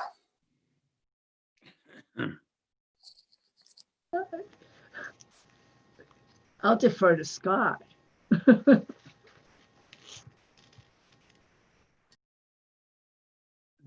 you hear me now? We can. All right, great, thank you. This shouldn't take long, probably about an hour. No, I'm only kidding. Only kidding. Very quickly. So tonight, under 10.3, the planning board is requesting that the select board place on the November warrant amendments to 2 of the municipal codes. And I'll quickly just explain which ones they are. The floodplain management ordinance is an ordinance that regulates development within the floodplain. The last time that we amended this document, I think was back in 09, so it's been quite a while. In the spring, I was approached by the state floodplain management program to offer that they would review the ordinance that we have and make sure it's consistent with state law and reference standards and those sorts of things. They did that, and the planning board held a public hearing on August 24th. I believe with no changes proposed. So that document, I believe, is available online. And if anybody wants to see the exact changes, which are just dates and reference standards to statute and things like that, at the August 10th meeting, at the end of the meeting under CEO business, I went through that document page by page. So we won't have to do that tonight. The second proposed amendments involve the subdivision regulations. Again, this is something that Southern Maine Planning and myself worked on together, basically updating any laws and reference standards and definition sections and things like that. Again, for consistency with the state law under subdivision, state law. The only change to that document that actually is a difference or would result in a difference is the requirement that all subdivision applications would be required to submit a traffic study, where currently that's at the option of the board, or the board could either require it or not. And historically they always have. So we felt we might as well just put that in there as kind of an automatic submission requirement from any application. So other than that, like I said, and so on the subdivision regulations, that actually was a little more in depth. So on the January 27th and the February 10th of this year, the planning board held a workshop, and we went through every single page by page, and identified every change. So if anybody's interested, they could refer back to those meetings and see the changes. And then on March 9th, the planning board held a public hearing. So here we are today, looking to get this on the November warrant. All right, thanks, Scott. So just a couple of things before I open up to question and answers. In talking with the town manager, I believe we need to have a public hearing before we actually vote, take a vote for this to go on the warrant. So today we put on our calendar a public hearing to happen next Tuesday, starting at 5 p.m. Assuming that it is the pleasure of the board to move this along, I wanted to get that scheduled because we needed to do so at least 7 days in advance. So I just want to state that. So the plan would be for us to hold a hearing next Tuesday at 5 p.m. and then ultimately take a vote on this matter. So with that, any questions for me on that process and or for Scott on what he's put forward to us tonight?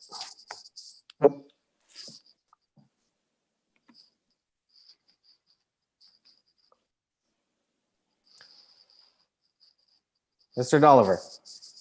Scott, can I ask if, because I didn't see it, and I'll go back and watch it, was the public hearing that the planning board held well attended? Any public input? I don't think so. On the Again, subdivision? yeah, I can't recall, but I don't think so. Again, it was mostly housekeeping and cleanup of the current document. So no substantive changes. I don't believe there was much input. When you say no substantial changes, any subdivision having to do a traffic study, isn't that a substantial change? Well, yeah, as I previously stated, that would be the only substantive change, that now every application is required to produce that, where the current ordinance, it's at the pleasure of the board. But again, historically, for this town, we always require that. So again, I wouldn't assume it's a substantial change, but it is certainly a change above and beyond any type of reference standards and that sort of thing. But just to bear in mind, there's no change to any zoning dimensional standards or anything like that. This is, the subdivision regulations are really just a document that the planning board has to follow as they review these applications. So there's no zoning changes. This is nothing to do with the zoning ordinance. Scott, would it be fair to say that really what you all are proposing is to clarify your process and what's required to go through your process. Precisely, yes.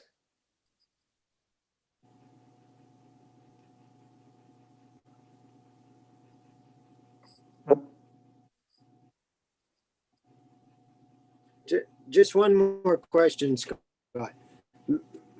My memory serves me that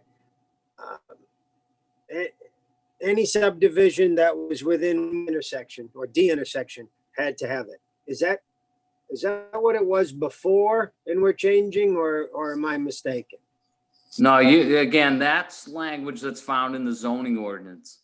So in other words, if an Okay. application is in front of the planning board and they have to produce a traffic impact analysis or a full study, that study has to comply with the language in the zoning ordinance, which is not changing at this time. Right, but that would make that zoning ordinance a moot point, because we would now be requiring all subdivisions. Yes, no? No, I see Isn't what your it thought process is.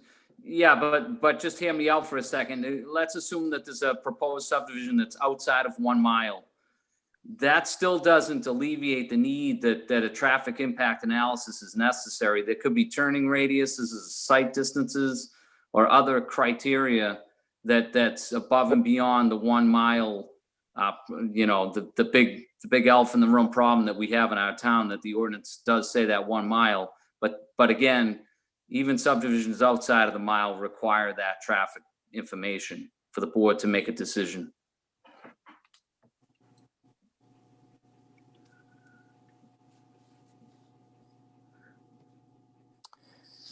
Any Thank other you. comments or questions for Scott?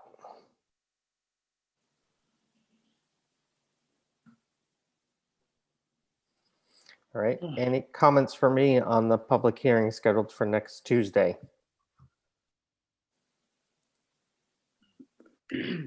Heath, one question, Heath, is the public hearing not the 15th, or is it next Tuesday, which is?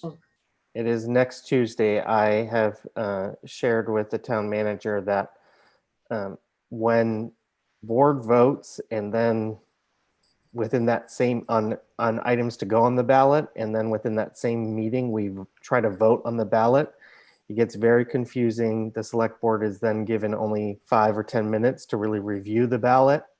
And it is my preference that we take a vote at a different meeting than when we actually fully approve the ballot language.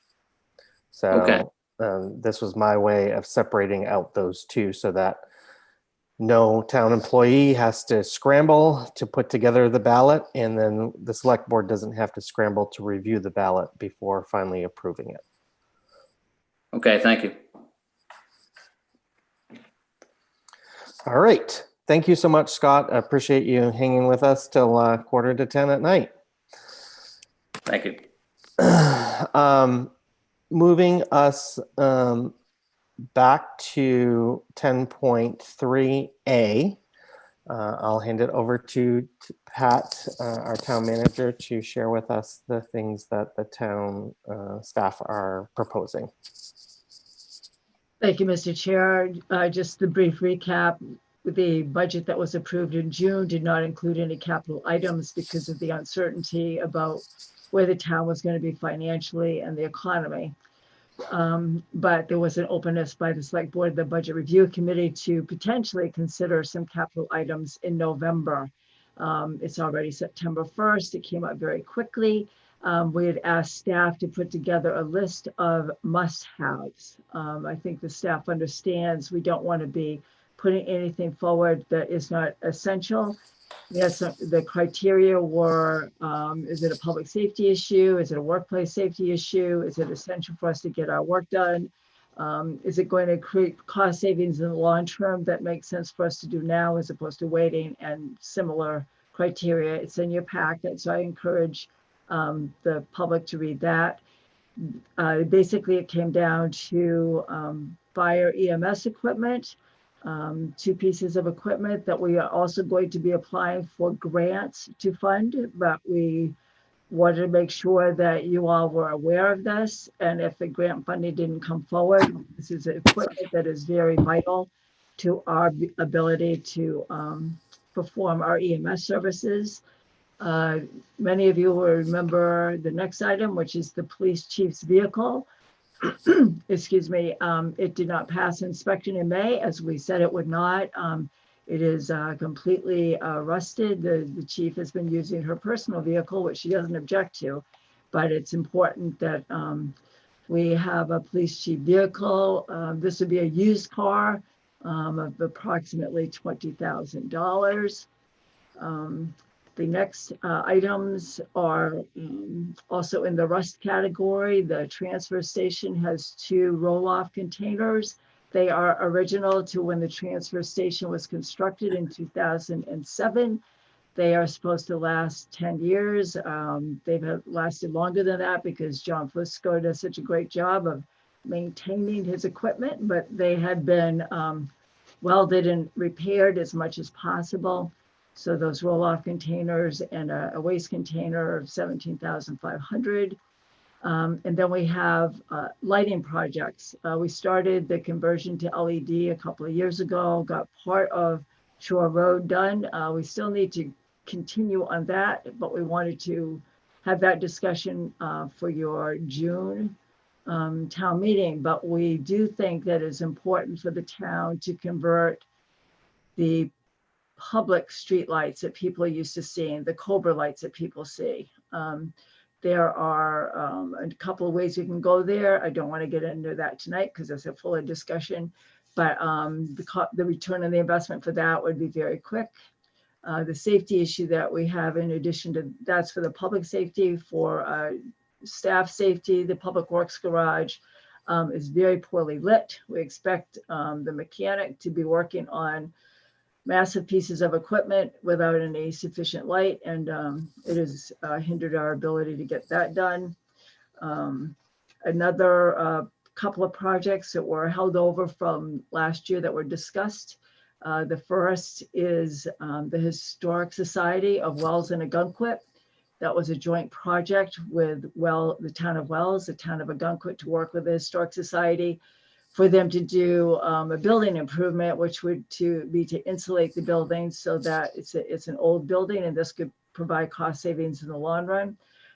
Our town share is $8,000. Wells has already approved its share of $17,000. And the acquisition of land off Old Village Road called, known as the Old Boston Road. That was, again, a project put forward by the Land Trust. The acquisition would be $300,000 for our share. Overall, it's a 157-acre parcel of land for the town's future conservation. And the last request we had was, I believe, was $25,000 to add to the, usually the annual appropriation that we do for the conservation land reserve. These are the ones that rose to the top of the list that we would appreciate that you would at least allow them to move forward to the Budget Review Committee for their discussion on Thursday. Great. So to explain the process is Pat is looking for our input on these items, and assuming she gets a sense that a majority of the board wants to move any or all of these items forward, then it moves. The Budget Review Committee is meeting on Thursday. They're going to review these in depth. And the plan at this point in time is next Tuesday for us to have a joint meeting after the public hearing for the ordinance change, for us to have a joint meeting with the Budget Review Committee and actually take our votes. With that said, the chair of the Budget Review Committee has shared that he feels like to thoroughly review all these items, etc. He's not sure that the Budget Review Committee is going to be able to do that on Thursday. So willing to try, but he has concerns over our timing of us to be able to do all this and give everything a thorough review. So I just want to put that out there that I did get an email from him with those concerns. So do we want to take these up? Again, it's 9:50. We're going to have an opportunity to discuss and actually vote on these next week, assuming we want to move these things forward. I guess what I'll ask at this point is to take each item and sort of, if folks can just give me a sense of a thumbs up, yes, I think I'll move this forward. Maybe a sideways thumb if you're really uncertain, or down thumb if you're like, hey, I'm not really interested in having this be on the ballot at this point in time. Just to get a sense of where we're at. Is that process okay for us to try to move through these at this point in time and give Pat some thoughts as at least to our thinking at this point in time? Select member Perry, you had your hand raised. Yeah, Nope. never. You're good. No, I did, but I'm also. Okay, select member Daly. I'm okay with that direction, Chair. Right now, I'm leaning towards voting down most of them because I like Pat's words earlier. Pat said, unless it's absolutely essential. And if given the times and given cash flow and given the COVID and the effect on cash flow and stuff, I'd rather not do anything unless it's absolutely essential. And most of these expenditures are not essential to me. Needed, wanted, but are they essential? I'd rather delay most of them. So I'm gonna probably do a lot of thumbs sideways because I would like to hear the budget committee weigh in on it before I make a final decision. But that's just my overall thoughts. Thank you. Any other overall thoughts or comments before we go down through these items? Select member Perry. Yeah, I mean, I know I don't want to go down a rabbit hole, but as far as the parcel land goes, that is a time sensitive thing where the opportunity will not be presented again to us ever. Like, it's critical. So I whatever you're going to do with your thumbs right now, whatever, fine. But I urge you to really look into it and do your homework before we have a discussion at our next meeting and do decide to vote, so that you have all the facts. And I'm happy if you want me to point you in the direction of some of the facts. We've had a presentation done on this. This is extremely time sensitive. And I will tell you firsthand from living in the woods are almost gone. And it's really sad. The entire forest on the other side of my property has just been like swept out, all riverfront. So the more we don't protect, we're just gonna have houses. We're gonna be mini Massachusetts. That's all I have to say. Thank you. Select member Wynn. Chair, I semi-agree with John in the fact, and the only part of what I agree with John, sorry, John, is I really would like to see the Budget Review Committee weigh in, because in the past, for me, they've done incredible research. They look into it in serious depth, and I have a lot of respect for the people that have been on the Budget Review Committee, and their information to me is really important. So, I mean, I don't mind them having the whole package and looking at it and saying, this is what we think, this is what we think. It just makes it, I'm going to say it makes it easier for me. I already know what Pat's talking about. Obviously, we've had some information already, and I get that, but I'd like to see the Budget Review Committee, and then for me. So I'll be a lot of thumbs up or in the middle, because I'd rather see them go through it. Thank you. You're welcome. Select member Dolliver, are you raising your hand? I guess so. I agree with Bob, except it's September 1st. So I don't know. I don't know when the department heads or whatever, but I mean, if you need a new roll-away dumpsters, we should have known about it a lot longer than September 1st. And now we're going to wait till Thursday for the budget review to weigh in. And then we're supposed to gather that information, decipher it, then vote on it on Tuesday. That's not the way this should be going. And And to Lindsay's point, yes, 157 acres, I think it is. Unless I find, and we had a presentation, but, and it was a good presentation, but the town of Ogunquit's name is nowhere on anything. So I don't know how everybody else feels, but to in a week, ask the people to front $300,000 on land that I don't even know what we can do on. I don't know what protections the town of Ogunquit has. I'm not giving anybody my money to buy land that's not in my name. I want to be on the deed. So I don't know all the details. It was all in the presentation. That happened a long time ago. You could rewatch it. I'm sure it's recorded. Okay. I've made. Go ahead. I have a couple questions. Pat,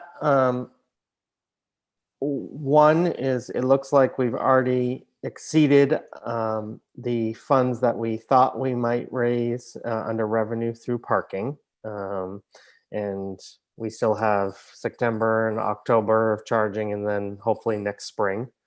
That's correct, right? That's correct. Okay, so at this point, we can already anticipate that we're going to use less of our reserve account than we had planned, assuming all continues to go smoothly. Is that correct? If everything goes positively, yes. Okay. We received some money through FEMA, where as a result, we're going to be able to shift people's salaries from being on the town's dime to FEMA's dime. Do we have a sense of how much money that saves the town at this point for what's been approved? I do not have that on the top of my head, but I could get it for you. Okay. That, to me, that's another place where we're going to have some savings in the coming year that we didn't necessarily plan on, that we could you know, if it's under 25,000, the select board can move the funds around for those projects. Similar question around savings. We're going to have some savings because of COVID-19 money, where initially, like for instance, I understand that like we budgeted Scott Halen's time as CEO 100% in the town budget, but we're now going to be able to charge some of his time to the COVID-19 grants for the work that he's doing around COVID-19. So we're going to see some savings there. Do we have a sense of what that figure might be? And I'm assuming your answer is going to be no, but you probably can get that for us. Okay. Mr. Chair? Yep. Could I interrupt? To that point, I read the application and it's to the tune of 13,000 and change, but it doesn't say that's part of his job description. The application said this is extra work that needs to be done because of COVID to the tune of 13,000 and change. So the way I read it is the code enforcement officer is doing all this extra work, which is being charged through the application. That's why I kind of want to see the contract to see exactly what it says. I mean, I did the PPP. I have a contract. I have, I signed paperwork with the bank, and then I got a check. I've got to sit in front of somebody and justify every penny I've spent. The way I read the application, it's above and beyond his normal pay. And I might be wrong, but if I can coordinate the contract, which we have, if I can look at that contract and then look at the application, it'll be very easy to figure out. But we're not paying Scott, for instance, using that example, as a salaried employee, I believe. So his salary is his salary. It's how much you code it to his 40 hours, assuming he's a 40-hour employee, how much you code to his normal work that he would normally do pre-COVID versus the work that he is specifically doing because of COVID. We're allowed to code, so it could be 10 hours a week that he's doing specific to COVID. Therefore, we're saving that money out of our general operating budget because COVID-19 grants are paying for it. Yes and no. because directly under that, it said in the application, it says we are to hire 2 additional helpers to the code enforcement officer to do these specific tasks to the tune of 25,000. And I'm waiting to see the contract. So that puts us in the tune of 39,000 for the CEO office. But I want to make sure that you can't mix apples with oranges. It has to be apples to apples.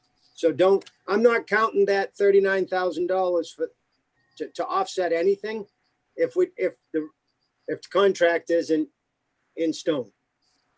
So I hear what you're saying, Mr. Chair, but at the same time, I'm not saying we've got an extra 39,000 to spend because I'm not sure that's the facts yet.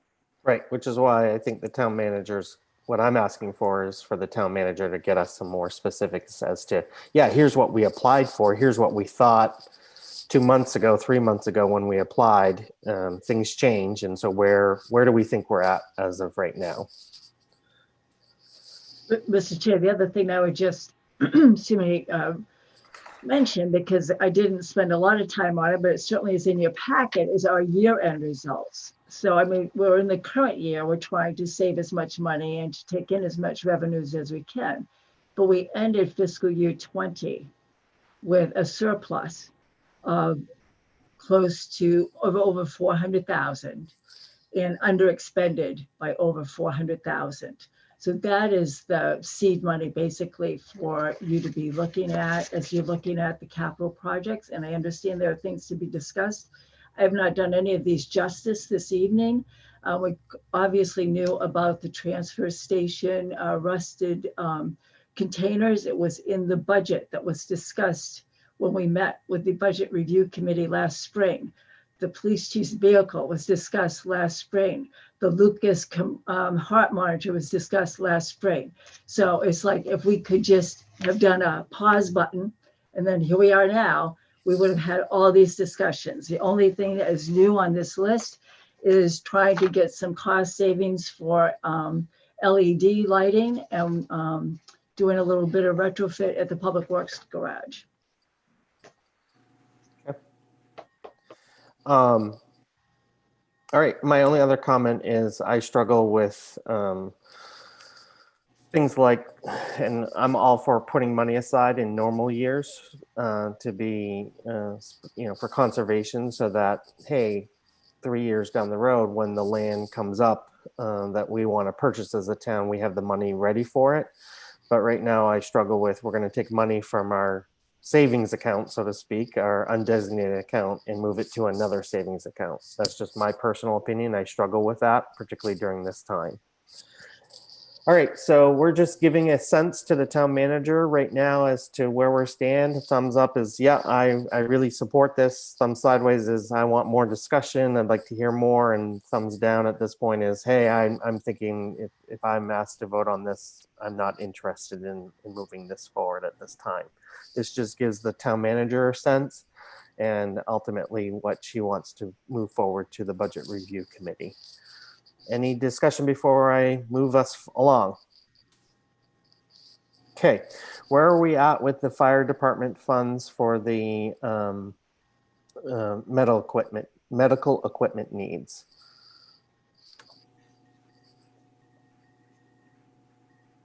John? Can't see your thumb.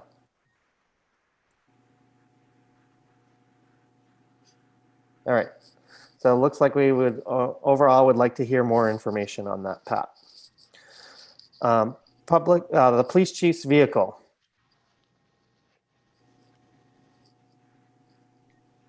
Okay, so majority says yes, but it is a mixed bag. Transfer station, the rust.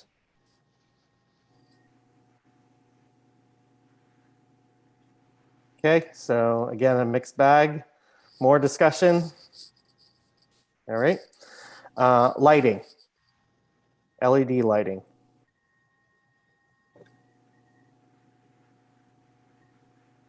Okay, so more discussion overall is what we're looking for.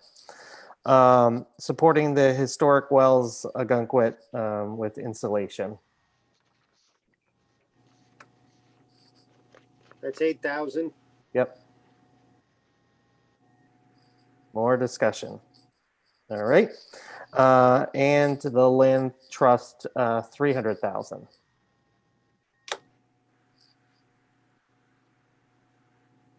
Okay, Books are so never gonna grow back.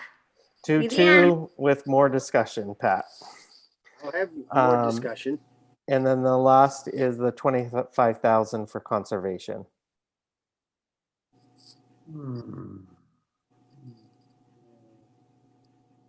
Bob? All right, looks like a majority is thinking no at this time, Pat.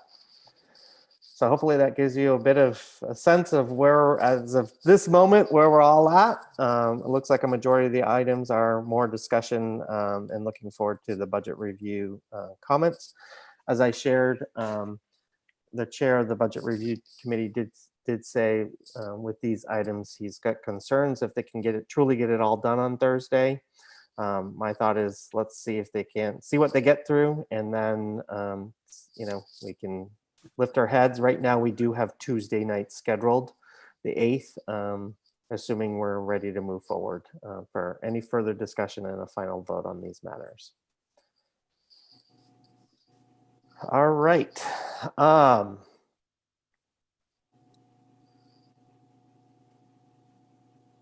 There is on our agenda, there was a Conservation Commission ordinance amendment.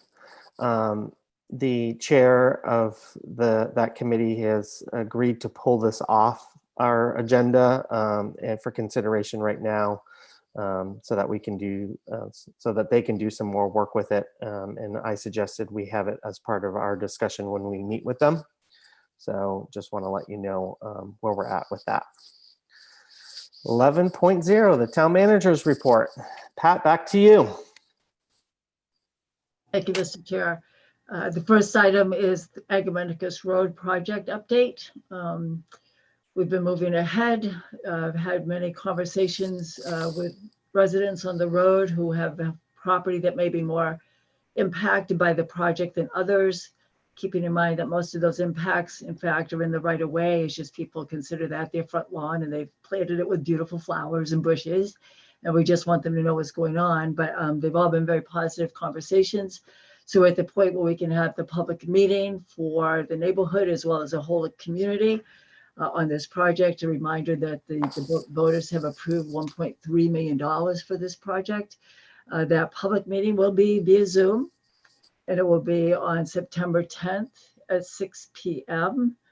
The engineers who have been putting this project together will be there, as well as our Public Works Director, Tom Twino, and me, as well as hopefully many people in the community who have a big interest in this project. So I hope you all can attend and hear it firsthand.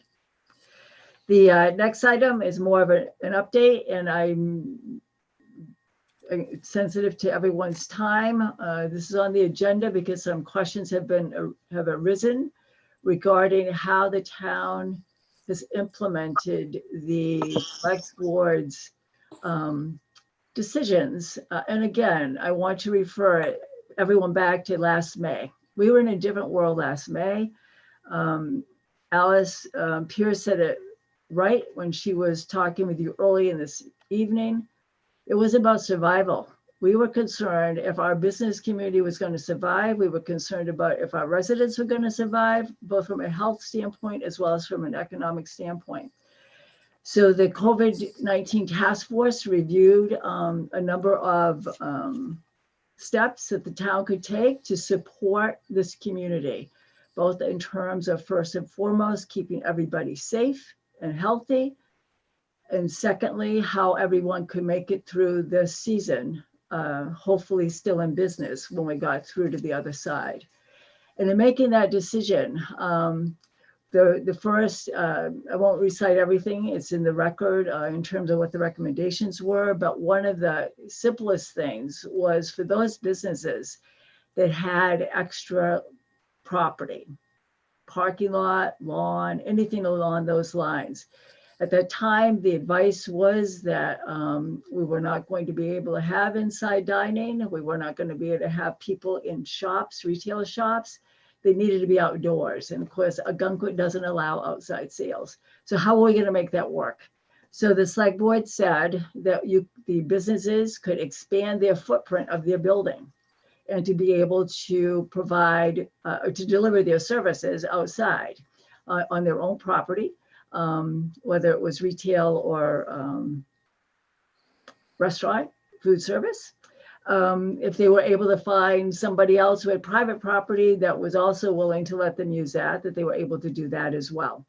So that moved forward. I think, just being around town, not many businesses have a lot of extra adjacent space, but the ones who do, I think, have made very good use of it. I think they've done a wonderful job as far as trying to make sure that people are outside, they're able to shop outside, they're able to eat their meals outside. Over time, people were able to start eating inside, and so they had a choice.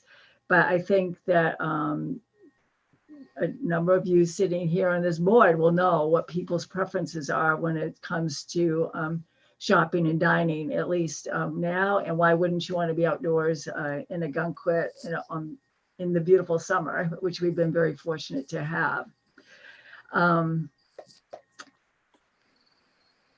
At the same time, the select board had a very full discussion, and most of it happened on May 21st, but it would happen before then and after then, giving the town manager guidelines in terms of what was your goal.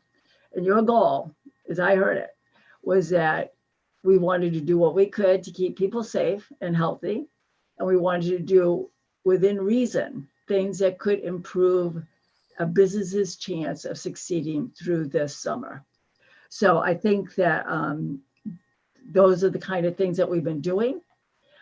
Other than, again, a reminder for businesses, the restaurants that wanted to expand their footprint, if they had a liquor license, they still had to go to the state and have that approved. It came to the town first. You all had decided that you didn't need to do that at your level, that staff could do that. So we've been forwarding those applications to the state. And so far, I think most things have worked very well. The other aspect that I was sensitive to, we wanted to be creative with businesses in terms of what could they do to be able to continue to deliver their business within some reasonable parameters. The select board authorized restaurants, businesses to be able to use parking spaces, on-street parking spaces for either outside sales, whether it's restaurants or retail. We've had one business take us up on that. And I think it's been successful, I think, from their standpoint. But we didn't have a lot of other businesses that saw that as something that was going to work for them. The other demand that I have, or that the town has, that I had to look at quite a bit differently, because every single day has been a balance of weighing a lot of different factors of what to do to keep this community safe and to keep this community in business. So for every one, what looks like a simple decision, there were dozens of gates that it went through in my thought process to make something happen or not.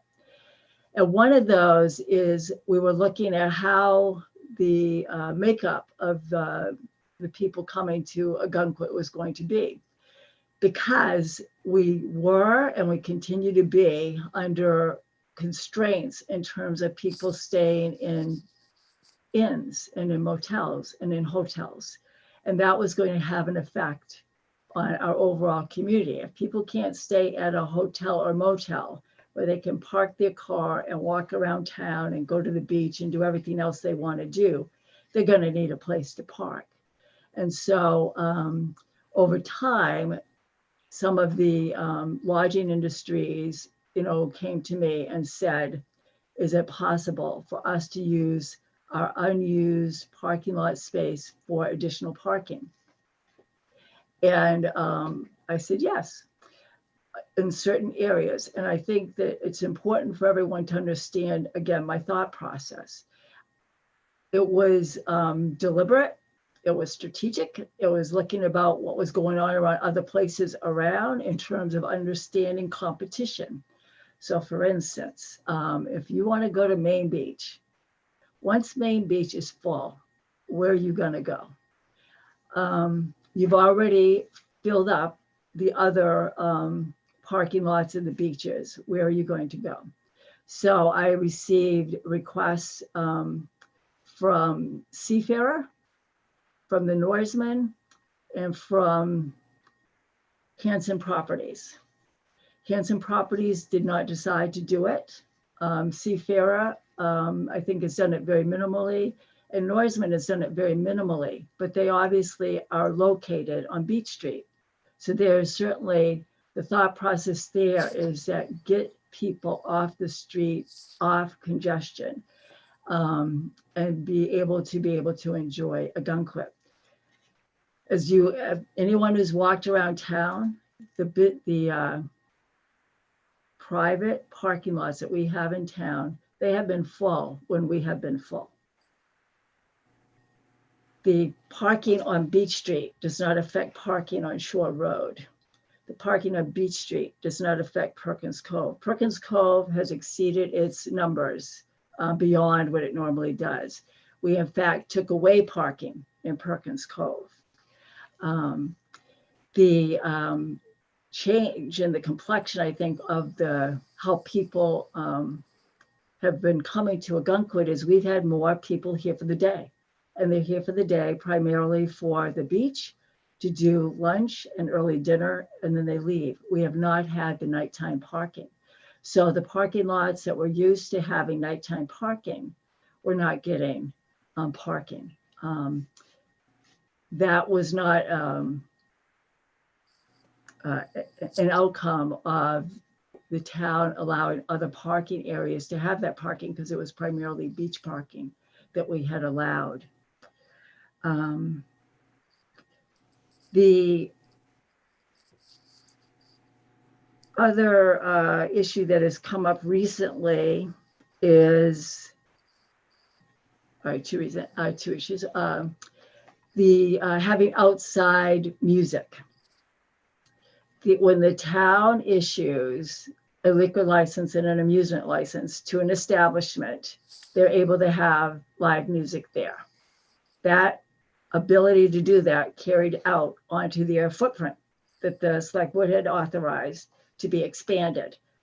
Provided that they understood that we still have ordinances in place. We still have, you got to be a good neighbor. We still have noise ordinances. We still have, you can't be going on later than you're supposed to go in that zone. So again, that has been my interpretation. If I have interpreted that improperly, obviously this is a select board conversation that you can have. The issue of implementation is, as you know, you are policymakers, staff is the implementer. If the implementer did not understand the policy that the select board had, obviously I would like to hear about that. The other issue, and this may have been was food trucks. So again, stay with me in terms of what the select board's original decision was, which was if you have a business and you own property, you can expand your footprint onto the property that you own to continue to do the business that you have already been doing. If I was I don't know, I'm not gonna, anyway, so there was a consistent use of that property. I've received 2 requests for food trucks. We authorized one. I've not authorized the other. The one that was authorized, as you all know, is at Molly Trolley. Molly Trolley was certainly a ticket depot, but they also were a small restaurant, snack shack, light food. Having the food truck there was a decision where it did not, they decided they did not want to open the building, but they wanted to have outside food service. That was an extension of that footprint, doing a similar type of business. So I thought if fell within the select board's goals of keeping people in business, helping them make enough, whatever revenue they could make within reason, and do it in a safe way. Safety was always the first thing. The ability to be able to earn some additional money was the second. I think I'm going to stop there. All right, so this is our opportunity to either ask Pat any further questions about the process that she's gone through to either approve or not approve requests, and or to, if the board would like to provide any feedback to Pat on, either we like what she's doing or we would like her to move in a different direction. Now's our opportunity to weigh in on that. Thoughts, questions? Select Member Dolliver. Yeah, I had sent emails on 7/22, 7/25, and 7/27, asking these specific questions, and this is the first I've heard of it, and it's September 1st. So while we may not always agree or disagree, it's hard for me to answer questions from constituents when I can't get the answers. And honestly, I forwarded the emails to the board too, I believe. So I agree with some of those decisions. I disagree with other ones, but we never, as a group, met and discussed them. So I really don't, there's no recourse. These are just personal select board opinions in terms of, do I think that was the right decision? I may have done it differently, or I may have done it just like that. But this is the first discussion we've had of it.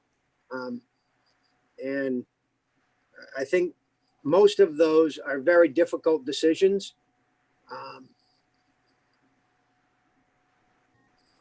I appreciate the job that was done. Again, I don't agree with all of the decisions. But quite honestly, I think we as a group should have known some of this a lot further ahead than we do. Today is, I sent emails in July. I just wish I had the answers then. Thank you, Mr. Oliver. Any other comments, questions from select board members?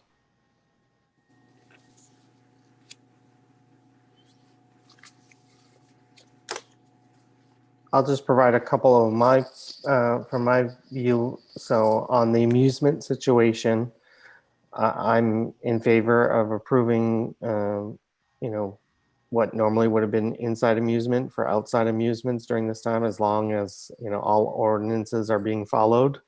So that's my opinion on that. I do understand there's some concerns about noise level and whether or not businesses are staying within the ordinance. So I know I've shared some of those with you, Pat, and we'll continue to share those with you when concerns come up. On the, I do go back and forth behind, certainly there's the sort of, hey, whatever a business needs to do to survive in this world. But I hear two different things and I'm still trying to wrap my head around it, and I leave room for, there's a lot more to the stories that I'm sure there's 101 other factors that played in. So like Molly Trolley, because they served food inside, they were allowed to move that food service outside, and that happened to be a food truck. Okay, I can get that. And then another applicant who may not have been a food provider may have asked for to be a food, to put a food truck, and sort of the answer is no, because you weren't providing food to begin with. Okay, I can wrap my head around that. Then we get to the parking situation. And if it's a hotel, I can get that they're losing revenue. So they might be thinking about other ways to generate revenue. But one of those revenue streams wasn't necessarily parking before. And now that's sort of a whole new type of business that's being approved. So we said yes there, but then over here, when it came to the food truck, we may have said no. And that's just what's going through my head as I'm listening. I also acknowledge that I had an opportunity to hear from Pat last week. She shared some of these things with me. So I'm just, I sort of just feel like it's an opportunity to step back and say, hey, are we using, not every situation is the same. And like I said, I'll leave room for there's 101 nuances to each request. But it feels like, okay, over here, I get, hey, you operated this business inside, we're now allowing you to do it outside. That's rational for me. And we may say to somebody, no, you didn't provide food inside, so we're not letting you provide food outside. Okay, that's rational for me. But then when I come over to the parking, they didn't provide parking. That wasn't their business before, but we're now allowing it over here. And so that's for me what I'm having a hard time wrapping my head around. That's If I could chime in. Yeah, that would be great. I think parking is the business of a hotel. When you go to rent a hotel room, you are paying for the full picture. And so you're not paying for a hotel without parking. If you are, you're paying a valet for that. So that was my path to get there. That was still a core part of their business. And it wasn't like every parking space that they had available. It was limited parking space. So, but I appreciate that it was a journey for you to get over that mountain. No, and I appreciate that because I wasn't necessarily thinking that way. So it's helpful to, hear different perspectives. Select member Wynn. You're on mute.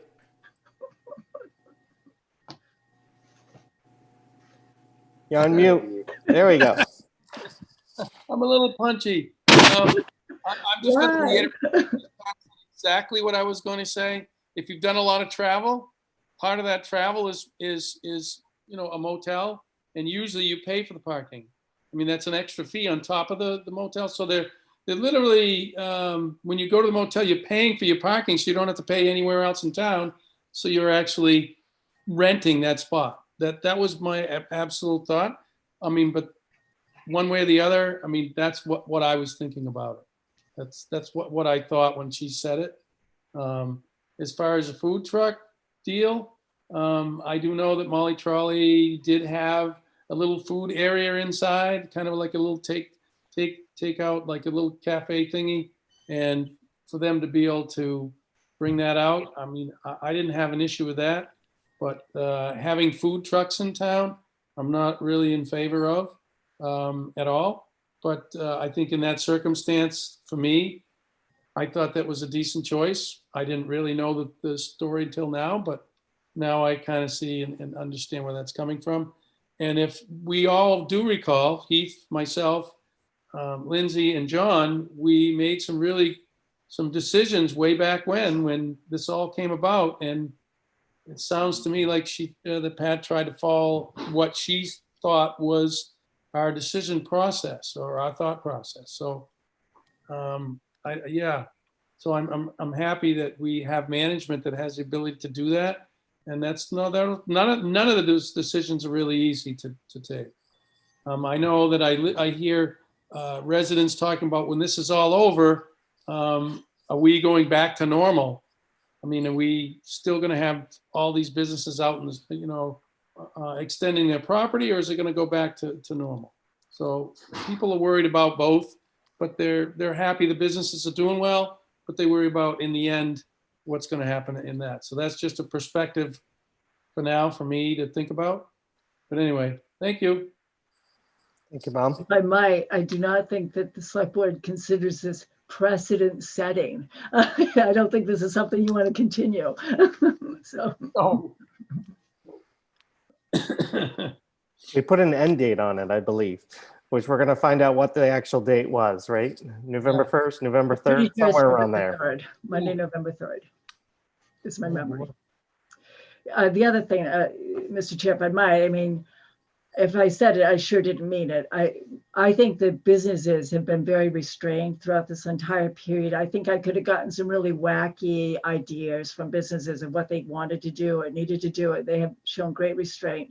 And so both in my approach and I think the business's approach, it was not a whatever it takes. It's whatever it takes to respect this community, keep my people employed and keep everybody safe. So there was criteria to whatever it takes. Thank you. Any other comments, questions, feedback to Pat?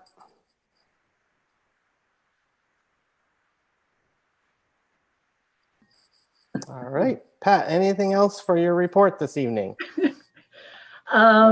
You took pity on Scott, so I've got to tell you, we've got one wonderful town clerk because she's still with us and it's her birthday. And I don't know if you want to sing happy birthday to her, but she wouldn't object. Happy birthday, Chris. Sorry, Chris. But I think if you wouldn't mind indulging us for Chris to just do a quick update on absentee balloting and just put the word out that it's safe to vote absentee in Ogunquit. Absolutely. So I'm thinking she's still here. If she's not coming on. Tom, is she there? Oh. There we go. Yay. Hi, Chris. Hi, I'm still here. Saint Chris. Oh, Everyone's saying happy birthday. oh, thank you. Birthday to you. I'm not singing. Thank you. I'll save you all as well. So Chris, if you wouldn't mind doing a quick update on some of the things you've been up to and people have to look forward to. So shockingly, I'm working on elections again. It doesn't seem to stop, but that's okay. So nomination papers, petitions, everything is due to me by this Friday at 4 o'clock. I will then validate the signatures. If I get any petitions, I will validate those signatures and forward it on to the select board for your approval to place on the warrant. Nomination papers, I only have one out. I'm gonna contact her and see if she, just a reminder of the filing deadline. So that's this Friday. We are already processing applications for absentee ballots, and I have 285 requests as of about 2 o'clock today. So those envelopes are all prepped and ready to go. The applications are on our website along with the link to the state to electronically request it. Ballots will be in and go right back out around October 2nd, which is a Friday. Ballots obviously are due back on election day by 8 o'clock and can be put in our night drop or mailed or just dropped off in person, but preferably the night drop, which worked very well at the last election. And that's a brief update. So we got new voting booths. Oh, we got new voting booths. I forgot. So I purchased 14 new individual voting booths and 1 handicap accessible voting booth. So those can be placed 6 feet apart throughout the auditorium, which will give us way more voting booths than we had in July, which will alleviate the line. And they can be wiped down after each use. They have hard plastic sides on 3 sides, so there's no cloth curtain, but still allows for privacy. And I probably will set one up somewhere in the hall should anybody need to vote in person. And yeah, so they look really good. Nice. Any questions, comments for Chris? Well, Chris, I think, well, you and Pat get the award for hanging out with us. Although I see our Chief Pat's been on as well. So thank you. I appreciate you hanging out and giving the information. While there's not a lot of people on Zoom, we're down to about half the participants from the beginning. I know a lot of people watch this recorded, and your message will get out there. So thank you, Chris, and happy birthday to you. Thank you. Chris, happy birthday. Thanks. Any other updates, Pat? No, thank you very much. I'll just use this opportunity, and again, this is something we can discuss when we review our rules. Pat and I have discussed, last meeting we didn't have a town manager report, and I got some questions after our meeting. And Pat and I discussed that it made sense to just have a town manager report once a month at our first meeting of the month. So that's what we've been going with. And Pat's plan, or what I've talked with Pat about, is to, the goal is to also get us a written report so that when she can spend her time highlighting the things that are important for verbal communication. And sometimes there's all sorts of updates that might be helpful, but she doesn't necessarily need to take the time during the meeting to update us. And so that's a long-term goal for us. And Pat, as noted earlier, we should look when we set the next agenda as to where you appropriately should be placed. And I'll certainly welcome your feedback on that as well. Okay, we are at 12.0 on the agenda, which is public comment. Do we have any public comment at the end of our meeting tonight? All right, Ben, I see Ben's hand is raised. Hey, listen, I couldn't let the opportunity go by. Ben Hershenson, Myrtle Circle. Just a suggestion relative to public comment at the select board meetings. I'm well aware of many communities, cities, towns, etc., have established rules of conduct, suggested rules of conduct for public comment at at public meetings, specifically either city councils or boards of selectmen, etc. So I'm just going to make that suggestion that maybe the select board could give that consideration. Again, before anybody gets excited, this in no way is meant to stifle anybody's free First Amendment rights for free speech. That is not the intent. The intent is to have guidelines that what is being discussed indeed is important to the town's going on business, etc. So again, I'm just suggesting that, and would be willing to assist in that process should you folks decide that might be a good idea. And again, I'll end with this. It's not to stifle what people say, but it's basically kind of setting up some basic rules so people understand what the purpose of public comment is. So I'll end there because I know it's been a very long meeting. Thanks. Thank you for your comment, Ben. And we actually, if you review our rules, we do have some guidance there for people to follow. At our last workshop, we spent some time talking about that, and the issue becomes when people are held accountable to the guidance versus when people are not. And if you're inconsistent, that's where you put the town at risk, basically. And I shared as chair, it's really hard,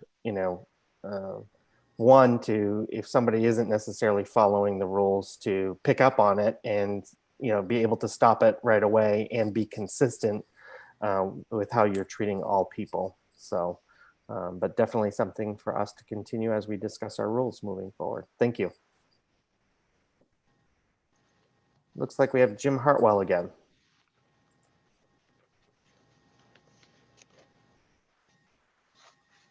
Yes, can you hear me okay? Yes, we can. I'm just looking for a point of clarification, which I'd hope you could provide me. I recognize that 4 out of the 5 of you that were on a select board last spring during the COVID-19 pandemic period, which was a very, very difficult time. And because of that, I think you were involved in giving the town manager certain decision-making authority to address certain business conditions and so on and so forth. I don't know if you call it emergency powers or whatever the terminology is. I don't know. But it seems what I find questionable is that you just heard from the town manager, not only the decisions she made, but she also provided the background and reasoning for them. So my question is, why is it all of a sudden Monday morning quarterback is coming in where it's being stated that I should have been involved in the decision? This is the first I've heard of it. I don't understand that rhetoric. And I find it very confusing. I'm sure a lot of people at home find it just as confusing as I do. So that's my only point. And if you could provide further clarification, Mr. Chairman, I would appreciate it at the next meeting. Sure, I'll answer at least part of your question. You are correct. We, the select board, and actually our town attorney has helped me realize this. We sometimes say past select board, current select board. We are the select board. The entity itself doesn't all of a sudden change every election. Yes, the members change, but the select board is still the select board. But with that, the select board did vote to approve an emergency declaration, which at the time the town attorney provided feedback that does give the town manager broad authority to make decisions during this time. So to clarify, that was approved, and we have also clarified, it was asked at the time of the vote. The way our ordinance states is it's up to the town manager to determine when that declaration of emergency ends. And I think the town manager has shared with me that if at any point members of the select board would like to give her guidance on that, she welcomes that. But it is up to her to determine when that ends. There was no end date put when we voted on that. Regarding, I think I'll share why this is on the agenda and why I asked Pat to share her thinking and rationale is we've received a number of questions from the public who are wondering, why did this get approved? Hearing something didn't get approved and wanting to understand the rationale and reasoning. And I think Pat gave a thorough explanation regarding her process this evening. And so that part of that is to get the information out to the public as to why you may think, I shared an example for me, but I heard something from Pat that may shift my thinking this evening. So I think it's helpful for everyone to hear the information. Looks like we have Wendy Levine's hand raised. Can you hear me? We can. Excellent. I was not prepared to speak tonight, but after watching the full meeting, I'm sorry, Obed's Lane, full-time resident, voter, all that good stuff. Appreciate that. I wanted to say a few things. One is that it was rather delightful to see for the first time people voting, if you will, not necessarily on predictable sides. So kudos. That's a pleasure, and it shows that people are thinking and really considering their votes. I was deeply troubled by Tom Seller's accusation. I had not heard that. It makes me nauseous, and I hope that somehow, some way, that can be resolved by the people who were involved.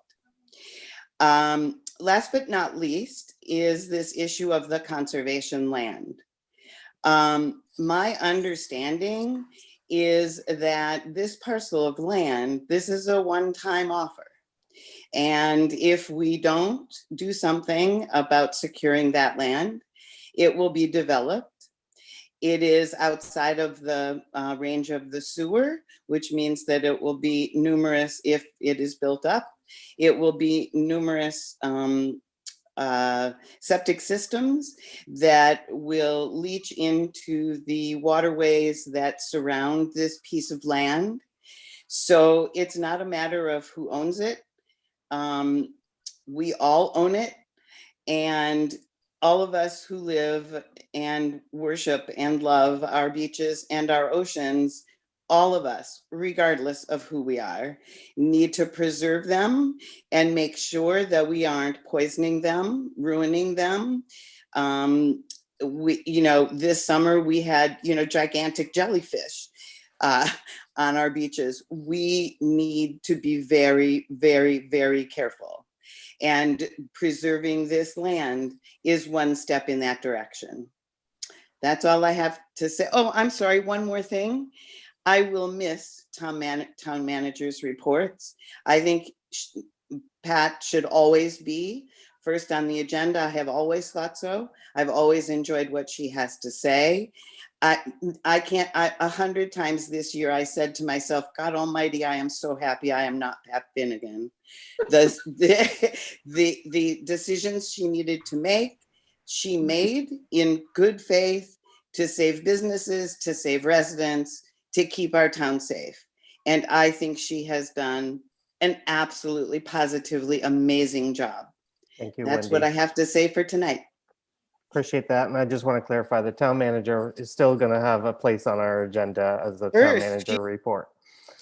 Thank you. All right, any other hands? Last but not least, I don't see any. All right, select board, moving us on. Are there any other agenda or discussion items before I move to 13.0 select board comments? Select board comments. Let's go backwards alphabetical. Mr. Nguyen. Not to be negative, but I hope that the issue with Tom Selle's kind of gets a little bit of resolve. I don't know, I know a little bit about it, but I would like to see that something worked out and resolved in that direction. And my hat's off to him for coming forward. It takes a lot in a situation like that. But on a good note, I'm really happy that a lot of the businesses are doing well. I know in May, it was almost a disastrous. People were going a little just out of control and didn't know what to expect and what their future was going to look like. But it seems that everything kind of fell into place for most. And I hope that everybody has done well in that respect. I like the fact that we produced a little revenue, which again was a crystal ball. But we seem to kind of work our way through that, which is a good thing. And my real big thing is the lifeguards this summer. My hat is off to them because they put themselves down there with numerous people, not always masked, having to deal with things like that. So my hat's off to the lifeguards for all that they did for the summer. And I would like to make a shout out to all the educators and teachers that are going back to work. They're in a really bad situation. Decisions are not necessary. They're not making the decisions. Decisions are being made for them. And they're putting themselves at risk, not only, and the funny thing about it is most of them I've talked to, they worry more about the children than they do themselves. So they don't have the finances or the money to take care of the things that need to be taken care of, really. Most schools do not. So I'm sure the teachers themselves are the ones that are going to make it happen. So my hat's off to them. And as far as frontliners, they're frontliners now with all these kids and young people coming back to work because they've got to be in that classroom all day long, dealing with social distancing and everything else. So I'm very proud of that and glad that I am not in education any longer. So, but I'm very proud of what they're going to do. So, but anyways, thank you. Thank you, Bob. You're welcome. Select member Perry. Sounds like you had a wind tunnel there, Bob. Jeez. What would I do? I don't know. It's like a wind tunnel. Oh, how ironic. This was a nice, what do we button up 7 hours here? So I'll keep this short, but I want to send love and light, and I hope all of you will join me to Jacob Blake and his family. Jacob Blake of Kenosha, Wisconsin. as well as the 2 murder victims from the 17-year-old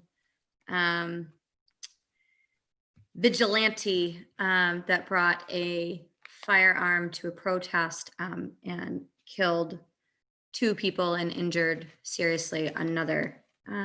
We need change in this country. We need love, and we need understanding, and more than anything, we need justice, reform, sensible gun laws. One last thing that I want to add is that Labor Day is going to be this Monday, the 7th. I hope that we celebrate it as a remembrance to people that fought for things that we oftentimes take for granted, like an 8-hour workday, weekends. Days off have not always been given to us. So it's good to remember that they had to be fought for. So definitely pay some love to your unions. And of course, not everybody has Labor Day off. Many people, especially in the tourist industry, have to work. And if you frequented business that's open Labor Day, or you own a business that is open on Labor Day, please be extra kind to those that are working and take a moment to reflect on the contributions that workers have had and continue to have on the prosperity of our country. So thank you. Thank you, Lindsay. Select Member Dolliver. Hi. Ogunquit should buy the land. That's my my take on that. I don't want to give money and have it in somebody else's name. I would buy it ourselves. Then we have complete control of the land. Somebody said I said something about domicile. I've never said anything about domicile ever. When I was asked to be a witness, I said that they were a voter. That's a resident voter. That's what I said. Domicile and resident voter are different, but I'm sure the town attorney can figure that out for you. 7 hours is too much. We should have time limits. I think everybody's in agreement with this. It's ridiculous. It's insane. We shouldn't be here 7 hours. And lastly, I'm just going to read it because I've been a little steamed since our first public comment. I have never spoke a racial slur to any project manager at the Ogunquit bathroom project. And better yet, the only time I spoke to any manager down at the bathrooms, I was standing beside town staff the entire conversation. So quite frankly, I take offense to the false accusation. Pick up a phone and make a call. Have a discussion. You have my number. Don't use a public forum to falsely accuse somebody. Pick up a phone and have a discussion. I don't take kindly to false accusations. It's not the first time, and I'm sure it won't be the last time. But in case you missed the signs, honesty matters. I have no agenda. I have nothing to hide. I'm a straight shooter. If somebody has a problem with something I supposedly said or I've supposedly done, there's a town email, contact me. And if you want my cell phone number, I'll give it to you. I think it's on, I think Pat had it all printed out with all the boards and committees. I'll sit for coffee and have a chat with anybody, but I don't appreciate the false accusation tonight. It never happened. Pick up a phone and have a conversation. I'll gladly do that. Thank you. Thank you, Rick. Selectman Daley. Earlier I made a comment about I don't like gaslighting, and I hate the term. And just for the record, the resident who called in and thought I was talking about her, she's wrong. I was not talking about her. Again, another example of people making assumptions and innuendos and they don't know what they're talking about. Thank you, Pat, for everything you do day to day. And that's it. No comment. Thank you. Thank you all. I'll just share. I've been hearing a little bit of, and it's probably my own interpretation and my own sensitivity to it. And so I'm acknowledging that, but I hear a lot of, hey, the sky was falling in March and in April and in May when we made decisions. And I'm hearing people say we're in a better position today. And in some cases we are. I'm not saying that we're not. However, I'm hearing from a lot of people that they've put their best foot forward, and some have done better than predicted. Some have not. And there is a big question looming for many as to, can I carry on? And I think everyone's just going. Many people are saying after Labor Day, I've got to lift my head and really look at things because I don't know. And I think not just Ogunquit, I think there's going to be a lot. We're hearing a lot about businesses closing throughout the country. And that has impacts on people's livelihood. The list goes on, and I'm concerned based off of what I'm hearing. And people are saying, I can't make this up, and I've taken out loans. And I have no clue how I'm going to pay for them. And I want us to be mindful of, well, yes, we know a lot more than what we did in April or May. There is still a lot of people who are panicking and still very concerned. With that, the last thing I'll say is we've started to have conversations of civility, and I'm hopeful that we can move forward. I am hopeful. I remember a meeting where things were thrown at me, and I said, hey, can you reach out to me one-on-one in the future? And we came to that agreement, and I think that's important.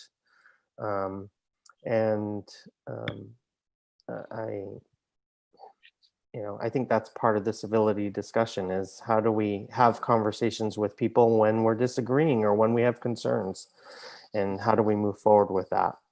So that's my ask this evening. It doesn't always work, but I think it could solve potentially 80% of our problems or challenges. And sometimes there's just misunderstandings. With that, have a good night. Thank you all. I agree, this was way too long, and certainly we'll be assessing that in the future. Mr. Chair. Yes, go ahead. Just a funny, well, I think it's funny. 7 hours, I could have run 2 marathons by now. This is the longest. Thank All you. right, on that note, do I have a motion to adjourn? Move. So moved. Moved by Perry, a second. I'm second. Second Third by one. all those in favor? Aye. I'm going to bed. All right, See ya. 5-0. Thank you all. Thanks, everybody. Thanks, Tom Orlando. Yes, thank you, Thanks, Tom. Orlando. Thank you, Tom. Bye.